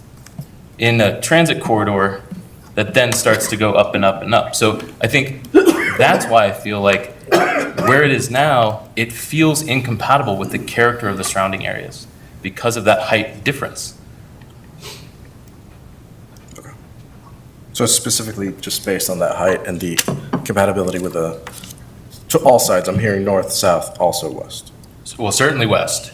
North and south, less so, I think, right? Does what is more on the challenging. record in front of us change that view at all? Say that again? What we're looking at, does that change your view of anything at all? Being that we are seeing what's immediately west. Yes, we could pull up the pictures, that the renderings from the applicant of the view from the driveway, the view from the screening wall. That when that screening wall was put in place, it was envisioned what existed there, right? And what potentially would be compatible with those current uses. And that's why they built it to that certain height. And so now coming in, and this is something that's significantly higher than that, and thus the screening wall is no longer effective to screen that use, that does mean something to me. Yes, absolutely. Okay. And it's not just this one slide that's in the record, right? We have a number of renderings. No, of course. But this is the one that kind of showed us the west, so I just want to make that clear. Well, there's quite a few that show the west, but yeah. I appreciate it. To be clear. Okay, with this, the second criteria, is there any other things here, any other thoughts here, any other questions here that, Councilor Gianello? Yeah, I still struggle with this, and the mix between the building envelope and the use. And that's where I struggle. The use itself, to me, seems compatible. It's allowed, or I won't say it's allowed. This use already exists in this zone district. We have another storage facility, not quite across the street, but, half a block away. And the use itself, not taking into consideration the building, if, let's say, we had a use of a storage facility that was 1 story high, I don't think we would be having this same kind of discussion. We would say, the use is compatible, right? The use as a special use evaluation, we're going to say, you're allowed to have this use we're going to give you this right, without kind of taking into consideration the building envelope. This is where I struggle, is how do I weigh the site plan and the use in absence of the site plan? Because to me, I think that this is the way I'm interpreting the code, is we're evaluating the use, and then we can use the site plan's mitigating factors against things that might not be a compatibility to the use. And I just struggle because I can't see that the use as a self-storage facility is incompatible with the surrounding area. The commercial to the east, M1 industrial to the north, M1, community resource center to the south, and to the west, residential use, self-storage. It doesn't necessarily conflict.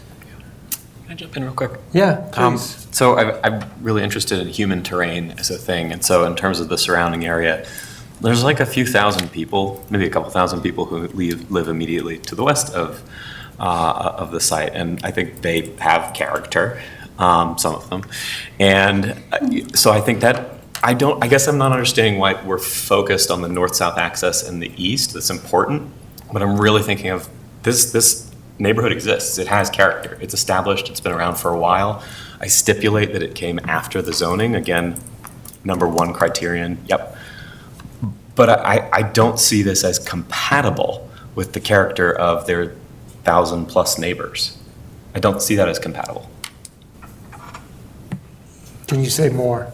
Can you explain why? What is incompatible? And it's the same question the mayor asked Councilor Friedland. Thanks for jumping in. That was my next question.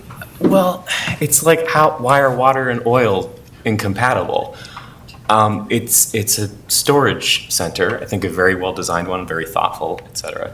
But we're talking about a quiet residential neighborhood of mostly two-story houses that has character. That is a distinct character from an industrial facility 50, 60 feet away with a significant amount of traffic, people dropping things off. Those are just different characters. I guess I'm struggling to articulate it. It's just because those are very different uses. I've lived next to a storage unit and they were a center. It was a great neighbor. I know that's not relevant to this discussion, but it was a great neighbor considering some of the other neighbors I had. But like, they are incompatible with a quiet residential neighborhood, I think by definition.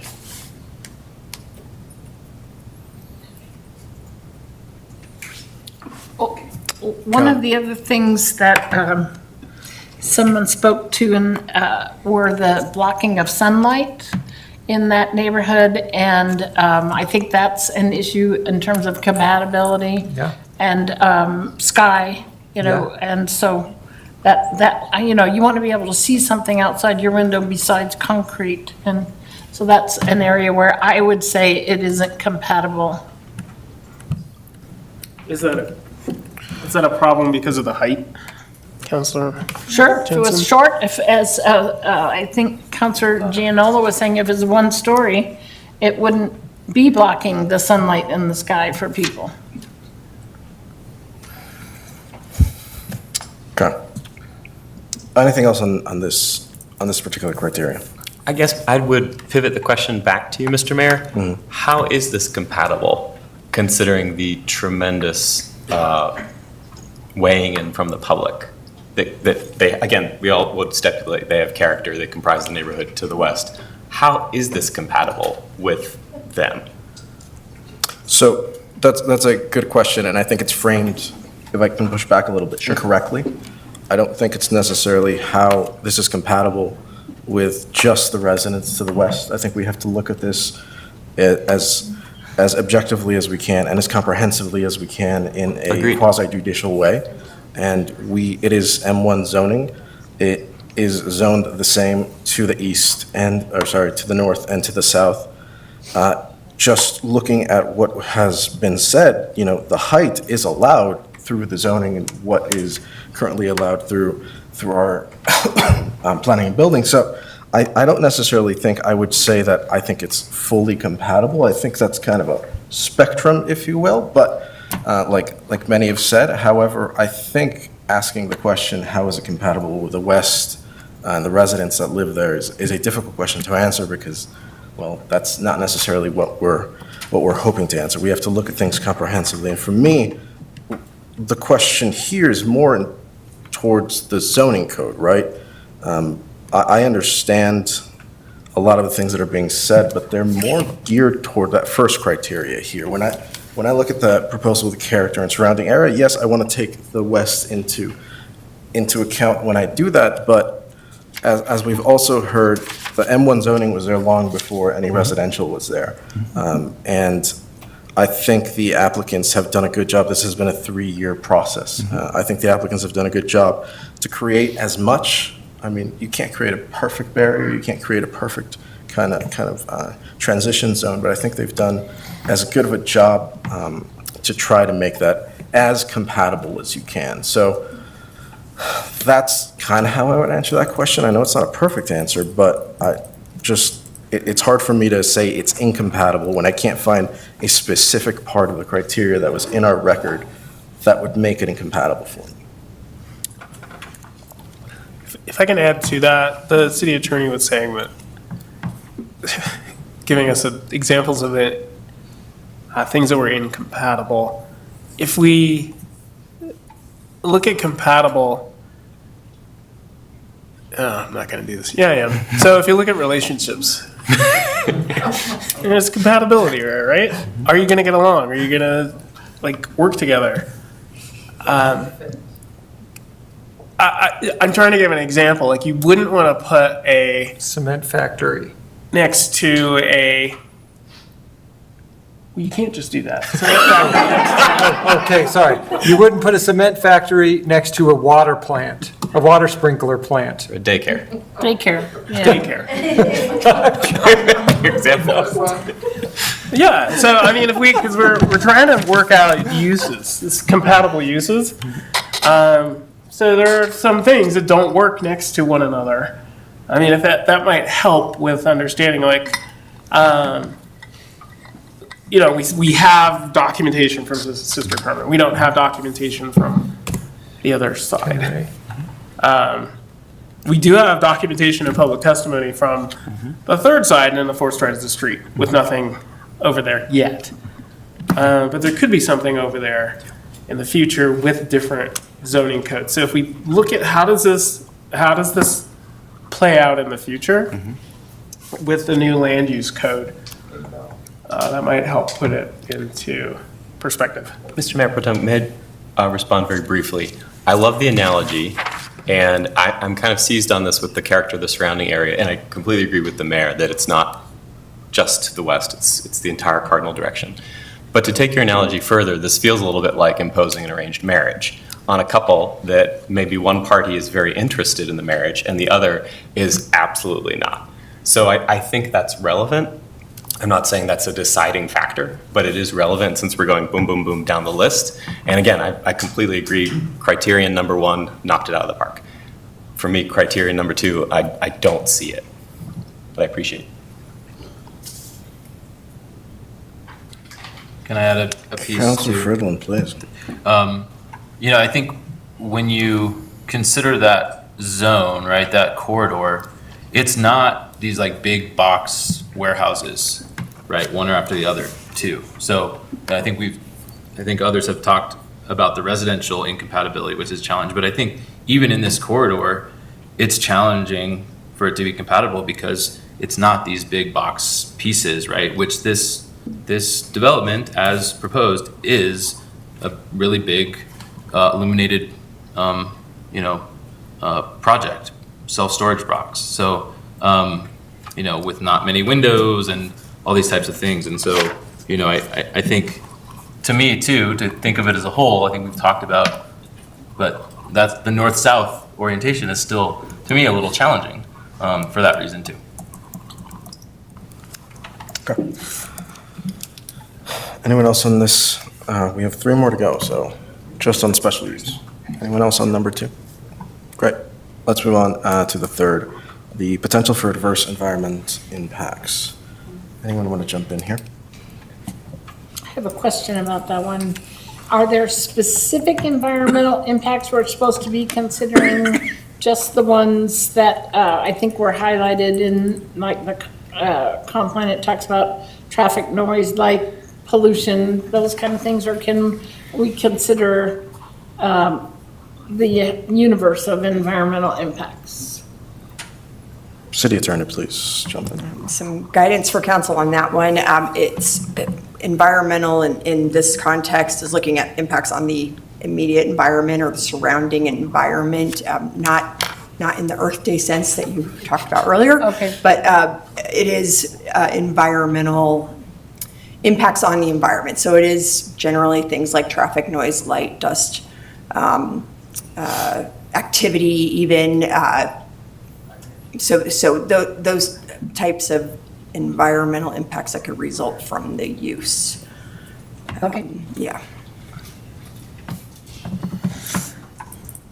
I think I already said that I personally believe there will be some adverse environmental impacts in terms of people leaving things in their storage shed that cause a problem. And some of whether or not that can be mitigated is up to management. You know, how well do they police what's in their units?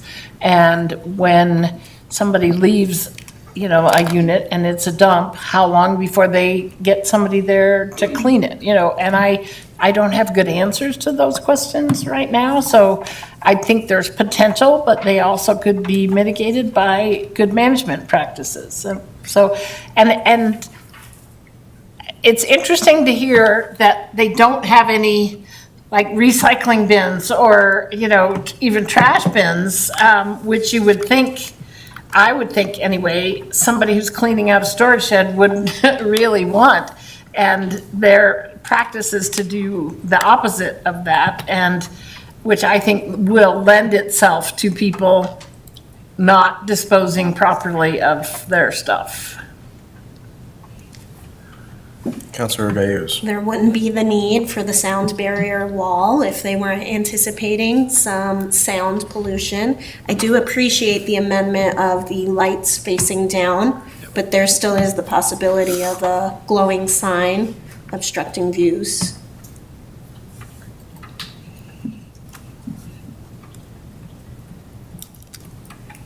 Mayor Pro Tem, do you have something? I was just going to ask if the city attorney would comment on the screening and just in general, excuse me, when there's a development in question. If I can get this out, are there triggers to determine whether or not screening is something that's used in every development project, and what generally might that be thinking?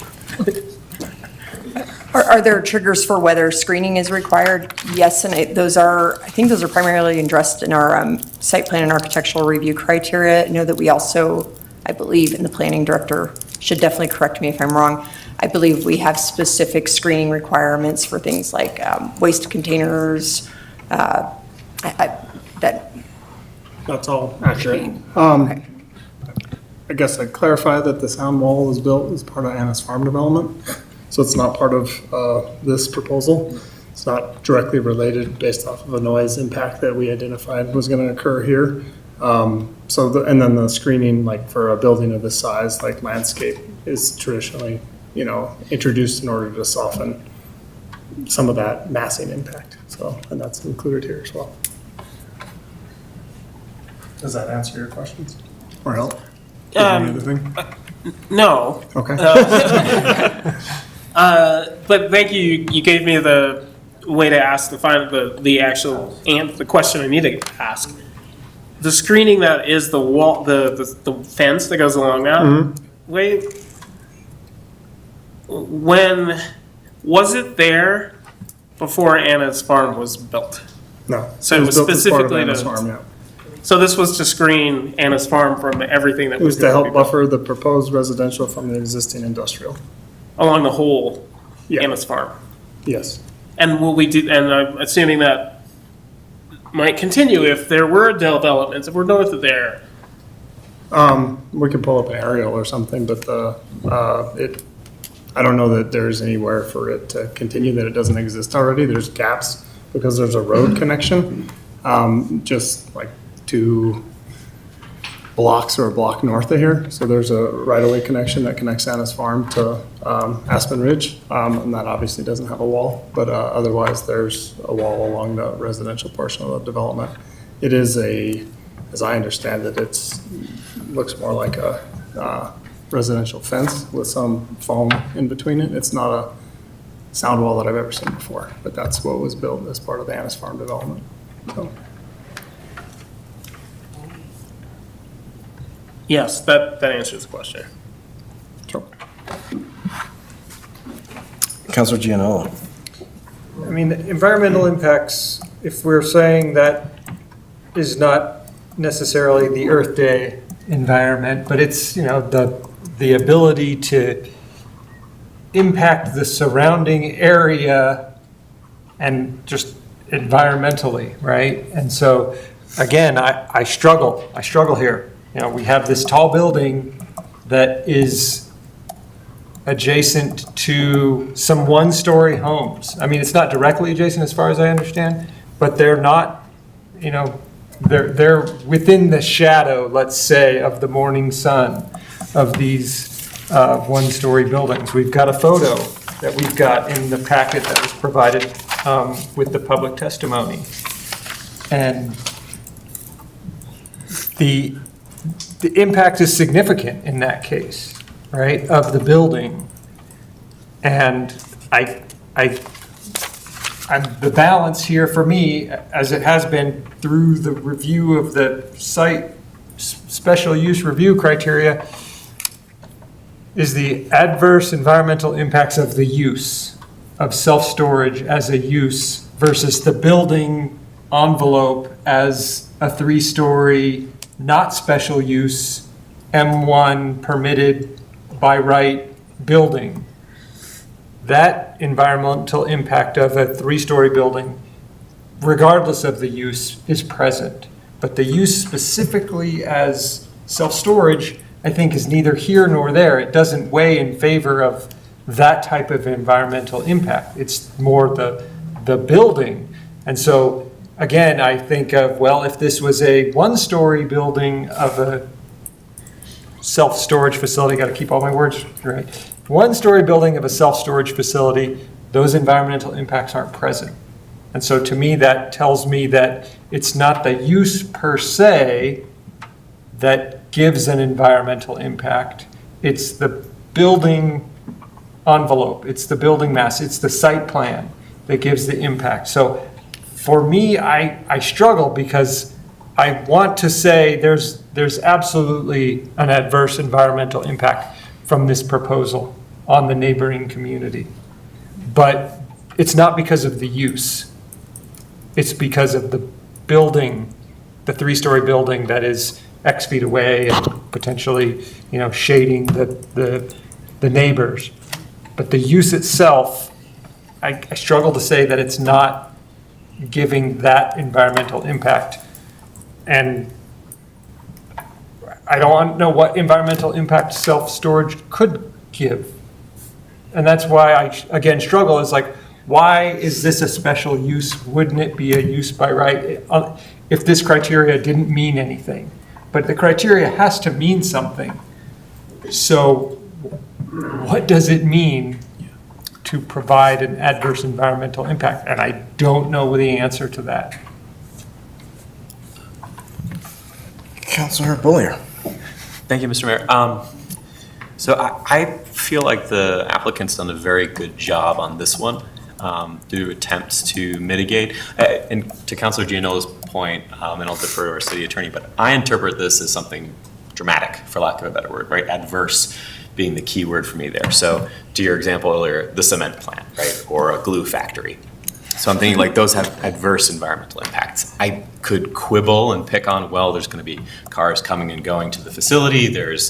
We're paving what's currently essentially a green field, and then there's going to be heat trapped by the asphalt. But I don't think that would be fair criteria to apply. I don't think that counts as adverse because this is not open space. This is not a park. It is to be developed at some point. It is currently industrially zoned. So I commend the applicant for trying to both be responsive to feedback they've gotten throughout this process from city staff as well as the planning commission. And then I also, my read, and I could be wrong, but my read is that if we were to request things to address point 3 here, I think that were reasonable. I think they would be pretty responsive. That's my read.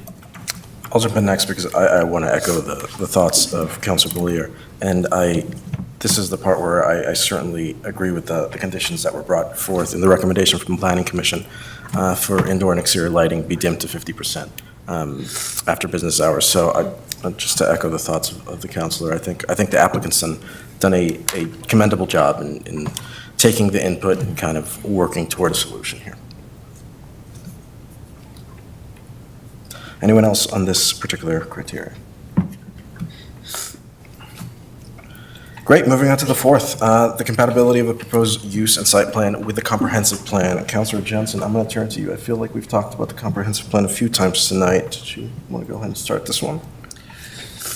Well, for me, the biggest issue is sort of, as I mentioned, the principles in the comprehensive plan of more walkable, more neighborhood, use-friendly neighborhoods that are connected to neighborhood-based services. And I feel like this misses the mark just by its very nature, not because the applicant has done anything wrong, you know, and they have really tried to address the issues that have been brought up. But it's not something somebody would walk to from the neighborhood, you know, and that is what I see as part of the comp plan. And I don't think also the economic benefit to the city is all that great.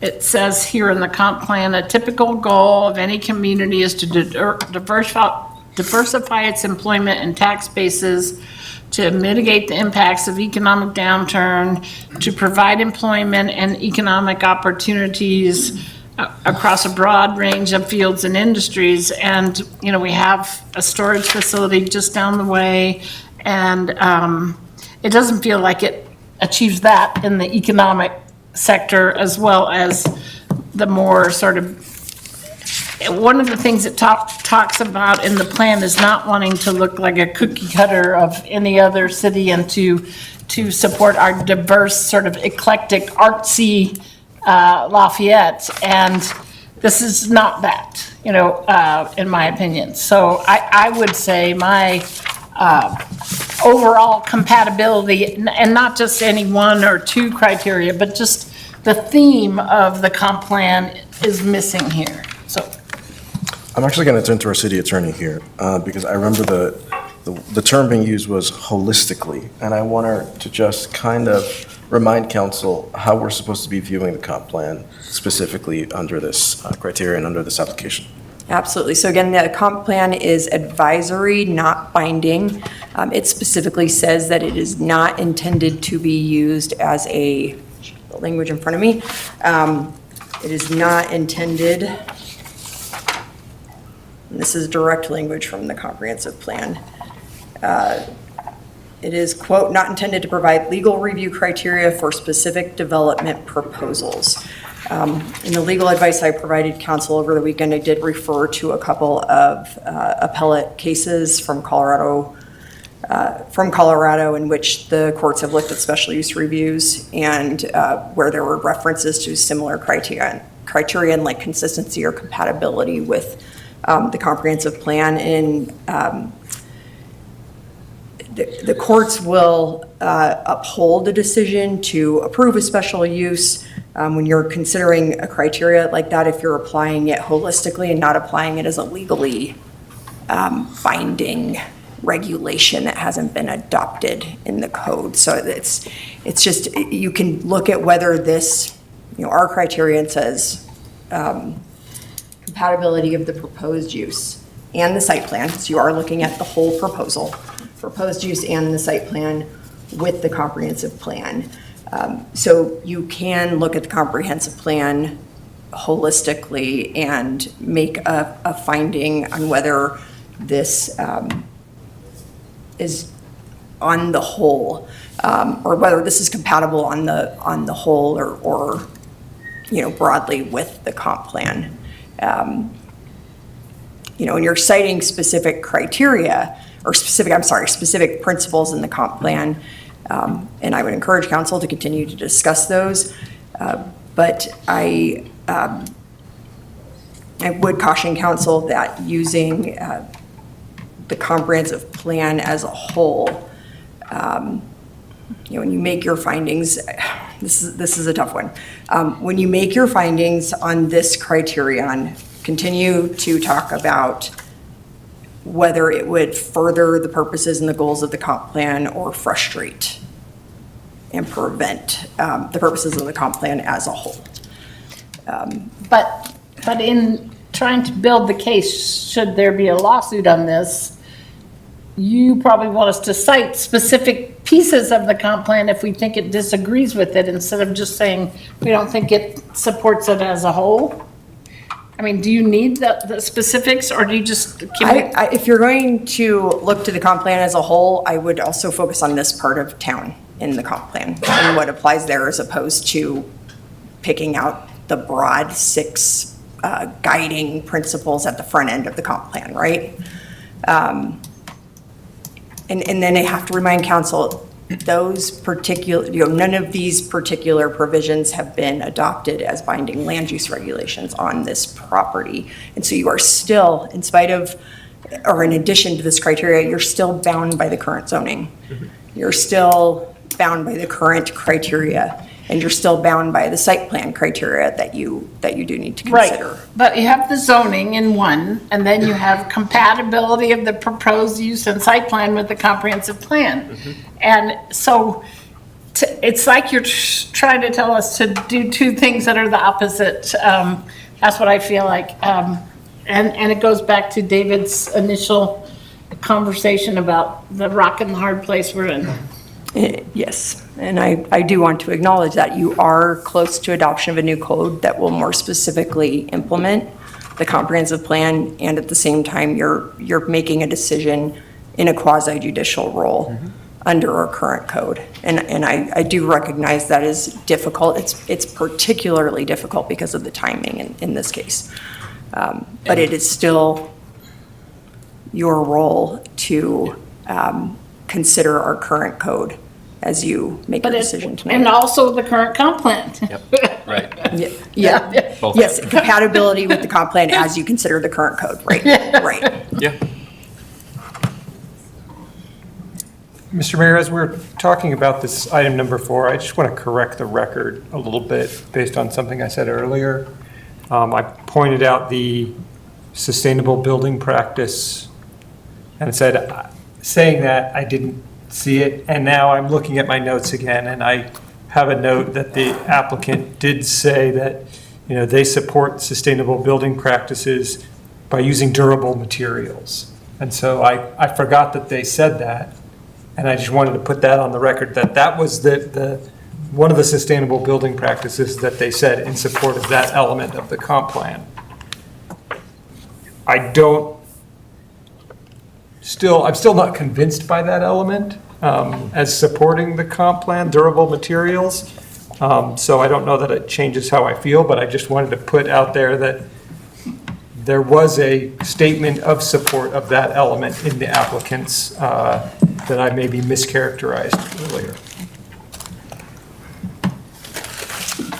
Any other members of council want to? Councilor Fridland, please. Thank you, Mr. Mayor. I want to echo some of what Councilor Jensen was saying. I think it really comes down to community character, right, in the comp plan, which is, which is stated throughout, right? Our vision statement, right? Creative, eclectic, inclusive, diverse, welcoming public spaces, unique neighborhoods, diversified and strong economy, meaningful connections within our community, right? That's one place, vision statement. Strengthen and build unique neighborhoods, right? We've got a community character guiding principle, the community engagement things that are in community engagement pieces that are called out in the comp plan, I think further to sort of support this holistic view of the comp plan. And we also have, right, adaptable commercial is discussed for this area. Obviously, it's not in the zoning code, but it is called out in the comp plan.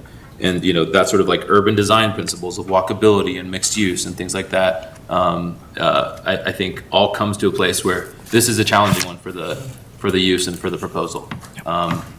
And, I think compatibility, again, definition is hard, right? Like, what does compatibility with the comp plan even mean?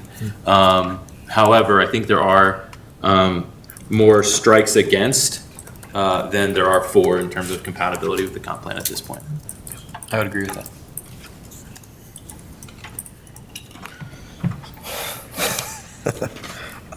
Great. Any other thoughts on this one before we move on to the last of these five?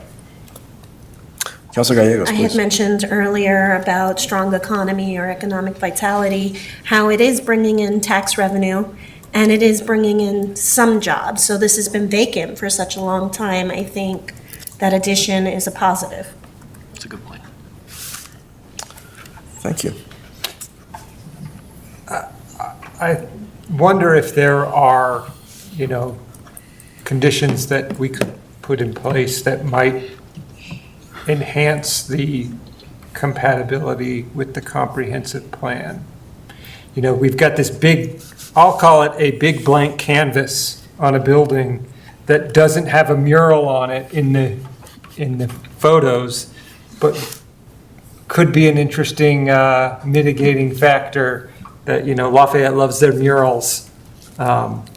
Just throwing that out there as an eclectic and silly thing for Lafayette that, we don't ever see that on often on a site plan, but it's not up to me, it's up to the applicant to throw those kinds of things in. City Attorney. It's late, so I'm sorry I'm not as articulate as I could be. But I do want to encourage council to remember that as you implement your comp plan, and with the comp plan now, it cannot and probably will, it cannot be implemented in every way on every property in every zone district in the city, right? And you will have different uses and different developments still coming into the city. You'll have redevelopments in the city that cannot all be artsy or employ hundreds of people, or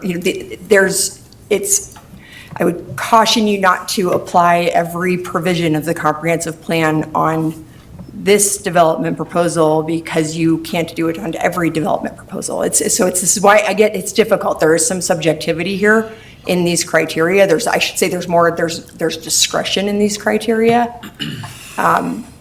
But you have an application in front of you. It is the one that is in front of you. It is the one you have to consider tonight. It is the one you have to consider under our current code, not the code that you may wish we have. You, again, like judges, have to apply the existing law. Again, you should be considering this. You should be considering this criteria, and you should be considering the comprehensive plan. But look at it in a way that you have to recognize not everything can apply to every property and every development that comes into the city or is redeveloped in the city. And can I push back and just say, well, some of the things have to apply to every development in order to comply with the comp plan. It's not that every development has to comply with every single element, but every development has to comply with something in the comp plan in order to be compatible with the comp plan. As you implement it, yes. Yeah.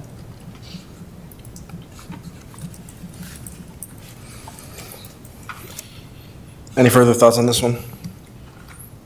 I do, but I can't articulate them. I don't have a good feel for this. I think as our discussion earlier, I feel like there's things of the comp plan that the proposed use and site plan support, and there's other parts of the comp plan that it doesn't support. I'm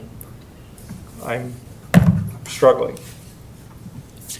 So a way to help council with that is look on the whole of this application and what you've heard in the record this evening in terms of compatibility with the comp plan versus things you've heard that you believe is reliable, competent evidence to the contrary. Look at both. And so, and then make a decision on the whole. You will have some of these criteria, and any land use application has this, where you're going to have, or you have to exercise your discretion and look at everything you've heard and make a decision. But you cannot, you have to have evidence to rest that on. Yeah, and I'll just echo, some of the things that the applicant said of strategic infill. I mean, here it is. Here's an undeveloped parcel that has been sitting vacant with no use, no contribution to the community, maybe other than a prairie dog. Awful. Yeah, and that, to some people, that's a valuable use. But I do think strategic infill is something that I've stressed in the comp plan as, we should be really trying to promote that as a way to use the vacant parcels in Lafayette efficiently. And here is a plan that gives it a use.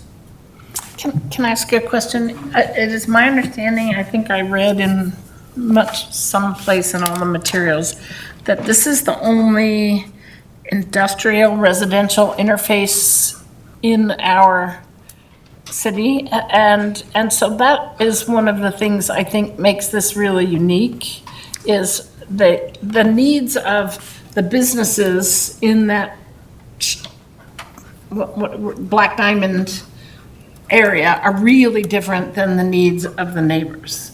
And so you could pick out the pieces of the comp plan, and I think you have a really good one, which is an infill development on a piece of property that isn't doing anything right now. But what makes this unique is the neighbor interface. And so I was sort of focusing on the neighbor interface pieces of the comp plan in general, and I feel like it doesn't achieve those. If this was industrial, like on the edge of town, those other elements of the comp plan, I think it would make sense. But this neighborhood industrial interface is the challenge.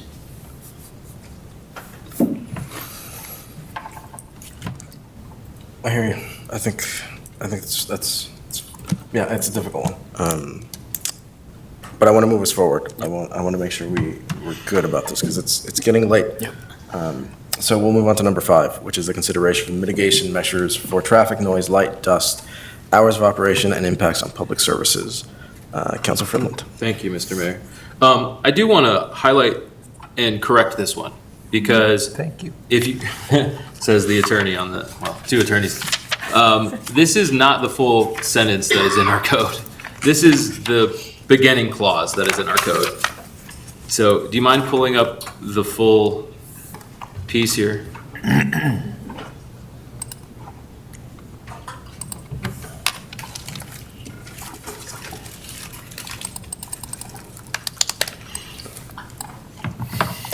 And I apologize, we're looking at the code at 10 p.m. No, this is music to my ears. Thank you. This is important. It goes down further if you want me to scroll down later, but there's several components to this one. Yeah, so just the beginning piece of it, not specifically the impacts that are listed. It's, at least what I'm reading here, I think this is what's on the website, so I think it should be the same. Yeah, yes. Taking into consideration, right, any of the mitigation measures, this special use shall not create significant adverse impacts on services, existing developments in the surrounding neighborhood, or on any anticipated future development that would be permitted, right? So, to me, that is very challenging for this proposal because I think it's reasonable to say there would be some residential impacts for the group to the west. And in terms of future development too, this is going to be zoned very soon, adaptable commercial. And a proposal like this that is, not building, neighborhood serving, the folks of some apartment building built down the street in the future, might use this some, but this is not a place they're going to come and gather, all these things, right? Like it potentially has an impact on the future development opportunity. And so I think, to me, that is a challenge. I think they do have mitigating measures to think about some of the, traffic, parking, lighting, right? I applaud them for that because I think they have thought through it quite well. But there's some of these other pieces in that phrase that give me pause and make it seem like it's a little more challenging than initially, I think, said. Council, again, on this one, I do need you to point to facts in the record that would indicate this would have an adverse impact on anticipated future development. So I need specifics on that one, if you could. Sure. So this is not an active commercial use, right? This is not a community serving restaurant or commercial space in that way. And so I think that's the biggest challenge for it. And I think that was stated in the record. Okay, and help me understand how that's an adverse impact on future development. For adaptable commercial, potentially? For future development in this area that could come in around this. As might be zoned in the future, yeah. Well, adaptable commercial and things like that, and it's stated in the narrative around walkable neighborhoods, right? Mixed use, different types of opportunities, things like that. And so this is, I think as we saw in the Planning Commission discussion, right? And in the record that public hearing, this is a I don't know what the right term is, but a more passive use that doesn't build up a neighborhood in that way to make it active and sort of bringing folks to it to try to And your worry is that providing it sets a service to- precedent for that kind of development in the future? I think it potentially harms future development, has impact on future development, and they may not be able to get fully realized in terms of, because this is sort of sitting there as a kind of a open space that doesn't allow for that vision as a whole. Can I ask a follow-on question that maybe gets to the heart of this? So, I'm trying to use my Superman eyes. Special use shall not create significant adverse impacts on blah, blah, blah, existing developments in the surrounding neighborhood. Is Anna's Farm an existing development in the surrounding neighborhood? It is. And did we not hear tremendous public input during the public hearing and submitted for the official record that it would create an adverse impact on that existing development? To the extent you find that testimony provides reliable, competent evidence of specific adverse impacts, and you can cite those, you should. Okay. So I would say to Councilor Fridley's point, I stipulate that the residents of Lafayette are competent and reliable. And I'm not saying, I want to be clear, I am not calling residents. Of course. I'm not calling out competency of residents. I'm saying that the information that they testified to is based on verifiable facts that they're qualified to testify to. They are certainly qualified to testify about their neighborhood, about the distance of this development. You have to weigh whether the testimony included speculation or had other absolutely, but I think you could stipulate tenets of reliability. People are reliable to testify about their own experience in their own home. I think we could stipulate that. So I heard an outpouring of reliable testimony from the residents in the existing development. And then I think for sub-portion A, B, C, I think we could also talk and add things. But I think, to Councilor Flipplett's point, to me this is a very, very compelling argument to consider. Again, A, B, and C, we could talk about intrusions of noise, light, et cetera, et cetera. But I think, I worry that in this process we are under-indexing on the adjacent community as an existing development and the compatible character. I worry that we are under-indexing on that in this conversation. I know that that's not the sole driving factor. We have to consider everything holistically. But Councilor Fidlin's pointed out a very, very important argument. So if I could add a little bit, we have some evidence in the record. We have some photographs, an actual photograph of the wall, of the sound wall from the neighboring development. And I believe that in the photograph, I see the Kenray building, which based on the record of the site plan, the overview, the setbacks, the new building that's being proposed is going to be closer to the sound wall and taller than the Kenray building, which is visible in this photograph. And we don't have a good, I feel like we don't have a good, reliable perspective rendering from the west. We have a couple of renderings by the community. I don't know how trustworthy these renderings are for me. We have a rendering by the applicant. I don't know how trustworthy that rendering is. It's set back or it's from whatever elevation. I don't have a good sense of this. But knowing that this Kenray building is visible and that the new building would be closer and taller gives me a perspective that is reliable, that says this is going to block more of the sky than the Kenray building from this perspective that's viewed in that adjacent neighborhood. And to point C here, significant intrusions of noise, light, dust, or glare. Is blocking light an intrusion of light or the absence of intrusion of light? And I think the answer is yes. This is a significant impact, includes but is not limited to. So I could read that in the opposite way. With an example of light, it might be that the light is being forced on this, but that sunlight is being blocked. And that could be a very significant impact, I think, based on some trustworthy materials and my own logic and intuition about what I understand is going to be, present from this development.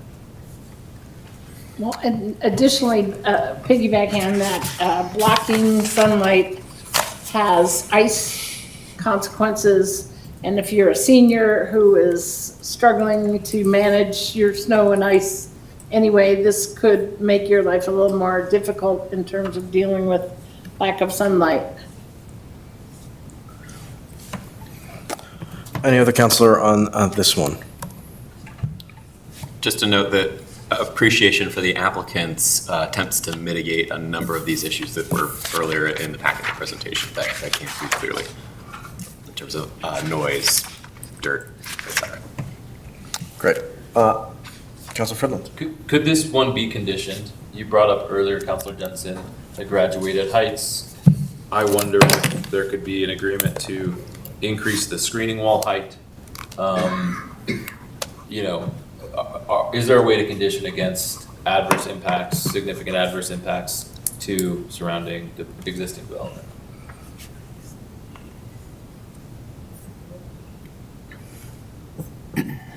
I mean, the stepped height is one way that could mitigate that. Is it higher screening something else that, I heard you say? I think you have the sunlight blocking problem though if you do the higher screening. Correct me if I'm wrong, but don't we have, we're considering the issues with use, as Councilor Gianola was pointing out. Good point. The mere existence of a building is, anything tall is the problem, is that? That's a good point. It's not necessarily the use itself. So again, that balance of I don't know what the criteria mean. Well, it doesn't matter what in any case, something that's. Yeah, it's the site plan that's the problem. Yes. Not necessarily the use. And this is where I continue to struggle with basically I don't think we can condition the use to alleviate height. Well, the mitigating factors are based on the site plan, I believe. Because it's like the screening, that's a site plan, that's not a use. It's the noise blocking, that's a site plan, not a use. So I think the mitigating factors can go to the site plan. Right. So that's what you would condition? I don't know. Speaking of site plan, that's where we're headed next, so let's go, Councilor Gianola. The first one is the scale. Can I Yeah. ask a question, a process question? Sure. So if these criteria that we are supposed to evaluate this special use by, if we would all believe that they come out on the side of a no to this project, then this site plan doesn't even matter. We should definitely talk about the site plan, and I could turn it over to our city attorney just to make it very, very clear if we are leaning towards denial. How clear do we have to be? How specific do we have to be? And what do you want from us in that instance? Council, I have been taking notes as you've been discussing the various criteria. I would still encourage council to articulate specifically and cohesively through those criteria if you do believe you are leaning towards a denial. You've had a lot of discussion, but articulate with specificity how each one has or has not been satisfied and based on what specific facts in the record. I would need that to prepare a written decision for you to consider at your next meeting. The reason I want to talk site plan is because a lot has been talked about the site plan, and I just want to make sure we go through that. It's a little shorter than the other one, and they're kind of lumped together, so we can definitely talk site plan. But I think just to finish off our city attorney's statement is if it does, for whatever reason, go to a denial, we would have to specifically call out the criteria for which we are denying. So I think that's why you're taking notes. And you're thinking also that some of our issues might be resolved through conditions we had put in the site plan, perhaps. Possibly. And we don't know until we talk about it. So let's start with the first one, which is the scale is appropriate to the site and function of the project and/or building.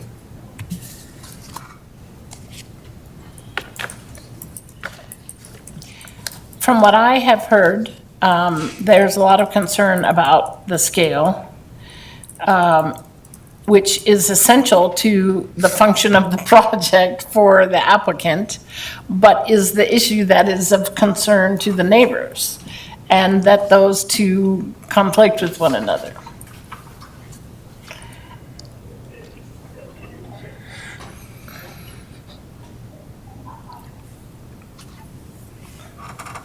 Councilor Gallegos? I would say yes, given the M1 designation and it coming before us today.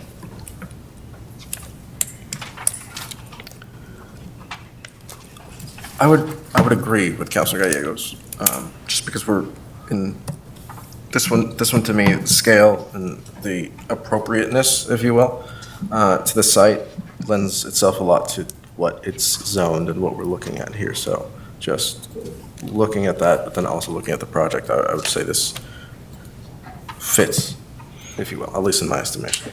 Is this a place where the idea of a graduated height would come in, where we could add that as a condition here? Maybe. I believe that would be the next one, architectural scale, quality of design, proportional building elements, appropriate building detail variety, appropriate building materials, and compatible color.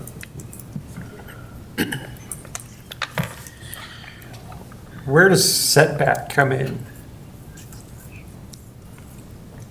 on this list of criteria? That's where I have we talk about implementation of increased setbacks.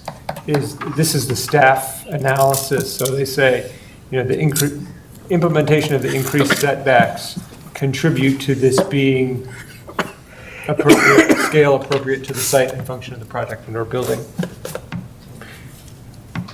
And I think about the setback because this came up during the discussion of this is basically the minimum setback. They're going right up to the minimum based on easements, based on, and could there be a condition that a further increased setback would make it more appropriate to the site for any reason, and maybe mitigate some of the other factors that we've discussed earlier. And I don't know if we could put a condition that says, make the setback, another 10 feet. I don't know how they design it. I'm not saying that we need to do that. It's more of a question of, is that an appropriate kind of condition that we could ask for? I will give our city attorney a second to think about the answer to that question, whether that's a condition we can ask for, but just to bring it back to you, the reason you would ask for this, are you kind of thinking, and I'll phrase this as well as I can, as late as it is, that the setback isn't sufficient to meet the criteria? Or what exactly would the need for a potential further condition be? I mean, I feel like it's a mitigating factor. The site plan design provides a mitigating factor against some of the other concerns with the special use review.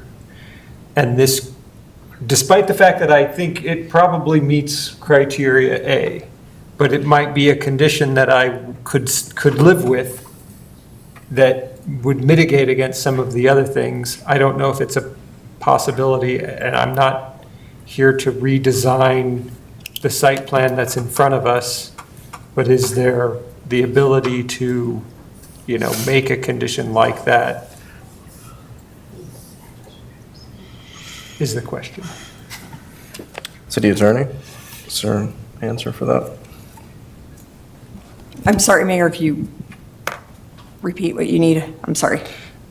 Is, the ability to make conditions based on setback that might help mitigate other factors, something we could ask for. Council, you could ask, the project already, as proposed, already complies with setbacks, so I don't believe you could require it, but you could ask. Okay, thank you.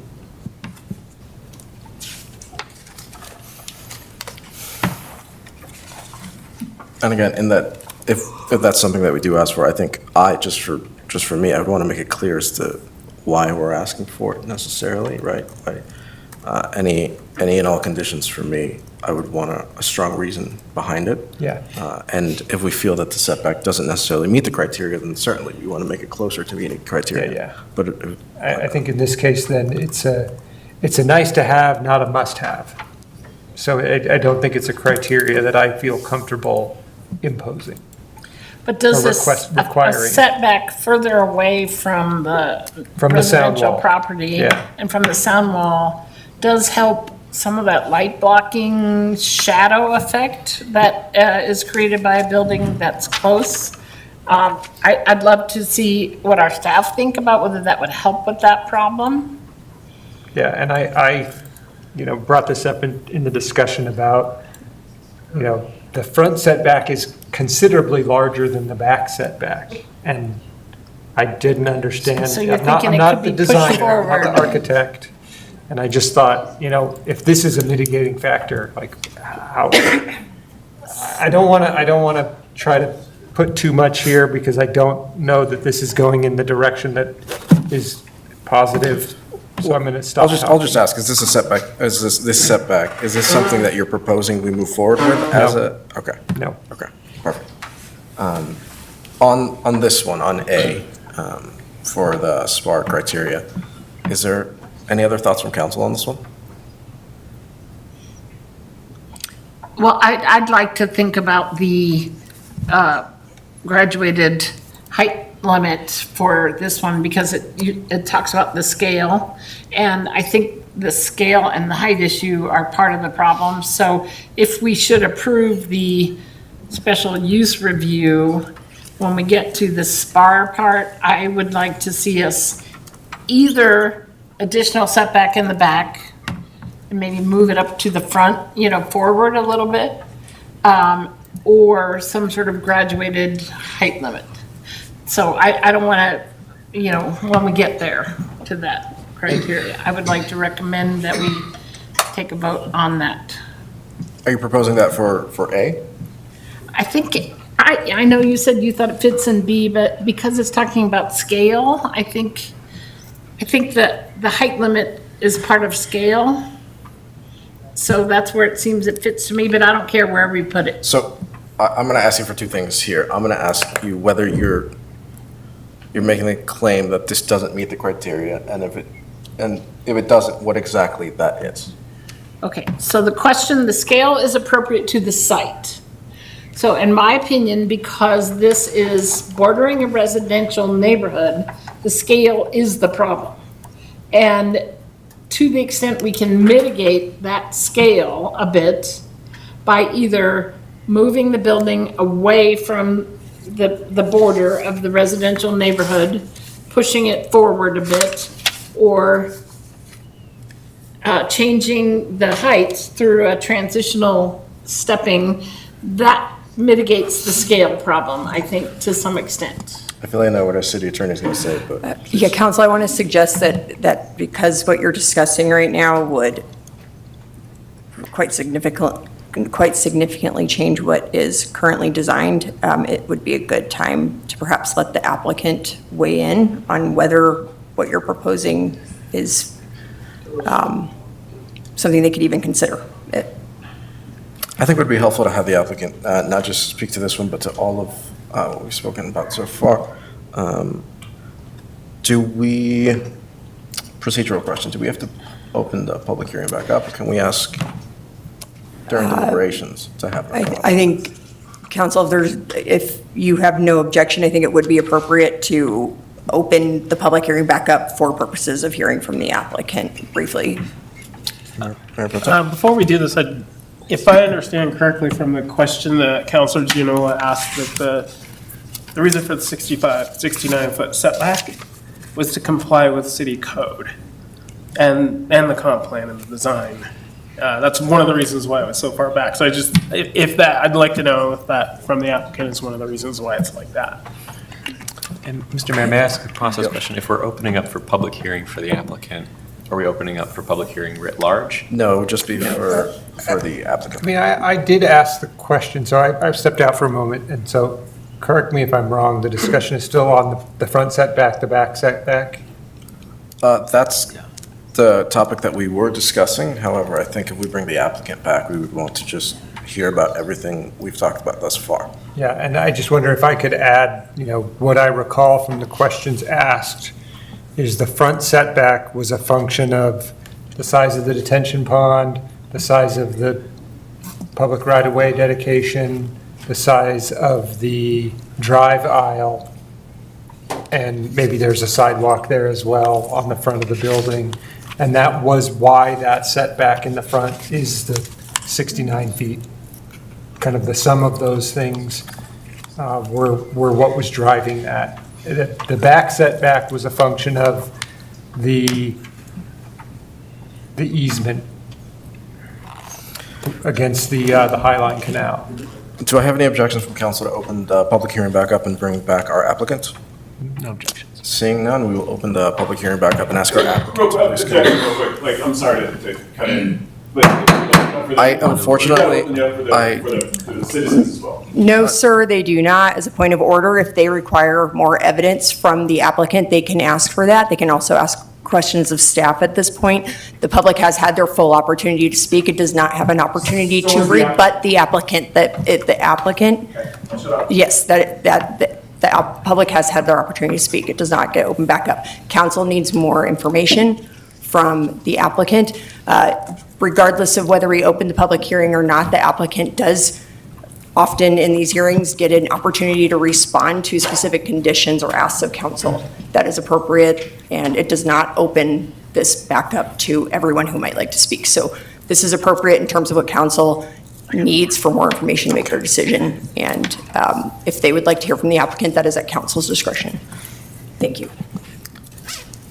So we could have the applicant come back up.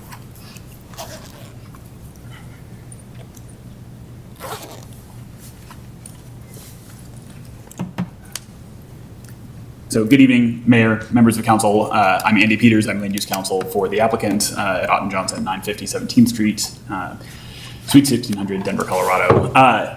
So I understand that you're looking for additional guidance for us tonight, but I think one, in recognition of the hour, and two, in recognition of some of the concerns about just hearing from us in particular too, that our request to be able to consider some of the things that you've been proposing tonight and to think through what is or isn't logistically possible and that sort of thing, that instead of making a decision here at 10:30, it would be really helpful for us, and maybe for the public as well, to have a continuance to a date certain with a notice of a public hearing and an opportunity to come back and talk about this a little bit more at a time that's not 10:30.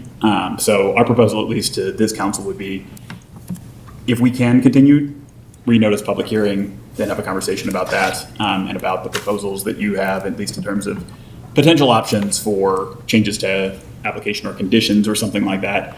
I think that gets us to a place where we can probably have a more productive conversation about it. I mean, we could certainly go, and I've gone until 1 before, but it seems to me that we might be able to have those conversations and also those logistical conversations on our end about what is, and isn't possible.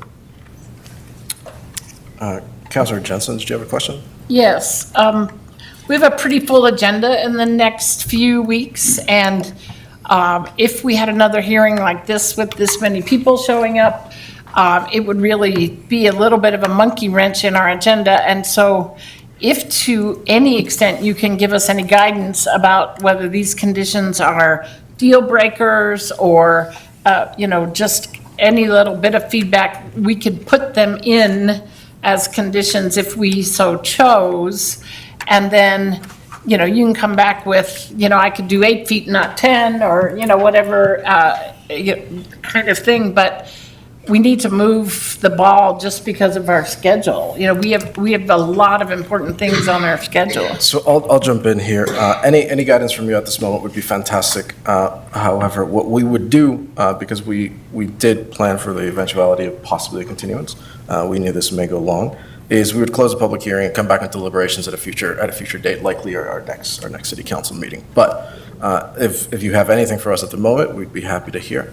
Yeah, I mean, certainly if we can have the public hearing, or at least continue the public hearing to another date and give that opportunity to talk about some of it, that's first preference. I can tell you at least a little bit about some of the things that have been floated here tonight. So on step down, logistically, it just doesn't work to do a step down on this because you cut out enough square footage of the building that the building no longer works. It's not economical to have a step down. This was already, as you saw in one of the earlier slides, reduced by, I can't remember the exact amount, by 29,000, somewhere in that square feet, to address some of the concerns about the scope and the size of the building in the first place. So chopping more out of it just isn't going to make an economically viable building.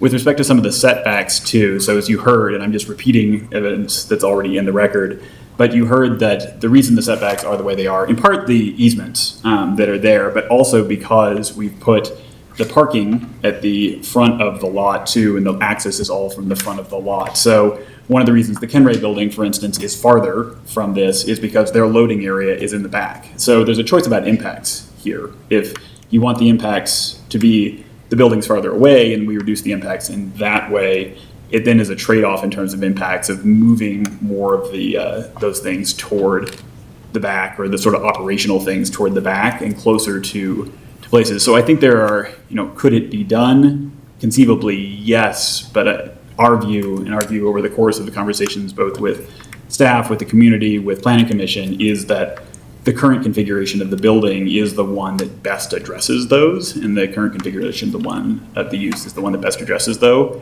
That said, if there are ways that we can be creative about this and think through, are there other ways to screen? Are there other ways? I don't know that activate is one that we necessarily get around on this, although I'll say that not every community gathering space, or not every active use, is a community gathering space. There are things that are community serving that aren't ones that have people getting together. You don't necessarily get together for a brake job, but it's still a community service. So there are some things that we can probably do to address maybe some of these concerns if we can tweak it and hear and understand from council. And that's, again, the reason for maybe we come back and use that as an opportunity to see whether we can address those a little bit better. But I think to some of the things that have been proposed tonight, could we hack off part of the building? Could we move things around?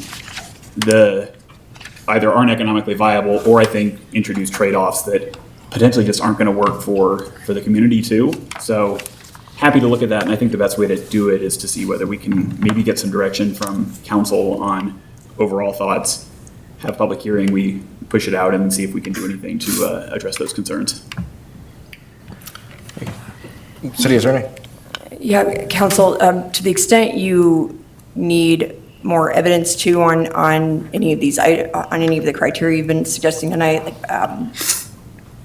One that gives me pause is the blocking of sunlight, since we don't have a clear exhibit that proves that will be the case. We don't have we're not sure. If you've said this tonight, you're not sure if you have a reliable rendering of what this building looks like from the adjacent neighborhood. Maybe some of that, if the applicant will be willing to work with staff, or the applicant could work with their design team to provide some more reliable exhibits in that regard for council to consider. We just don't have that tonight, and I think council struggled with those. But I'm concerned about the sunlight one, because you did have testimony, but we don't actually know how many houses that affects. Does it only affect a few houses? Is it the entire development? I don't, which is what your criteria asked you to consider, is significant adverse impacts on on surrounding neighborhoods and developments, not one house or two houses, right? So these are things I need you to consider. So perhaps it's an opportunity to also, it's appropriate to continue a hearing when you do need additional evidence to make your decision. Those are just two I'm thinking of. And to the extent you have direction on that, we're certainly happy to look at it. And I will say, we believe that the application as currently presented satisfies all the approval criteria. Nevertheless, if there's more that would help you render a decision, and again, if you reopen the public hearing, you'd be hearing from the public as well, not just the applicant. Or conceivably up to you, your own decisions here, but conceivably that would be the case. And so to the extent you think more information would be helpful, and to the extent that you can maybe offer some direction as to what information would be most helpful on this too for us, that would give us the chance to think that through and look at what, if anything. And I can't promise, I want to be very clear, I cannot promise that necessarily there would be material changes to the application, because there are economics behind this too, but at the very least, an opportunity to consider what you're interested in and what we may be able to do strikes me as helpful. This is, I will be frank, this is a difficult situation for you in the sense that you have zoning right next to each other, but it creates, as you've noted, certain tensions with the folks who are living nearby and your own considerations. We think that can be mitigated. We think that we are there. But to the extent that you can provide additional direction and we can help you out with additional information, we're certainly happy to do that. City Manager? I have two quick things. So the May 19th would probably be the most appropriate if you are looking to continue to a date certain, since we do have packet materials already for the May 5th meeting. Also, all of your mics are dying because of this late hour. Could we make a pause for 1 minute and have IT come and switch them all out so that we have a clear record? That's perfect. Yeah, let's do a 5-minute break. Thank you. I appreciate that. Go to recess.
It makes me This go to or sleep. both.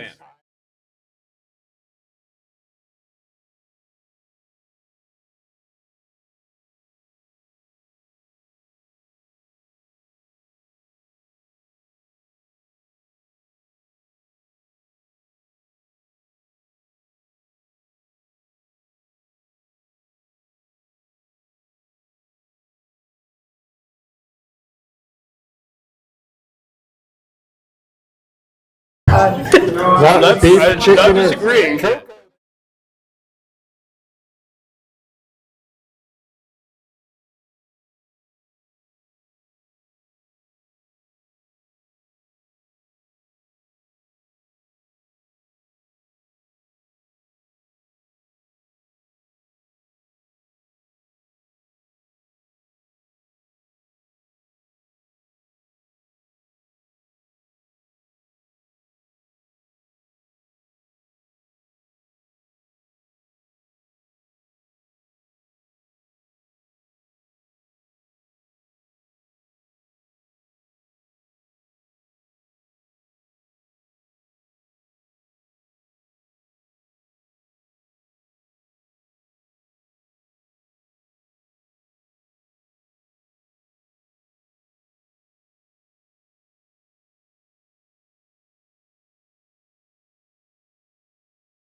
I work for a limited.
A lot of agenda.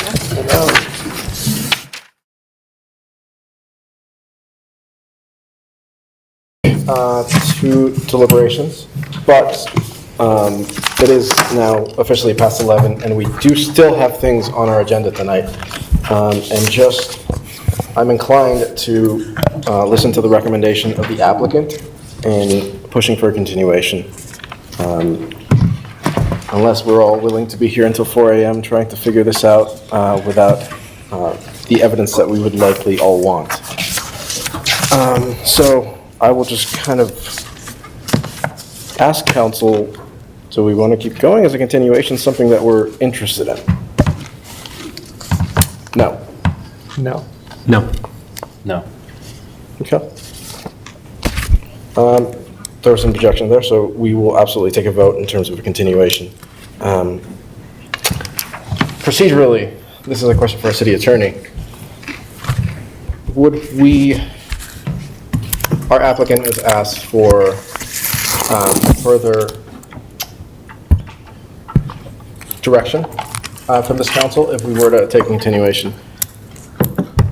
We would, if someone were to make a motion for a continuation, we would vote on that and then give guidance, I'm assuming? If that's what we want to do? So I'm kind of asking, just procedurally, if we move to a continuation, that happens after, or should we, what's the best path forward here? So council, you can consider a motion to continue the public hearing. During the recess, I did speak with the applicant's attorney just about procedural matters and confirming what I heard in terms of procedure that they would be okay with. So anyway, they could speak to that themselves again too, but I just wanted to confirm what they said at the podium in terms of procedure if you do choose to continue. So procedurally, it's up to council.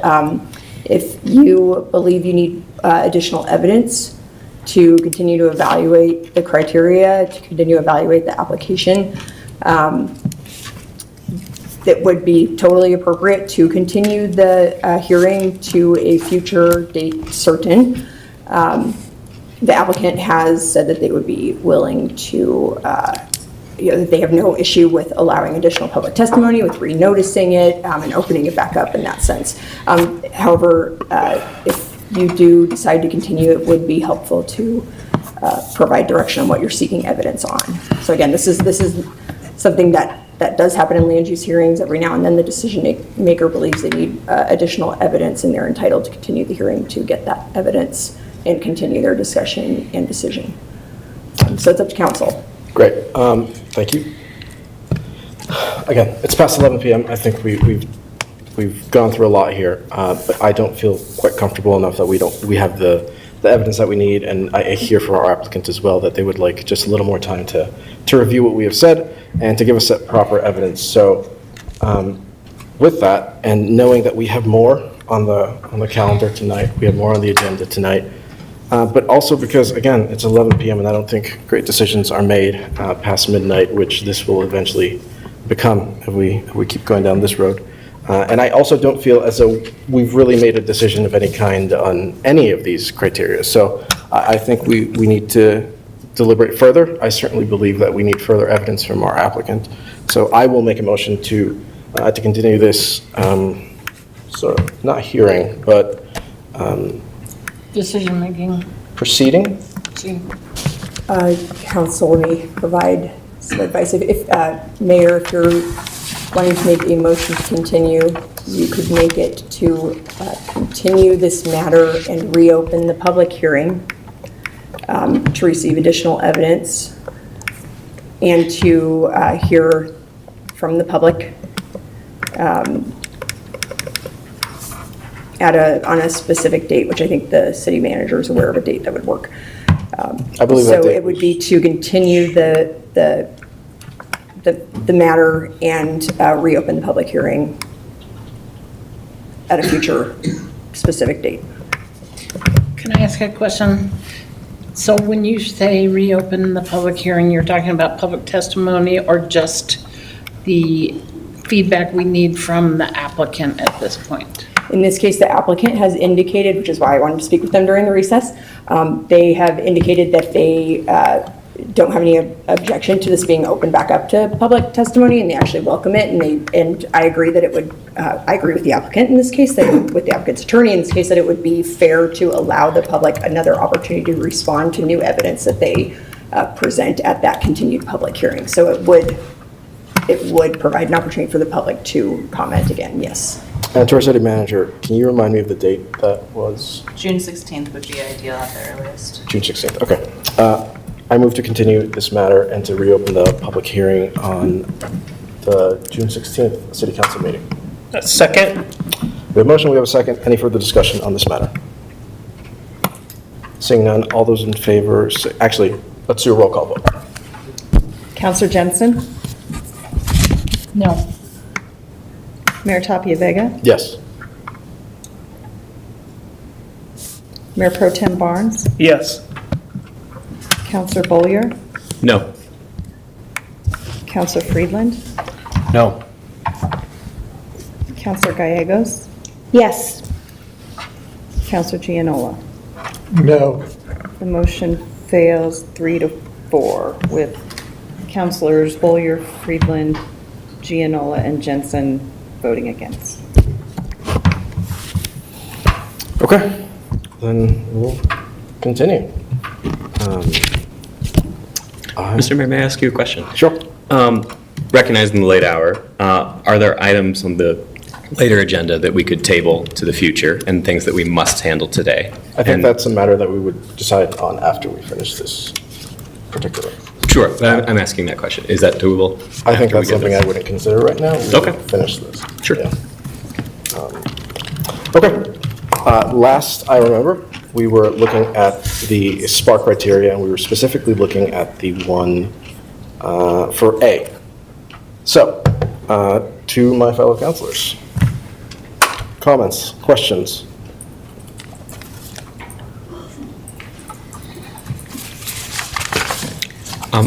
I'll just be brief. I think broadly speaking, yes to this. I would push back against some of the well-intentioned thoughts about how to tweak here, tweak there. I would suggest we maybe focus on the broad brushstrokes.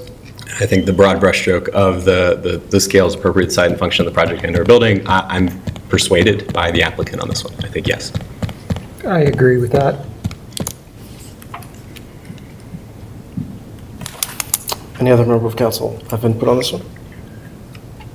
Great, we'll move on to the next kind of group of them, because we group them together, which is B through K.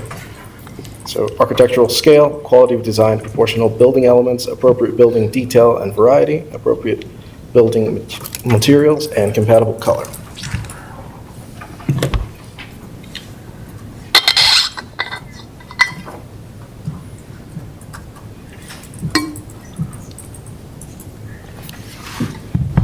Council Finland. I think that the challenge is that first one, B, promotes a harmonious transition and scale and character to surrounding land uses. We've talked a lot about it, but the residential transition is a challenge here. I think the other ones seem to be compliant. So, oh, Micah. Are you saying it doesn't meet the criteria on B specifically? Correct. Can you tell us as to why? I think we've said it a few times. It's very similar, right, to some of the other things we've said around the transition, the conflict that we've talked about of this area and the residential use to the west. The architecture promotes a harmonious transition. The architecture is consistent throughout. It is a box, right? So I don't believe it does necessarily promote harmonious transition to the surrounding land use, specifically to the west. Okay. But because it has been cited to reduce, I mean, again, right, like it's the word in the code versus, the sort of additional context, but because it has been cited to reduce, I mean, it has been cited at the setback it has because of the setback, because of the easements. So, I mean, I'm glad that they respected the easements, but I don't think there was much additional impact in that way to the west. And that is the fundamental challenge with this project. Okay. Any other members of council on any of these B through K?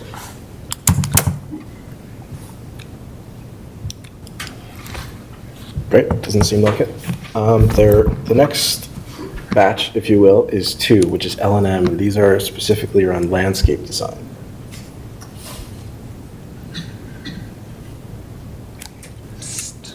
So, may I speak? Of course. Johnson. What we have here is somewhat vague on landscape design. It doesn't say, it says the majority of the plants selected are drought tolerant with low water requirements with a modeled annual water usage of 311 gallons? No, 3.11 gallons per square foot per season. And yes, the criterion is met, and staff has said that. But in the past, on other developments, we've had much more specifics on landscape than this.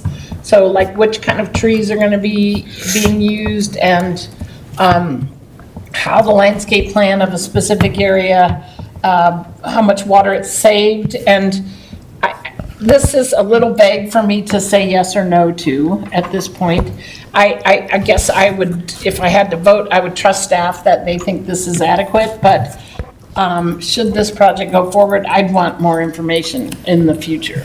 Just to clarify, because I did hear you say the criterion is met. That's what staff says. The staff finds that this criterion is met, but if we support this project, I'd want more detail on that. Mayor, may I speak to that? Councilor Jensen, I very much understand and respect where you're coming from on wanting more information on this criterion. I think you mentioned on a different criterion as well.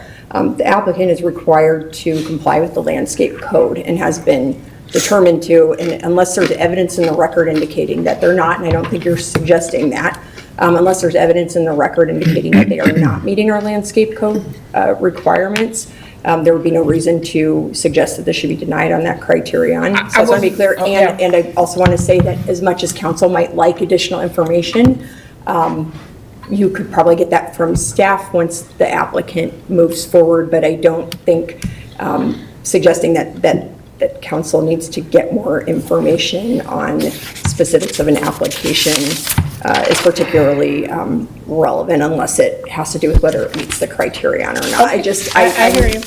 I will say that you don't have to provide additional information unless you need it to make your decision tonight. Well, and I don't know where to put this because I've not done this before, but in the project that we had over by the cemetery, which I can't remember the name, they gave us really good specific information about what they were doing on landscape that I thought was really valuable to us.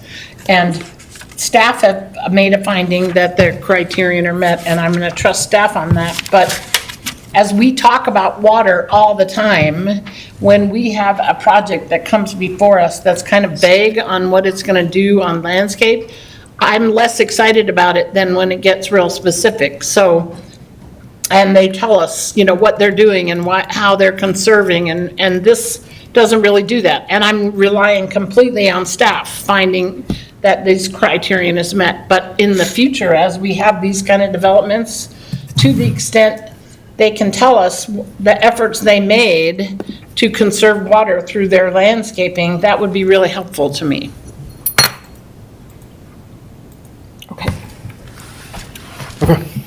Any other member of council on L and M, the landscape design?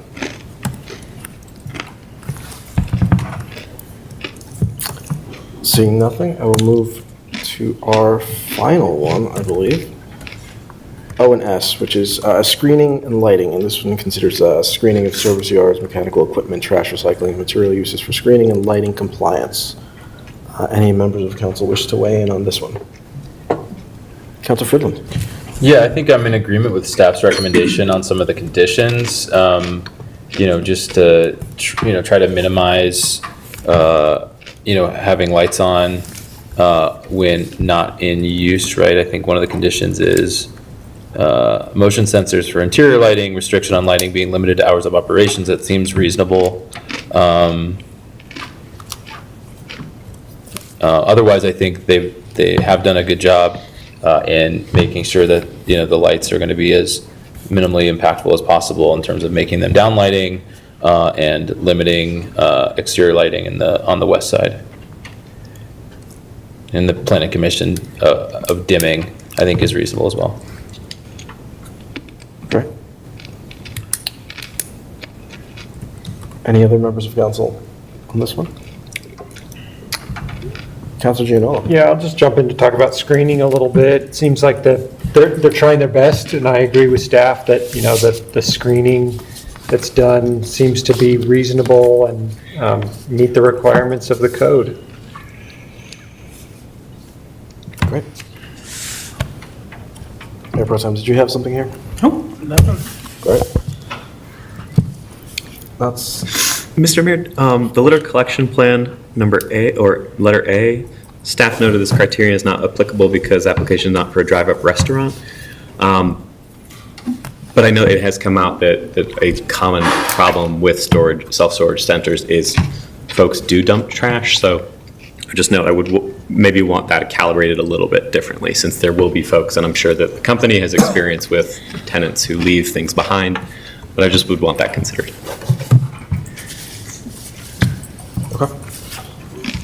Is that something that you're requesting a condition for, or just something that you're wanting? No, just we know it happens at storage centers that people leave stuff behind.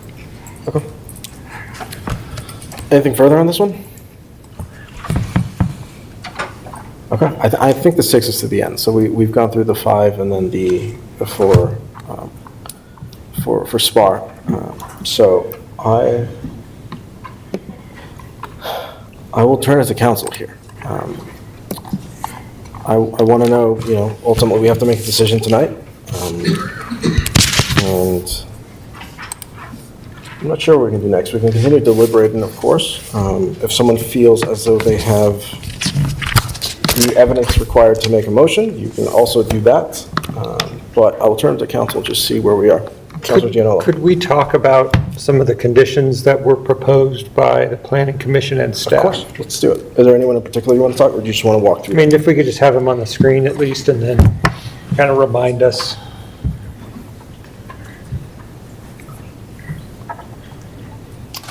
Let me try to do it this way.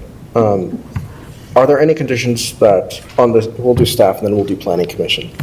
Are there any conditions on the staff side that council feels are something we should move forward with?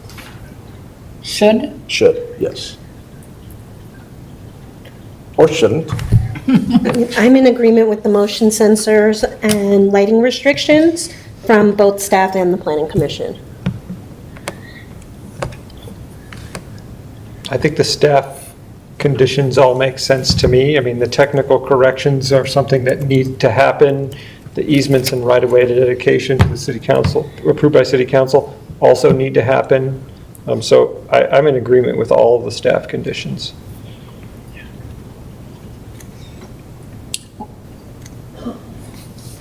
Councilor Johnson. When we discussed the restriction on occupancy for caretaker's unit, I don't recall that we said what that restriction is. Would somebody remind me of what restriction we did? Was it the size or the number of people, or?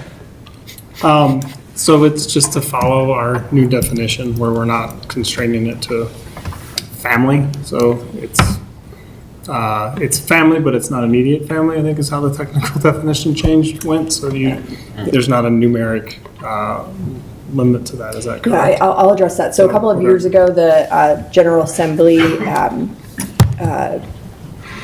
passed a law that prohibited local regulations that defined family in a certain way, like based on blood relative, or it was a restrictive definition of family, and the city did change our definition of family to ensure that we were compliant with that. So now family, as we use it for land use purposes, I should have that in front of me, but it's the person's I remember defined that, the bill, yeah. Right, and where occupancy limits come in is based on the size and how the space is structured, so that would all be addressed through the building code, actually. So anyway, thank you for clarifying that, because that wasn't clear. It just says, what is the actual condition, Stephen? It's more an expansion than a restriction. It's in the resolution, I'm sorry, yeah. So it's to ensure legal compliance with state law. But the point of the condition is to ensure that there's not multiple families as we define them living in there. It's to be the caretaker and their family. This is a single dwelling unit, if that makes sense, a single family dwelling unit within that space. Councilor Furland? Thank you, Mr. Mayor. I think the only one that it sounds like it could be a challenge for the applicant is the RTUs over 35 feet. They need a little bit more for that. So that's the only one there between the two. And I would also maybe offer that we've talked a lot about the transition to the west. And, I wonder if we can find a middle ground around a condition that does recognize the challenges that we've heard in the public comment today. But ambiguous enough for the applicant to do their best to meet those needs. And whether that be, we don't even necessarily getting into specifics, telling them how to build the building or do X, Y, and Z, but a condition to try to respect that conflict and challenge that I think we have been talking about a lot tonight. That would be my addition, potentially. So you would be okay with the staff conditions, you'd be okay with planning conditions, except for the possibility of the RTUs or screening over 35 feet, and then you would recommend a further condition that would be rather broad, to use the word, kind of addressing the concerns from our residents to the west. I think it allows flexibility for the applicant to try to solve the problem. But doesn't that mean you have to get rid of that no RTU for screening over 35 feet? That if you're allowing flexibility and it is 36 feet, but it's moved to the front of the building away from... I think he's talking about a separate condition. Yep. But I think what you're saying is that would be in conflict with the RTUs because then we're putting things higher. I think the challenge I have with that one is I believe in the code it says you are allowed to have like 10 feet above something. And so that's where they get to the 37 feet. So to me, that's like, it's in the code. And so we can have a condition, but I would prefer a broader condition to say, I don't want to quibble over an RTU here or this there. What I want you to try to figure out is understand the challenge that has been brought up. And, look at the site, think creatively, how can we try to take some steps to get there and put a condition there? I know, with approval, it's not a required condition, right, city attorney, but I would hope that, we could add that to try to take some steps towards that. Does that answer your question? But the planning commission put this criteria on that is above the code. It's stricter than the code. So if you want to give flexibility, we probably need to make that go away.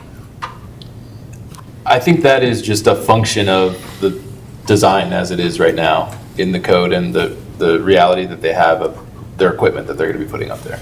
And so, that kind of is what it is, right?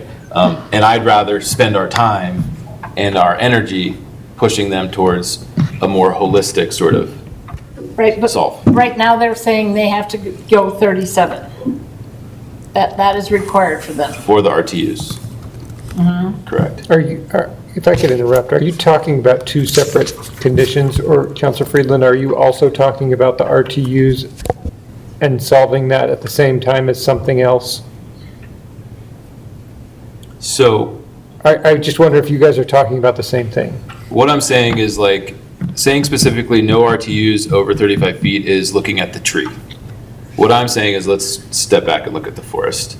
I don't think the neighbors are necessarily specifically concerned about an RTU that's 37 feet versus 35 feet, right?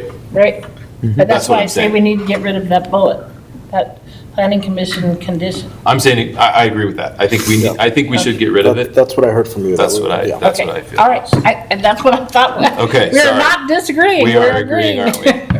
Sorry. The other councilors who haven't weighed in on the conditions, any thoughts? I think these conditions are comprehensive. We've heard from a number of members of the public concerns over noise. I wonder how council would feel about some sort of a noise measuring device. I don't know the particulars of that, but I feel like that aligns with the spirit of many of the other conditions on the table. Would you agree with all 8? Mm-hmm. And then add? Yeah, and possibility. I'm convinced on the no RTUs, so, yeah. I like that. It makes it objective. I'm not convinced on that. I don't follow it. I don't think it's a good condition that is meaningful and How do you really feel? How do you really feel? I don't know what it means. I mean, Well, I'll jump in and ask Counselor Bollier. I did not hear anything in the record tonight indicating that the activity there would exceed our code's noise ordinance in any way, so I don't believe that would be an appropriate condition Did we without hear- evidence in the record to that effect. I hear you. Did we hear anything in the record tonight that interior lighting would violate our ordinances?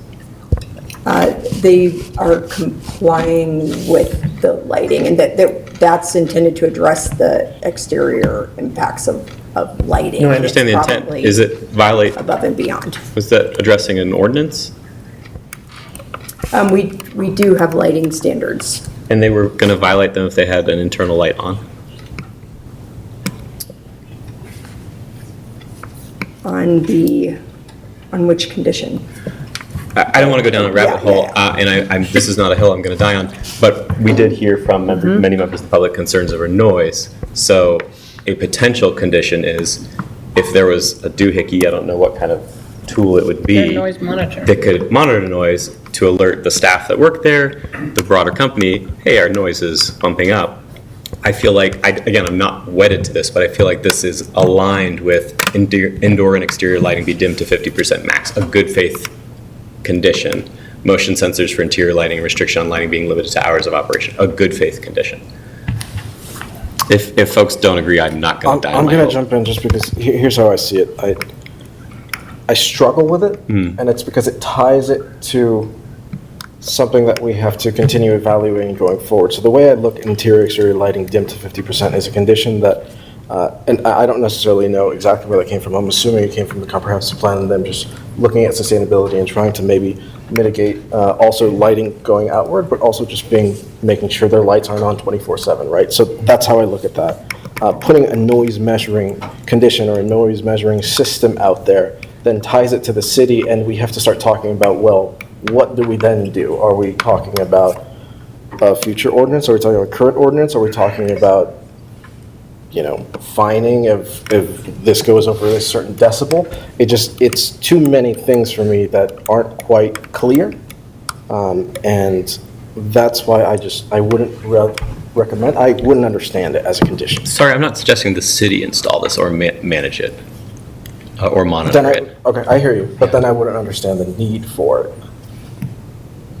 Right, so here, maybe, again, it's almost midnight, maybe I'm not saying things as well as I should. Addressing the light to a 50%, right? But then just setting something that tells us how much noise is coming doesn't address anything. It simply puts something up that's going to tell us how much noise is there. It doesn't actually mitigate anything going out, doesn't mitigate any noise, it doesn't actually change anything in the day-to-day operations or use of the property. It simply gives us a number that we have not made clear what we're going to do with. Okay, I withdraw it. Well, we have a noise ordinance, and we have people who think this is going to be noisy. We have other people who think it's not. It gives us baseline data to determine if it is. If neighbors are complaining about the noise, and we can document that it's not exceeding our noise ordinance because data is being collected by it, which puts to rest their concern, then we've just got the data, that's all. But then are you recommending that the city does it? No, So are you recommending they do it Yeah. out of good faith? and keep the data. Through a condition, and then give us the data, and then we, Well, no, in the we just future, decide on have, it? it's kind of like the license plate readers. We have it there if we need it. So we've got the data, and it will help us to know whether or not they are being good neighbors in terms of the noise. So in the comp plan, environmental pollution, 5.12 on page 80. The city will seek to reduce and/or prevent inappropriate noise associated with development and land use and promote projects that improve the quality of noise in the community in the presence of more natural sounds. This is not a hill I want to die on.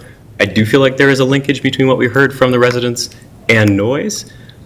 If council does not think that's an appropriate condition, I would respect that, but I don't think it's crazy. If I may weigh in, there's an ordinance in place. And the challenge with that is you have to, measure the it's based on decibel level, and it's at the place where someone is perceiving the excessive noise. So our officers get called, they go out, they take a measurement.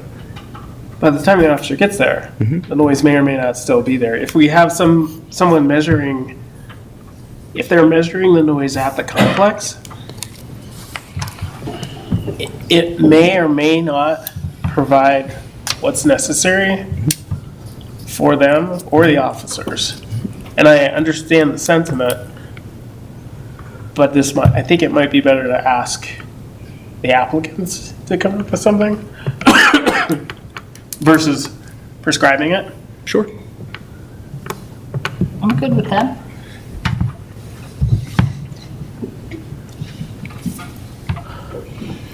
Anyone want to weigh in on that or speak to further conditions or the conditions on the screen? Councilor Fredlund. I will say that I am not supportive of a noise condition because I do think that we have a good noise ordinance that can control this.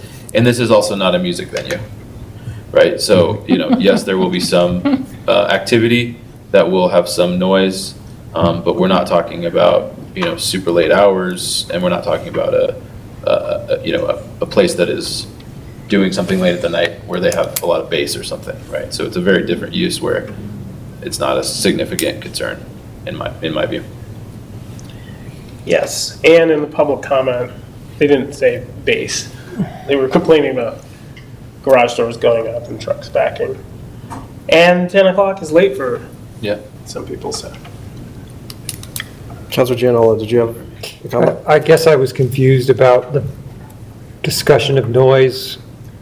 I thought it was primarily focused on the HVAC. And that, to me, is not a convincing piece of testimony, given that any use on this property is going to have HVAC. They're all effectively the same amount of noise. Sister Carmen has HVAC that's probably more visible to or more impactful or as impactful to the residents, given its, height. Here, we're going to have something that's height, and it's basically screened by the physical building and the parapet itself, but I hadn't considered the additional noise, the truck backing, the garage door. And so I didn't know what we were talking about until you said that. But I am in agreement with Councilor Friedland that I don't think this is a meaningful condition for me. I'm not hearing quite enough support for the noise measuring condition. That's okay. I am hearing support for removing the RTUs or screening over 35. It sounds like at least the majority of council agrees with this one. There was one that I don't want to leave it up in the air. I want to make sure we address it, and I'm going to turn to Councilor Friedland here. It was a proposed condition, and again, it was broad, vague, whatever you want to call it, the transition to the west, address the challenges to the west. So I want to bring it back to you and just try to find a solution there for council and maybe one that works for all of us. What exactly are you proposing and how would we go forward? Yeah, I think it would be additional measures or changes to, what's the right word? To reconcile, harmonize, some of the language we have in our code around the transition to the west. I want to leave it broad enough that we're not dictating specific changes, because we've heard some of the changes that we've already brought up are not feasible. And so how can we leave it broad enough that it allows them to develop based on what is economically feasible, but also is clear about the concern that we've heard around that transition. If I could piggyback on that and just caution that if it's so broad, it doesn't actually achieve anything meaningful. Sure. We just need to be careful. Any other counselor want to weigh in on this. I certainly would want the advice of our city attorney, but I want to make sure council.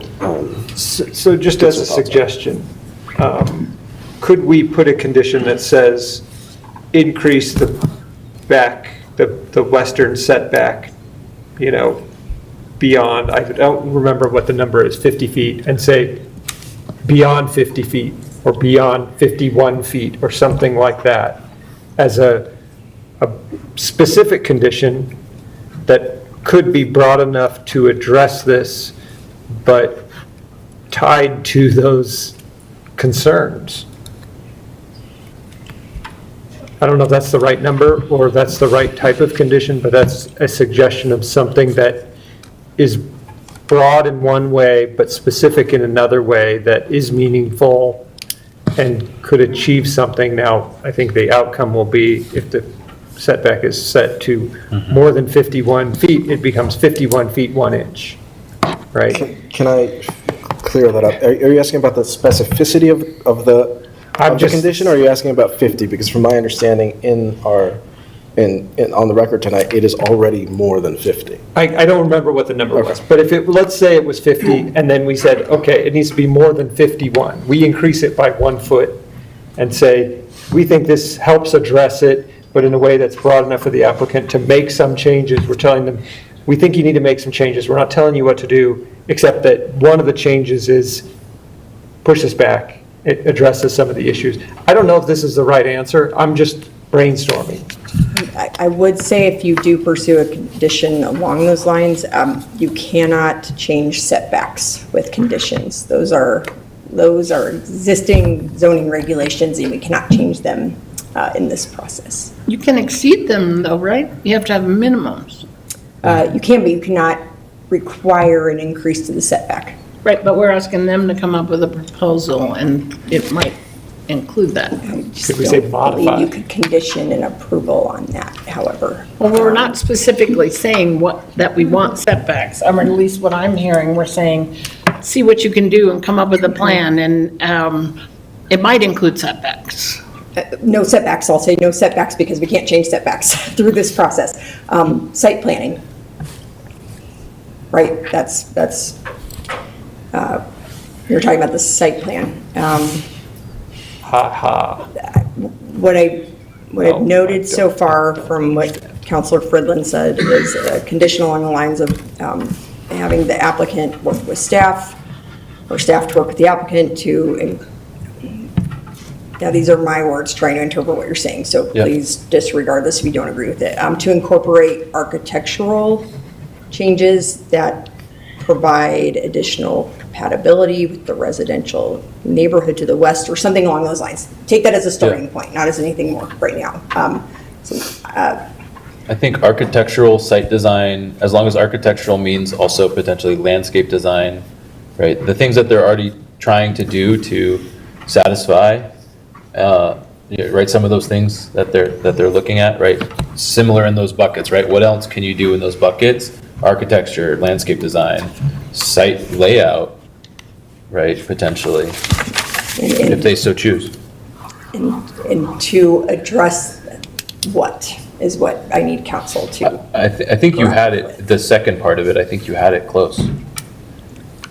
What was the final part that you said? Incorporate architectural changes that provide additional compatibility with the residential neighborhood to the west. Now, is it the architecture of the neighborhood? Is it, so this is where, to Councilor Gianola's point, a condition can be so broad that it's, that it leaves a lot of discretion to the applicant on how to comply, so it's not necessarily going to require a change, but it gives them something to work with. You could do a condition like that. It would be best if council can provide some specifics on what you want addressed and how, and that will also allow me to advise you on whether that would be a condition that would be legally appropriate. Well, I think the primary concern is the conflict between the two zones then leads to, massing of a property, a tall and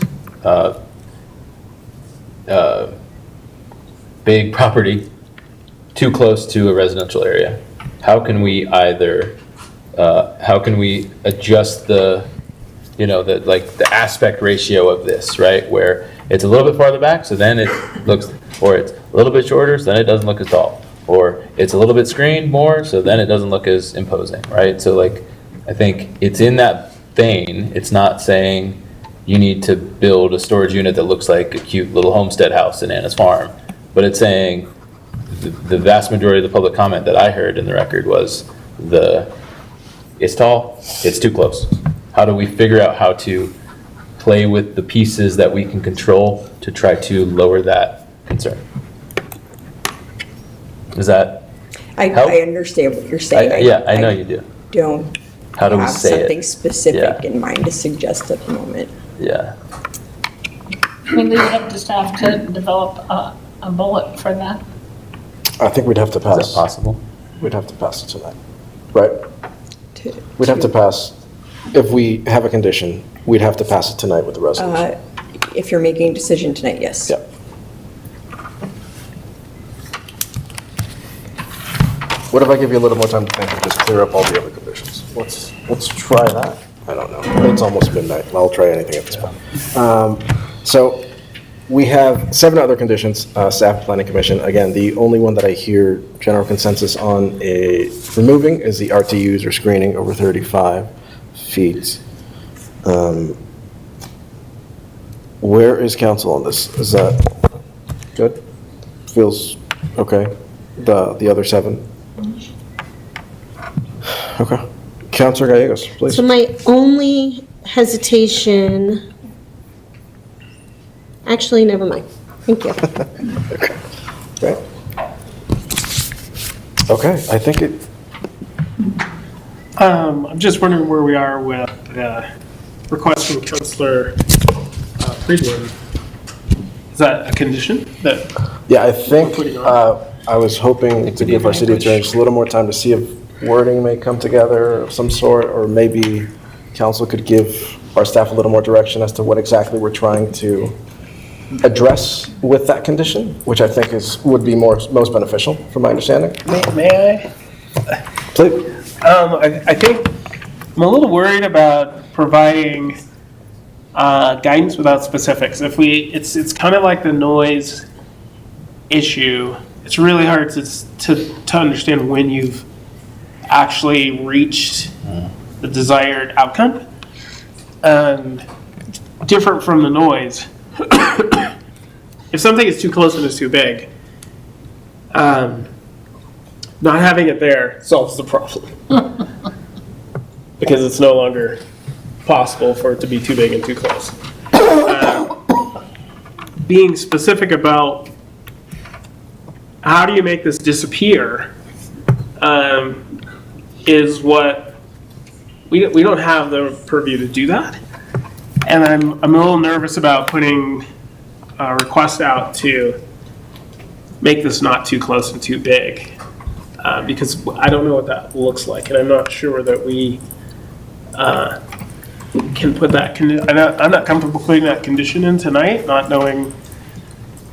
being able to provide some specifics around that bit and piece. I just wanted to say, I think there needs to be something more specific around reducing the visual impact. So to the thoughts of the Mayor Pro Tem and to the statement of the Mayor Pro Tem, I agree. And I would take it one step further, which is that I don't have concerns over not being specific. I think in a quasi-judicial proceeding, we have to very strictly be specific. And I don't think it's quite specific enough. So that's why I also hesitate to move forward with this condition. Any other councilors on this one? Well, give us a moment to try to get specific before you say we can't be specific enough, if we may. Please. Like, honestly. So I hear you, I get you, I see what you're saying, but even you just speaking right then, I'm like, okay, yeah, there's the language right there. To reduce visual impact. Oh yeah, there it is right there. I mean, right, like that's the point I think that we heard. So would that work to be the request to reduce the visual impact? I mean, I hear you. It's not a binary, right? Will we know when we're there, right? Probably not, but I think to me, we can craft a condition that is at least specific enough to saying, go and try to look at this problem a little bit more. And That's what we're asking of you, based on what we're hearing. So, give me a little bit more time. I'm in the flow.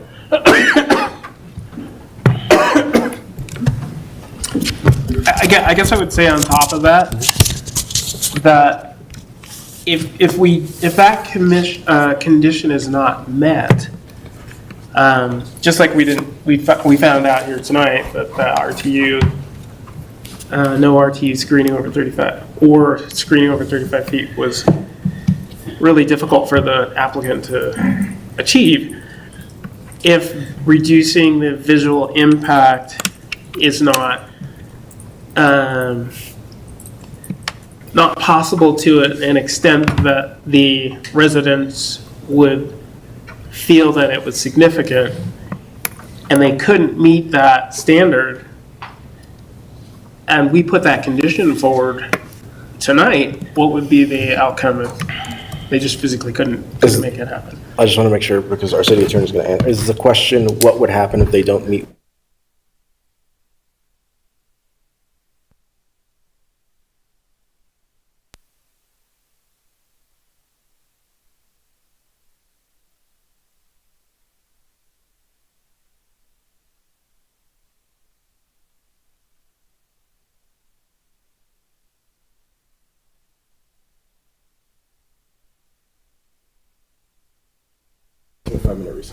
The mic's green. No, you just have to move it around. Oh, Back up.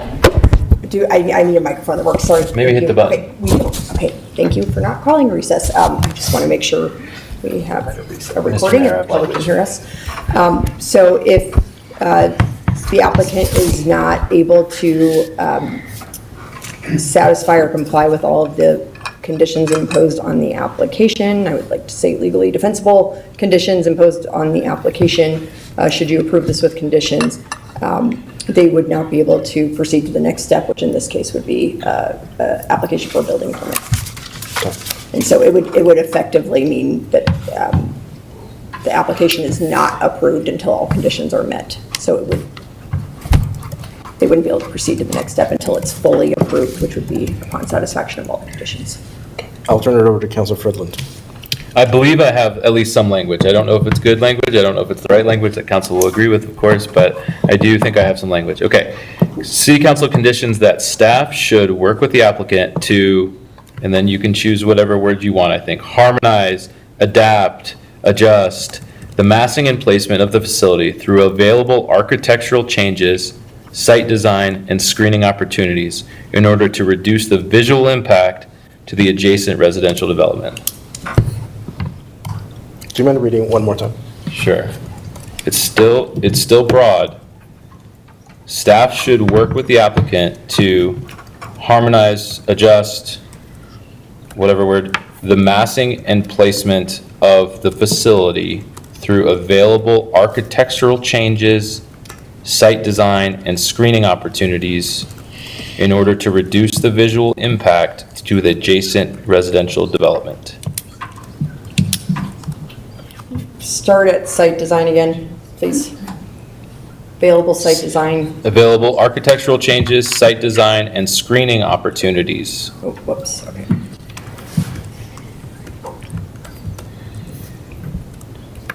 I'm not commenting on this condition yet, I just want to get. Yep.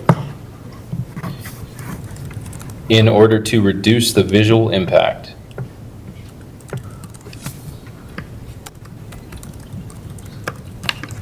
To the adjacent residential development.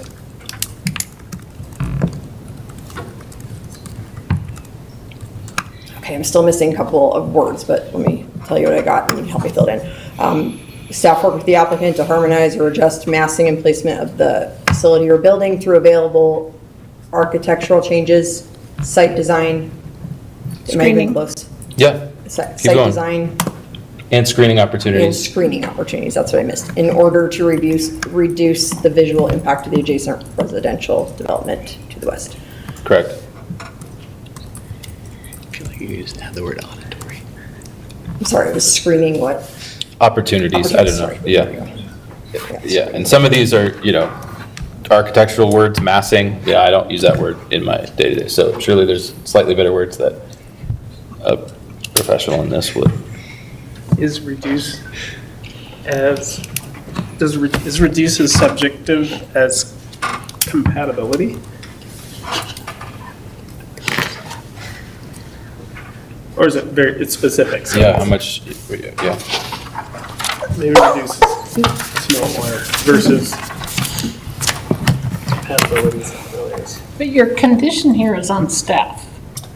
I would suggest having it say applicant work with staff. Yeah. Sure, yeah, I was taking the cue from before. I think we said staff work with applicant, but however, we should say that.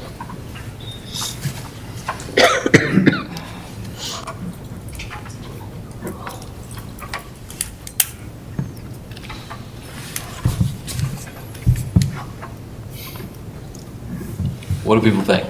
Yeah. Still too broad? Does it move the needle? But what if they come back with nothing and say we've done the best that we could? Well, if they make no changes, that clearly isn't compliant.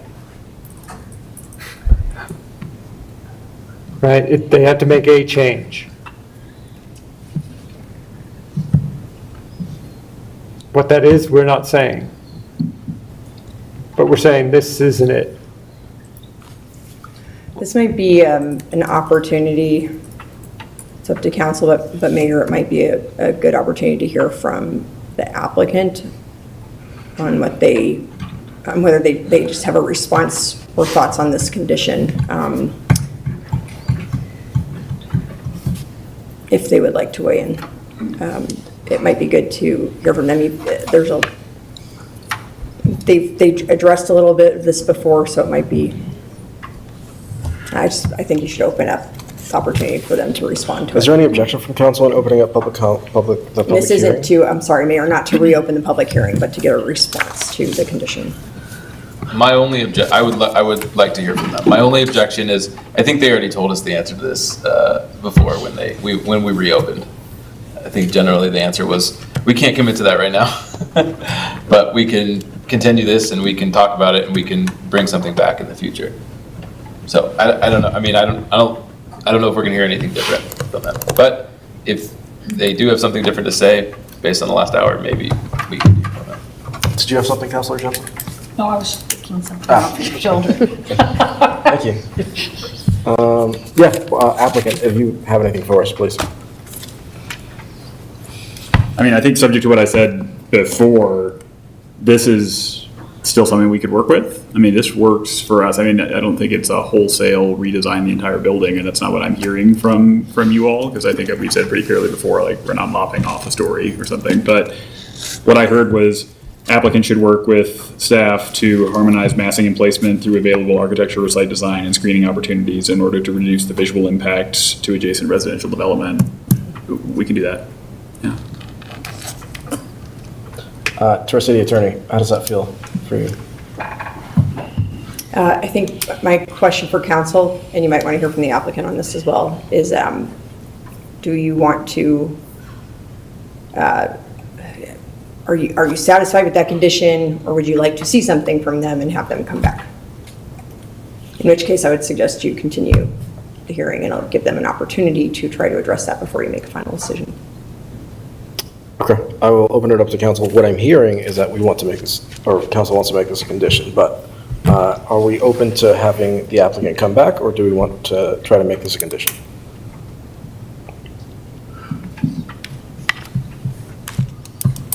I would be good to make it a condition.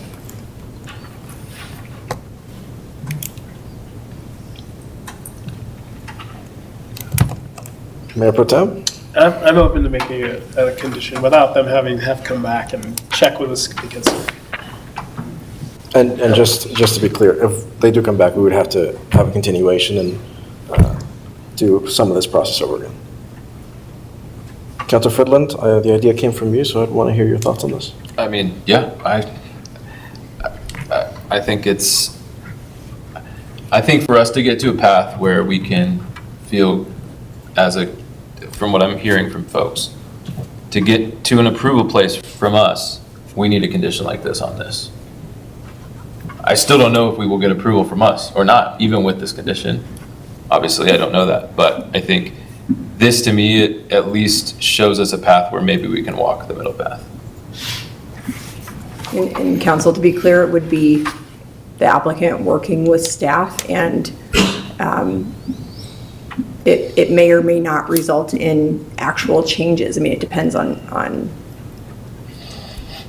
it says to work with staff. So but it sounds like they will, in good faith. Their attorney has to be candid with you and honest with you, and it sounds like they will work with staff in good faith on this condition.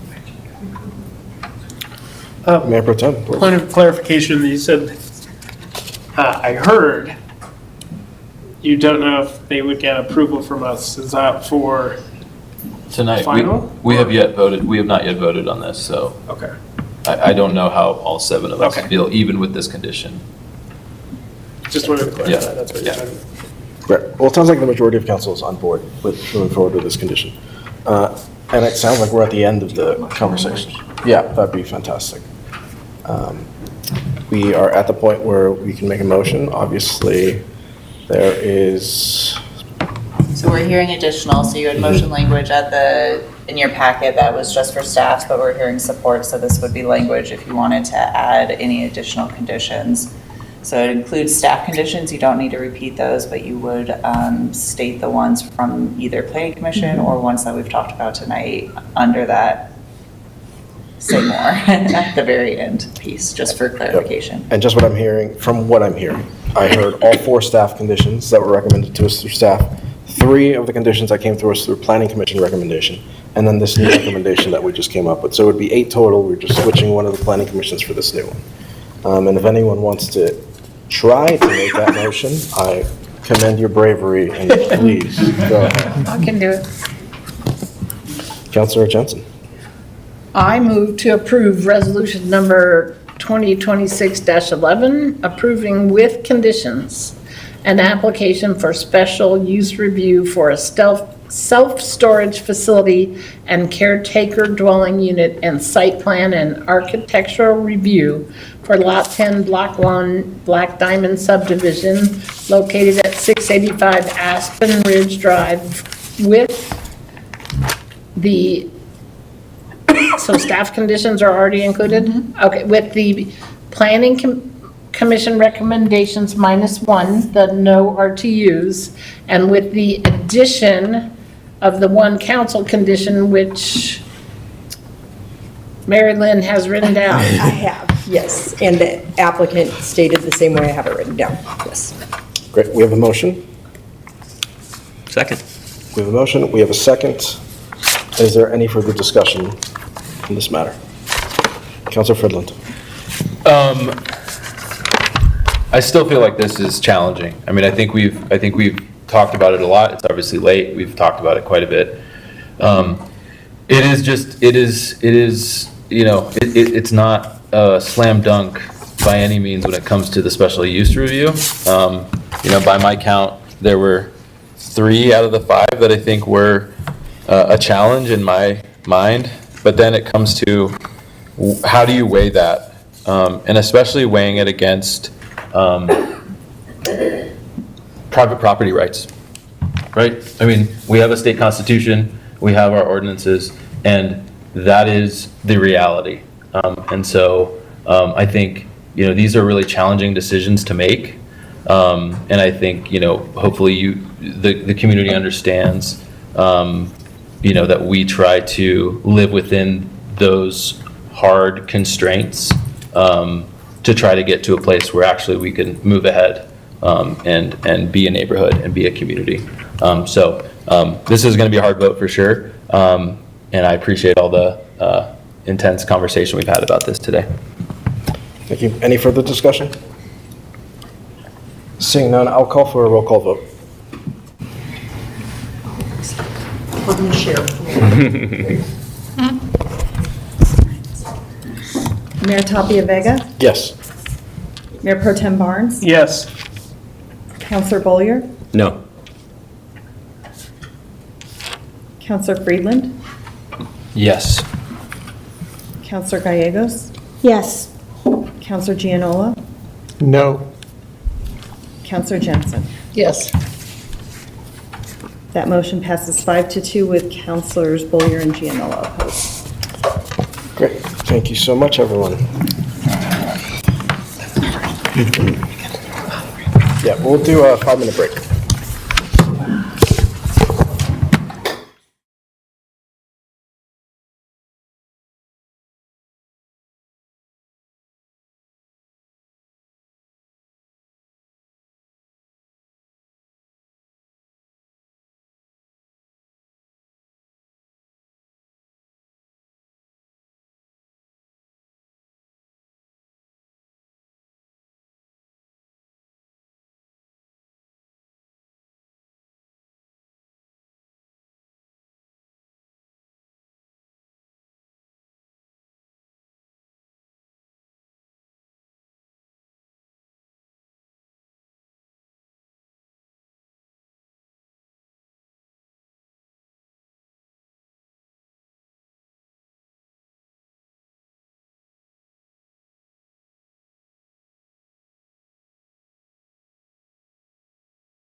I'm just gonna live in this building. I'm gonna hang out with you. We're gonna have a sleepover.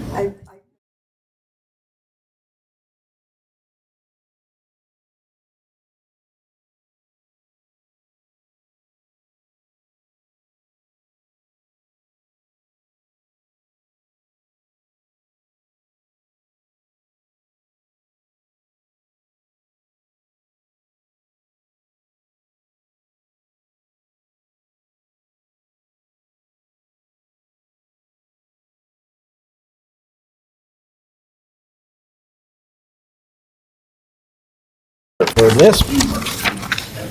Good evening, Mayor and members of council. I am here to present resolution number 2026-12 related to the 22nd interim agreement for the Northern Integrated Supply Project. Given the lateness of the hour, I am not going to discuss the prior 21 agreements, but I, for the benefit of new council members, provide a little bit of background on NISP, talk about briefly some of the specifics of this year's interim agreement, and then any questions you have and consideration of a resolution. So NISP is the Northern Integrated Supply Project. It will bring about 40,000 acre-feet of new water supply to the Front Range from the Cache La Poudre. It involves two new reservoirs, Glade Reservoir and Gailton Reservoir. The benefits to Lafayette, it adds a third river basin to our water rights portfolio, which is important from a resilience perspective. Helps make us in a better shape related to drought, wildfire, other issues by having multiple places to get water from. It will improve reliability. It actually has storage that's about 4 times the actual projected annual yield, so that we will be able to consistently have firm yield as climate continues to fluctuate and we have wet and dry years. Very rare in Colorado at this point to have any new supply. It's one of the few things out there that doesn't involve buying and drying farms. And it's a regional project. We're working with other communities around the region to gain efficiencies from that. Back one. The graph on the right just gives you a sense of how this fits in our overall long-term water rights portfolio. It's roughly a quarter of our supply as we look to the future. This dates back to 1985. Lafayette joined the Northern Colorado Water Conservancy District in 2004. Permits for the project were issued in 2023, and we are now at the 22nd interim agreement, and if all goes well in 2027, we expect the 23rd interim agreement and then allotment contracts to actually move forward with construction. So again, Lafayette joined Northern Water in 2004. As a condition of joining that, primarily at that time we joined to be able to have access to Colorado Big Thompson project water, but that's a supplemental supply, so as a condition we agreed to participate in the Windy Gap and NISP projects. So the 22nd interim agreement continues our participation. It confirms our participation level, that 1,800 units that you saw on the pie chart. Big piece of the 2026 scope. There's been some changes in project partners, so we'll be revisiting the scope of that. The project has some ability to be scaled based on ultimate participants. There's some ongoing permit compliance things, some design efforts, conveyance, and mitigation planning. Overall 2026 budget for the project is a little over $12 million. Lafayette's portion is 1.15. That's actually less than we had projected in our financial model in the 2026 budget. So we'll be within the budget for 2026. So happy to answer any questions, and I have proposed motion language. Any questions from staff, for staff, from council? Councilor Johnson? In the packet or in what you just said, when you're talking about 287 realignment, it didn't really explain what you're talking about there, so could you? So to build one of the reservoirs, Glade Reservoir, a portion of 287 will have to be realigned. And so this current phase will include some of the additional design work. Where? North of Horsetooth Reservoir. Well north of the city. It's related to the reservoir. I don't know if I can get this to point.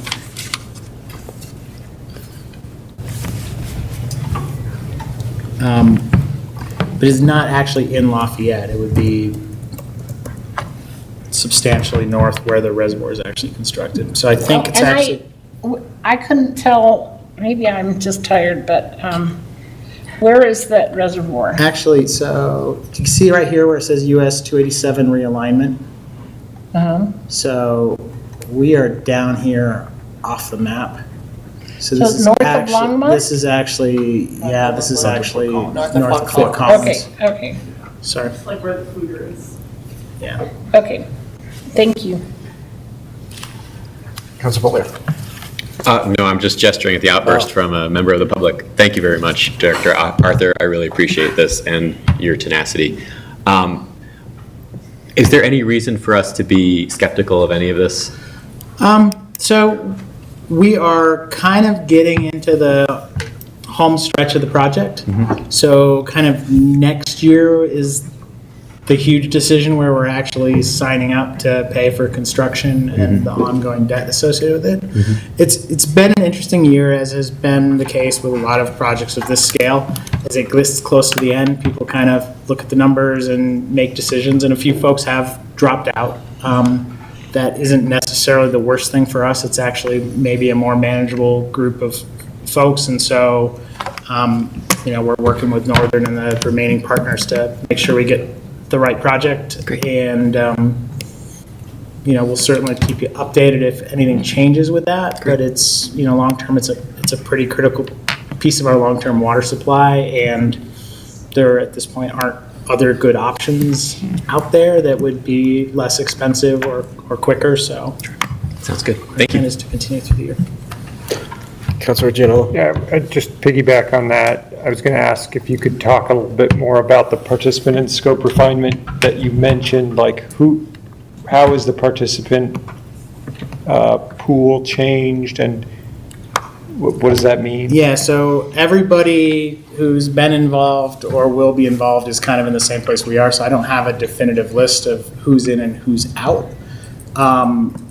But there are some folks, just because of the cost and the continued delayed timing, have discussed dropping out. And so on the plus side, this actually involves 2 different reservoirs. So it potentially is scalable.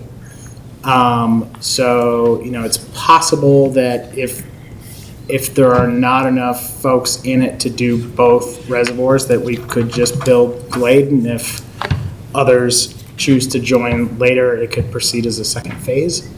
A biggie for us is that Erie continues to be involved, because the plan is to share some pipeline costs with them. So if we got to the point that we were going to have to put in a lot of infrastructure that was only going to serve Lafayette and be entirely at our expense, I think that would be something where we look at it. But at this point,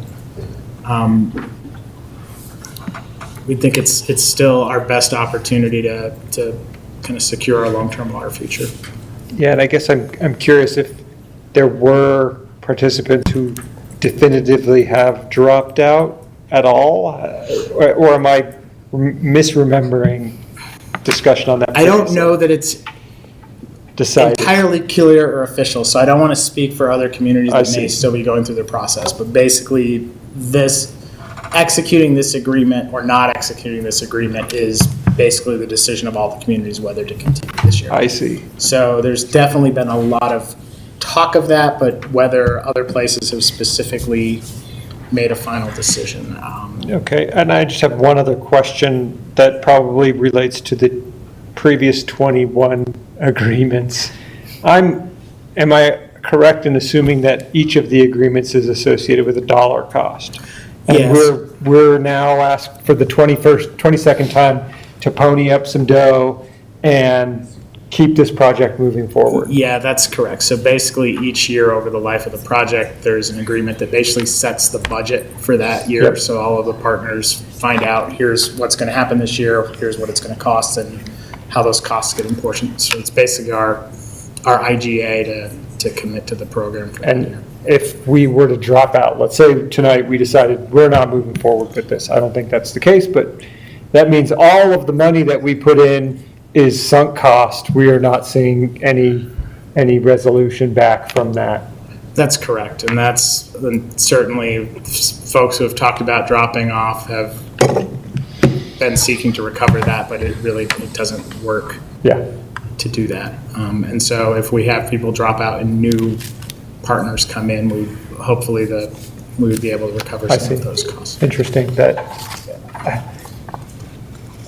the latecomers get the equal opportunity to join, or are they being asked to? So It's not totally fully baked into the governance structure because it wasn't something that was anticipated, but certainly the intent of the existing partners is that somebody wouldn't be able to drop out and recover their cost, and if somebody new was coming in, they would need to buy into the project because we've all obviously made significant investment. It's a lot of money. I imagine over 21 agreements, 22 agreements.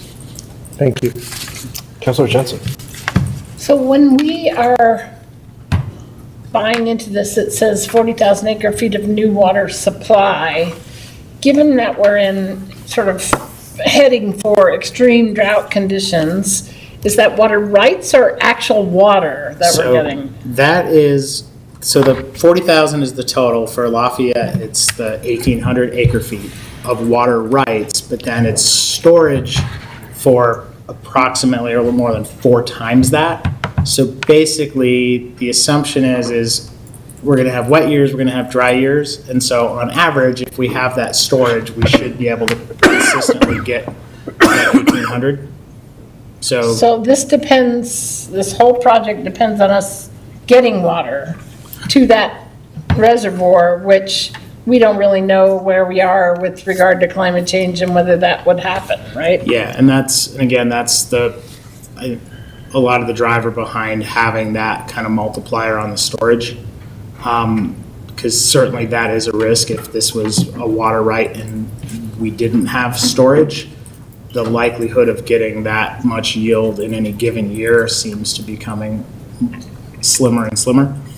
So storage is the key, okay. It is new water, it's a new water right from a new basin, but having the ability to kind of have a consistent yield from that because of the ability to store in wet years and use in dry years is pretty critical. Well, we'll talk some more next week. Mayor Pro Tem. Thank you, Mayor.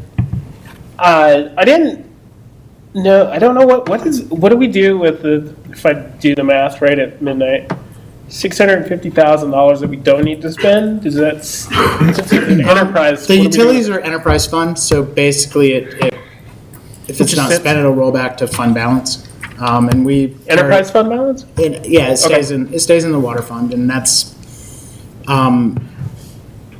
not unusual to have fund balance in the water fund. And that's only NISP water. Is that water money for NISP, or we could use it for other things? So like staff can't just go spend it on something else. It would have to be if we're going to use it for something else, it would have to be appropriated.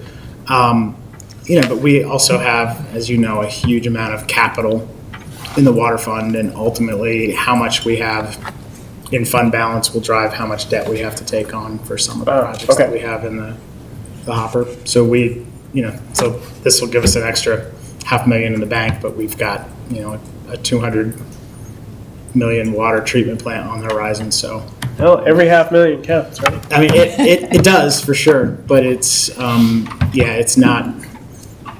not like extra money to go out and add something new. It will just hopefully, has some positive impact on not needing to adjust rates. Great. Any other questions from council? Do you mind going to the motion screen? If there are no further questions, you have the motion on screen. I move to approve resolution number 2026-12, approving the 22nd interim agreement between the Northern Integrated Supply Project Water Activity Enterprise and the City of Lafayette, Colorado, acting with and on behalf of the Lafayette Water Fund Enterprise for participation in the Northern Integrated Supply Project. Second. We have a motion, we have a second. Do we have any further discussion on this matter? Seeing none, all those in favor say aye. Aye. Anyone opposed say no. None opposed, that passes unanimously. Thank you. We conduct regular business at 12:22 a.m. We have just a few things to get through, so we'll start with staff reports and turn it over to our city attorney. Thank you, council. Very briefly, I do have one item for you. The town of Superior recently contacted Lafayette through our mayor to request support from the city of Lafayette for their request for a petition for writ of certiorari, which means a request for review in front of the Colorado Supreme Court in their case against the Rocky Mountain Metropolitan Airport about nuisance issues, excuse me. And so I wanted to bring that request before you tonight for a decision. The Deputy City Attorney did previously email council just to let you know that this request has come from the town of Superior, and all that they are seeking at this time would be a letter of support for their petition for review to the Colorado Supreme Court. And so we just wanted to bring that to you in a public meeting and see if council supports providing a letter of support, and if so, the city attorney's office will work with their legal counsel to prepare an appropriate letter. Is there any objection from council? I just don't understand exactly what we're asking for. Could you try again? So we're not asking for anything. The town of Superior and Boulder County received a decision from the Colorado Court of Appeals in their appeal of I think it's a Jefferson, of a district court opinion, of a district court decision. And so having to do with a public nuisance surrounding Rocky Mountain Metropolitan Airport, they received an adverse decision at the district court and a decision at the Court of Appeals that they would like to appeal. They are asking for a letter of support of their petition to the Colorado Supreme Court to hear their appeal. Colorado Supreme Court in this case is not an appeal by right court. You have to ask and get the court to agree to hear your case. And so they believe it would be helpful if other communities that are also impacted by that airport would let the Supreme Court know that we support them reviewing the issues in their case. And I hear all of that, but their original petition is to say that Rocky Mountain Municipal Airport is a nuisance, and that's what we are saying we support them in? Or what is the specific thing they asked the court for that we're saying we agree with, which we haven't really talked about, and I'm uncomfortable agreeing with something without knowing a little bit more about what it is we're agreeing with. It would just be agreeing with the request to have the Colorado Supreme Court review their case. I need to pull up, sorry, it is late. I need to pull up the decision. It's been about 2 weeks since I've read it to give you a precise statement of what the issue is or what the holding was from the Colorado Court of Appeals that they would be asking the court to review. I'm very sorry. Well, that's all right. Is it something we can do another time, or is there an urgency? There is not an urgency, no. So if you'd like to wait until the next meeting to make a decision on this, unless the rest of council feels like they have enough information. We did, actually, I'm trying to see if Deputy City Attorney emailed that to you. Respectfully, I do have enough information to make a decision Let me pull up that case, maybe tonight. come back to me and I'll give you a clear statement of what the holding was. Okay, let's jump to the city manager's report and give our city attorney just Yes, a thank few you, minutes of Mayor. All right, a few things for you guys, I'll cruise through. So you heard next week we're gonna be talking a little bit more about water. I do want to remind our major messaging right now is delayed until May. This is voluntarily restrictions. We will be monitoring all of this. We have not seen the significant reduction that we were hoping for, which was 10%. And so we do likely anticipate that at your first meeting in May, or perhaps second, depending on the data, we'll know more when we go into our workshop tomorrow, that we may bring forward additional voluntary required restrictions. Council can pass by resolution, so that's just one reading, changes to time of day, time of month, days of week, etc. So more to come on that, but for now, continue to push out the delay till May. Reminder, as you heard earlier yesterday, Earth Day every day is in about a week and a half, so May 2nd at the Arbor Recreation Center parking lot and outdoor classroom. We did begin installing the newest edition of the art on the street. So we said say goodbye to the dragon, but we'll be welcoming a wolf, a horse, and a cougar, and lots of activity on public road over the next week as we remove 21 sculptures and put up 20 new ones, kind of all across the continental U.S. that we have artists coming from, including Maryland, New Mexico, Ohio, Utah, and of course, local here. Excited for our second annual farmers market. It begins on May 3rd. So can't wait for all the activity that goes down there. And then we did begin our annual concrete rehab work. I sent council an email blurb, but just for the benefit of the community. It's underway. It focuses on replacing damaged and substantial sidewalks, curbs, gutter across the city. Because they are kind of dispersed in the nature of the work, we do more of the targeted outreach to the neighborhoods that are directly impacted by it versus citywide messaging. So that are a few updates from me. Looking forward to your agendas. We have your April 28th workshop will be on the water readiness plan, your water efficiency and drought, and then emergency management, community resilience. On May 5th, you'll have, following kind of that emergency management, where we talk about the wildland urban interface consideration of an ordinance of a state law that passed to adopt what's called the WUI code. We also have 3 presentations on rate choice voting provided by the Boulder County Clerk of Elections, Boulder County. And then we'll do a South Boulder Road area plan update, kind of following and tag teaming along with economic development update, all stemming from council's retreat to learn more. All right, did that give you enough time? You sure did. Thank you. You're welcome. Pull this back up. Okay, thank you. Mayor, I apologize about that. Councilor Jensen, thank you very much for your question. So there was a decision from the Colorado Court of Appeals that acknowledged that airport proprietors like Jefferson County have authority to address noise impacts at their airports, but held that the courts cannot order airport proprietors to do so. It's essentially a preemption issue. So the state court held that they cannot order noise abatement. And so they're going to be appealing that issue to the Supreme Court. So it's primarily on the federal preemption issue. I did receive a message from our deputy city manager that she might be able to provide a little more color on the underlying case, which I have not reviewed all the pleadings for that case. They're seeking our support on the federal preemption and public nuisance with respect to noise issue.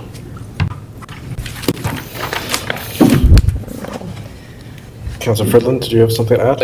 I just have a question. So if we were to submit a writ of... In this case, just a letter in support of their petition for review. But we're not becoming a party or anything like that that would preclude us from having conversations with Jefferson County or RMMA? Not at all, no. Okay.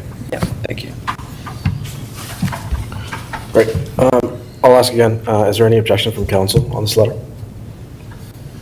Doesn't sound like it, so we'll move forward with the letter of support. Great. That concludes staff reports for tonight. We will move on to council reports. We have 2 agenda items here. We'll try to move through them quickly. The first is a motion to rescind the Cesar Chavez Day proclamation approved by council on March 17th, 2026. I will try to also just do this through unanimous consent, but is there any councilor who has a question on the process here or who would like to speak to it before we move? Great.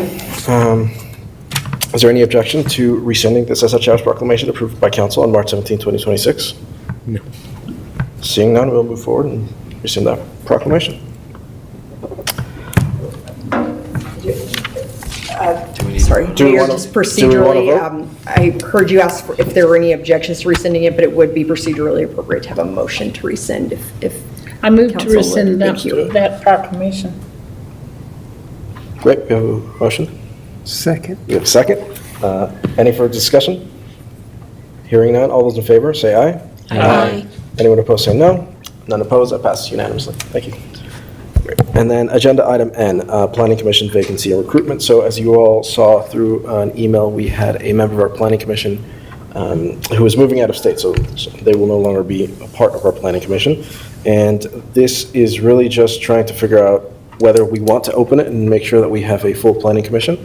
And if we do, what dates? Now, the recommended dates are April 27th, which is right around the corner, through May 15th. After that, we will then come back, depending on the amount of applicants and everything that happens, and figure out who the interview committee is and what dates that'll be had. But at the moment, I just kind of want to get a consensus from council as to whether those dates work and whether we definitely want to open this application up for the Planning Commission vacancy. Councilor Gianella? I like those dates. I think we should open this up, and I think generally we should consider decoupling the planning commission appointments from the rest of the committee appointments. Just, I don't see a reason that they need to necessarily be tied to each other. Great, any other thoughts? Is that everyone else on board with April 27th through May 15th? What is the alternative? Is that we just fill it in our regular cycle, which is when? It's closed now, so we would have to wait until the next cycle. I know. When is that? It's, August, September. yeah, September is about that. And then we appoint in November. Yeah, that's right. Yeah, okay, I don't want to wait that long. I agree with Councilor Gianola, and I think at another time, not now, we should explore the broader PC process vis-a-vis council in the fall, but not tonight. Any other thoughts? April 27th through May 15th works? Okay. Great, we'll start promotion and typical and use your reach to get to any sort of applicants. And then we'll let you know you have a council meeting that following Tuesday. So at that meeting, we'll, as Mayor Tapio Vega said, we'll then talk about who's on the committee and the timing of that so we can let the applicants know. Perfect. All right, we'll finish off with council reports. We'll start down here. Councilor Gianola. Nothing tonight, Mayor, thank you. Councilor Gallegos. Nothing from me. Councilor Fridland. Nothing for me. Mayor Pro Tem. Nothing for me this morning. Councilor Jensen. I'm sorry. I got a call, and I know the city manager got a call or an email about asking for our support on a bill. So in the budget process, the legislature gave away the money that local governments get from dispensaries to balancing the state budget. So I don't know, were you able to figure out how much money that is for us? It has substantially gone down over the years, but as of last year, I believe it was 50 to 55,000 in that state share revenue. Okay, so as an alternative, the City of Boulder is working on a bill to include THC-based beverages in the definition of marijuana products that would then have that revenue come back to local governments. So to try to replace that money that was taken by the legislature. They've asked for our support. I sent y'all the bill and a fact sheet on it. So you have that, and I think all we need to do is say yay or nay, and then we can have staff draft a letter saying we would support Boulder in this effort. Okay, I want to know exactly what you're asking of council. Are you asking us to vote yay or nay right now? So we want to Yes, think about- because it's too late in the session if we don't do it now. No, of course. Yeah. I'll just ask, does council feel comfortable? Does council feel like they know enough about the bill to make a judgment tonight? That's why I gave you a fact sheet. I know, but we also had a lot going on in the public hearing tonight. I feel I have enough information. Okay. Could But I might be the only one. Could I get clarification? Would it be sending a letter to City of Boulder saying we support it, or? I'm not really sure. I think we should ask them. They may want us to send it to the legislature or to the first committee, or I'm not really sure what they want.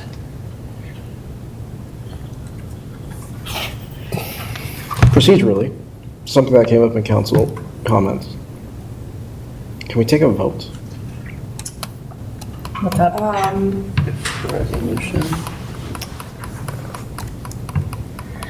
I guess it depends on the specific action you're proposing to take, so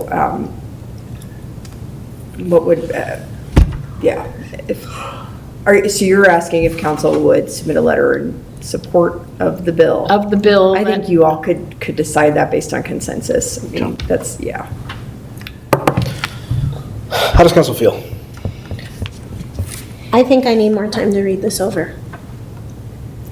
I'm sorry, what did you say? I couldn't hear you. I think I need more time to read this over. Okay. I know I read it. I have no recollection of it at this hour. I'm so sorry. Not in favor. That is certainly not a consensus, unfortunately. Okay. Sorry. Anything else, Councilor Jess? I went to a rain barrel workshop at the City of Lafayette. We had, there was Boulder County staff and other staff, and I just want to say our staff did a really good job. I got my free rain barrel, which I haven't hooked up yet, but hopefully there'll be some rain. Councilor Boyer. Okay, three things. One, the Teens Talk Adults Listen that Councilor Gallegos promoted was phenomenal. Huge fan. Met with a few of the young people afterwards to talk about mental health resources, so thank you, Councilor Jensen, for being there. Then talked to Boulder County Commissioner Marta earlier today about pockets of money, so more to follow there, but huge thanks, Councilor Gallegos. Number two, I've had a number of questions, conversations recently on tobacco retail licensing. I think coming back to Councilor Gallegos brought that up in the workshop last month. I'm interested in maybe exploring that, having a discussion down the line. Not the highest priority, but I think I've been convinced it's a problem. And then lastly, I've had some conversations, some residents in Lafayette who concerned around flock. So I want to highlight that. My brain is shutting down. And then lastly, I'll be revenged on the whole pack of you. That's Malvolio, Act 5, Scene 1. Shakespeare is coming back, the Colorado Shakespeare Festival, May 30th. It's outdoors again, so be there or be square. I'm so excited. Thank you. I'll answer just two of those because my brain is also not working, but I think I have the answer. So CTC, I know Councilor Gallegos and myself have met with them, and I know staff is aware, so that'll We be have it on an upcoming agenda, I just can't tell you what. And then also, just for awareness, and we'll promote it more because we're getting it flushed out, but with new leadership at the police department, they are looking to host monthly kind of chat with cops. We'll work on the title, but one of the topics would be flock. The first one is going to be e-bikes, given it'll be in May, right around when school gets out, so it is on our radar as well. And then I didn't have an update, but I will take this time to say that the flock bill that is passing through the legislature passed the Senate appropriations this morning. So that is certainly one thing that we should just keep track of, and I know staff is aware. Awesome. Thank you. Great. Well, with that, 12:40 a.m. Meeting adjourned.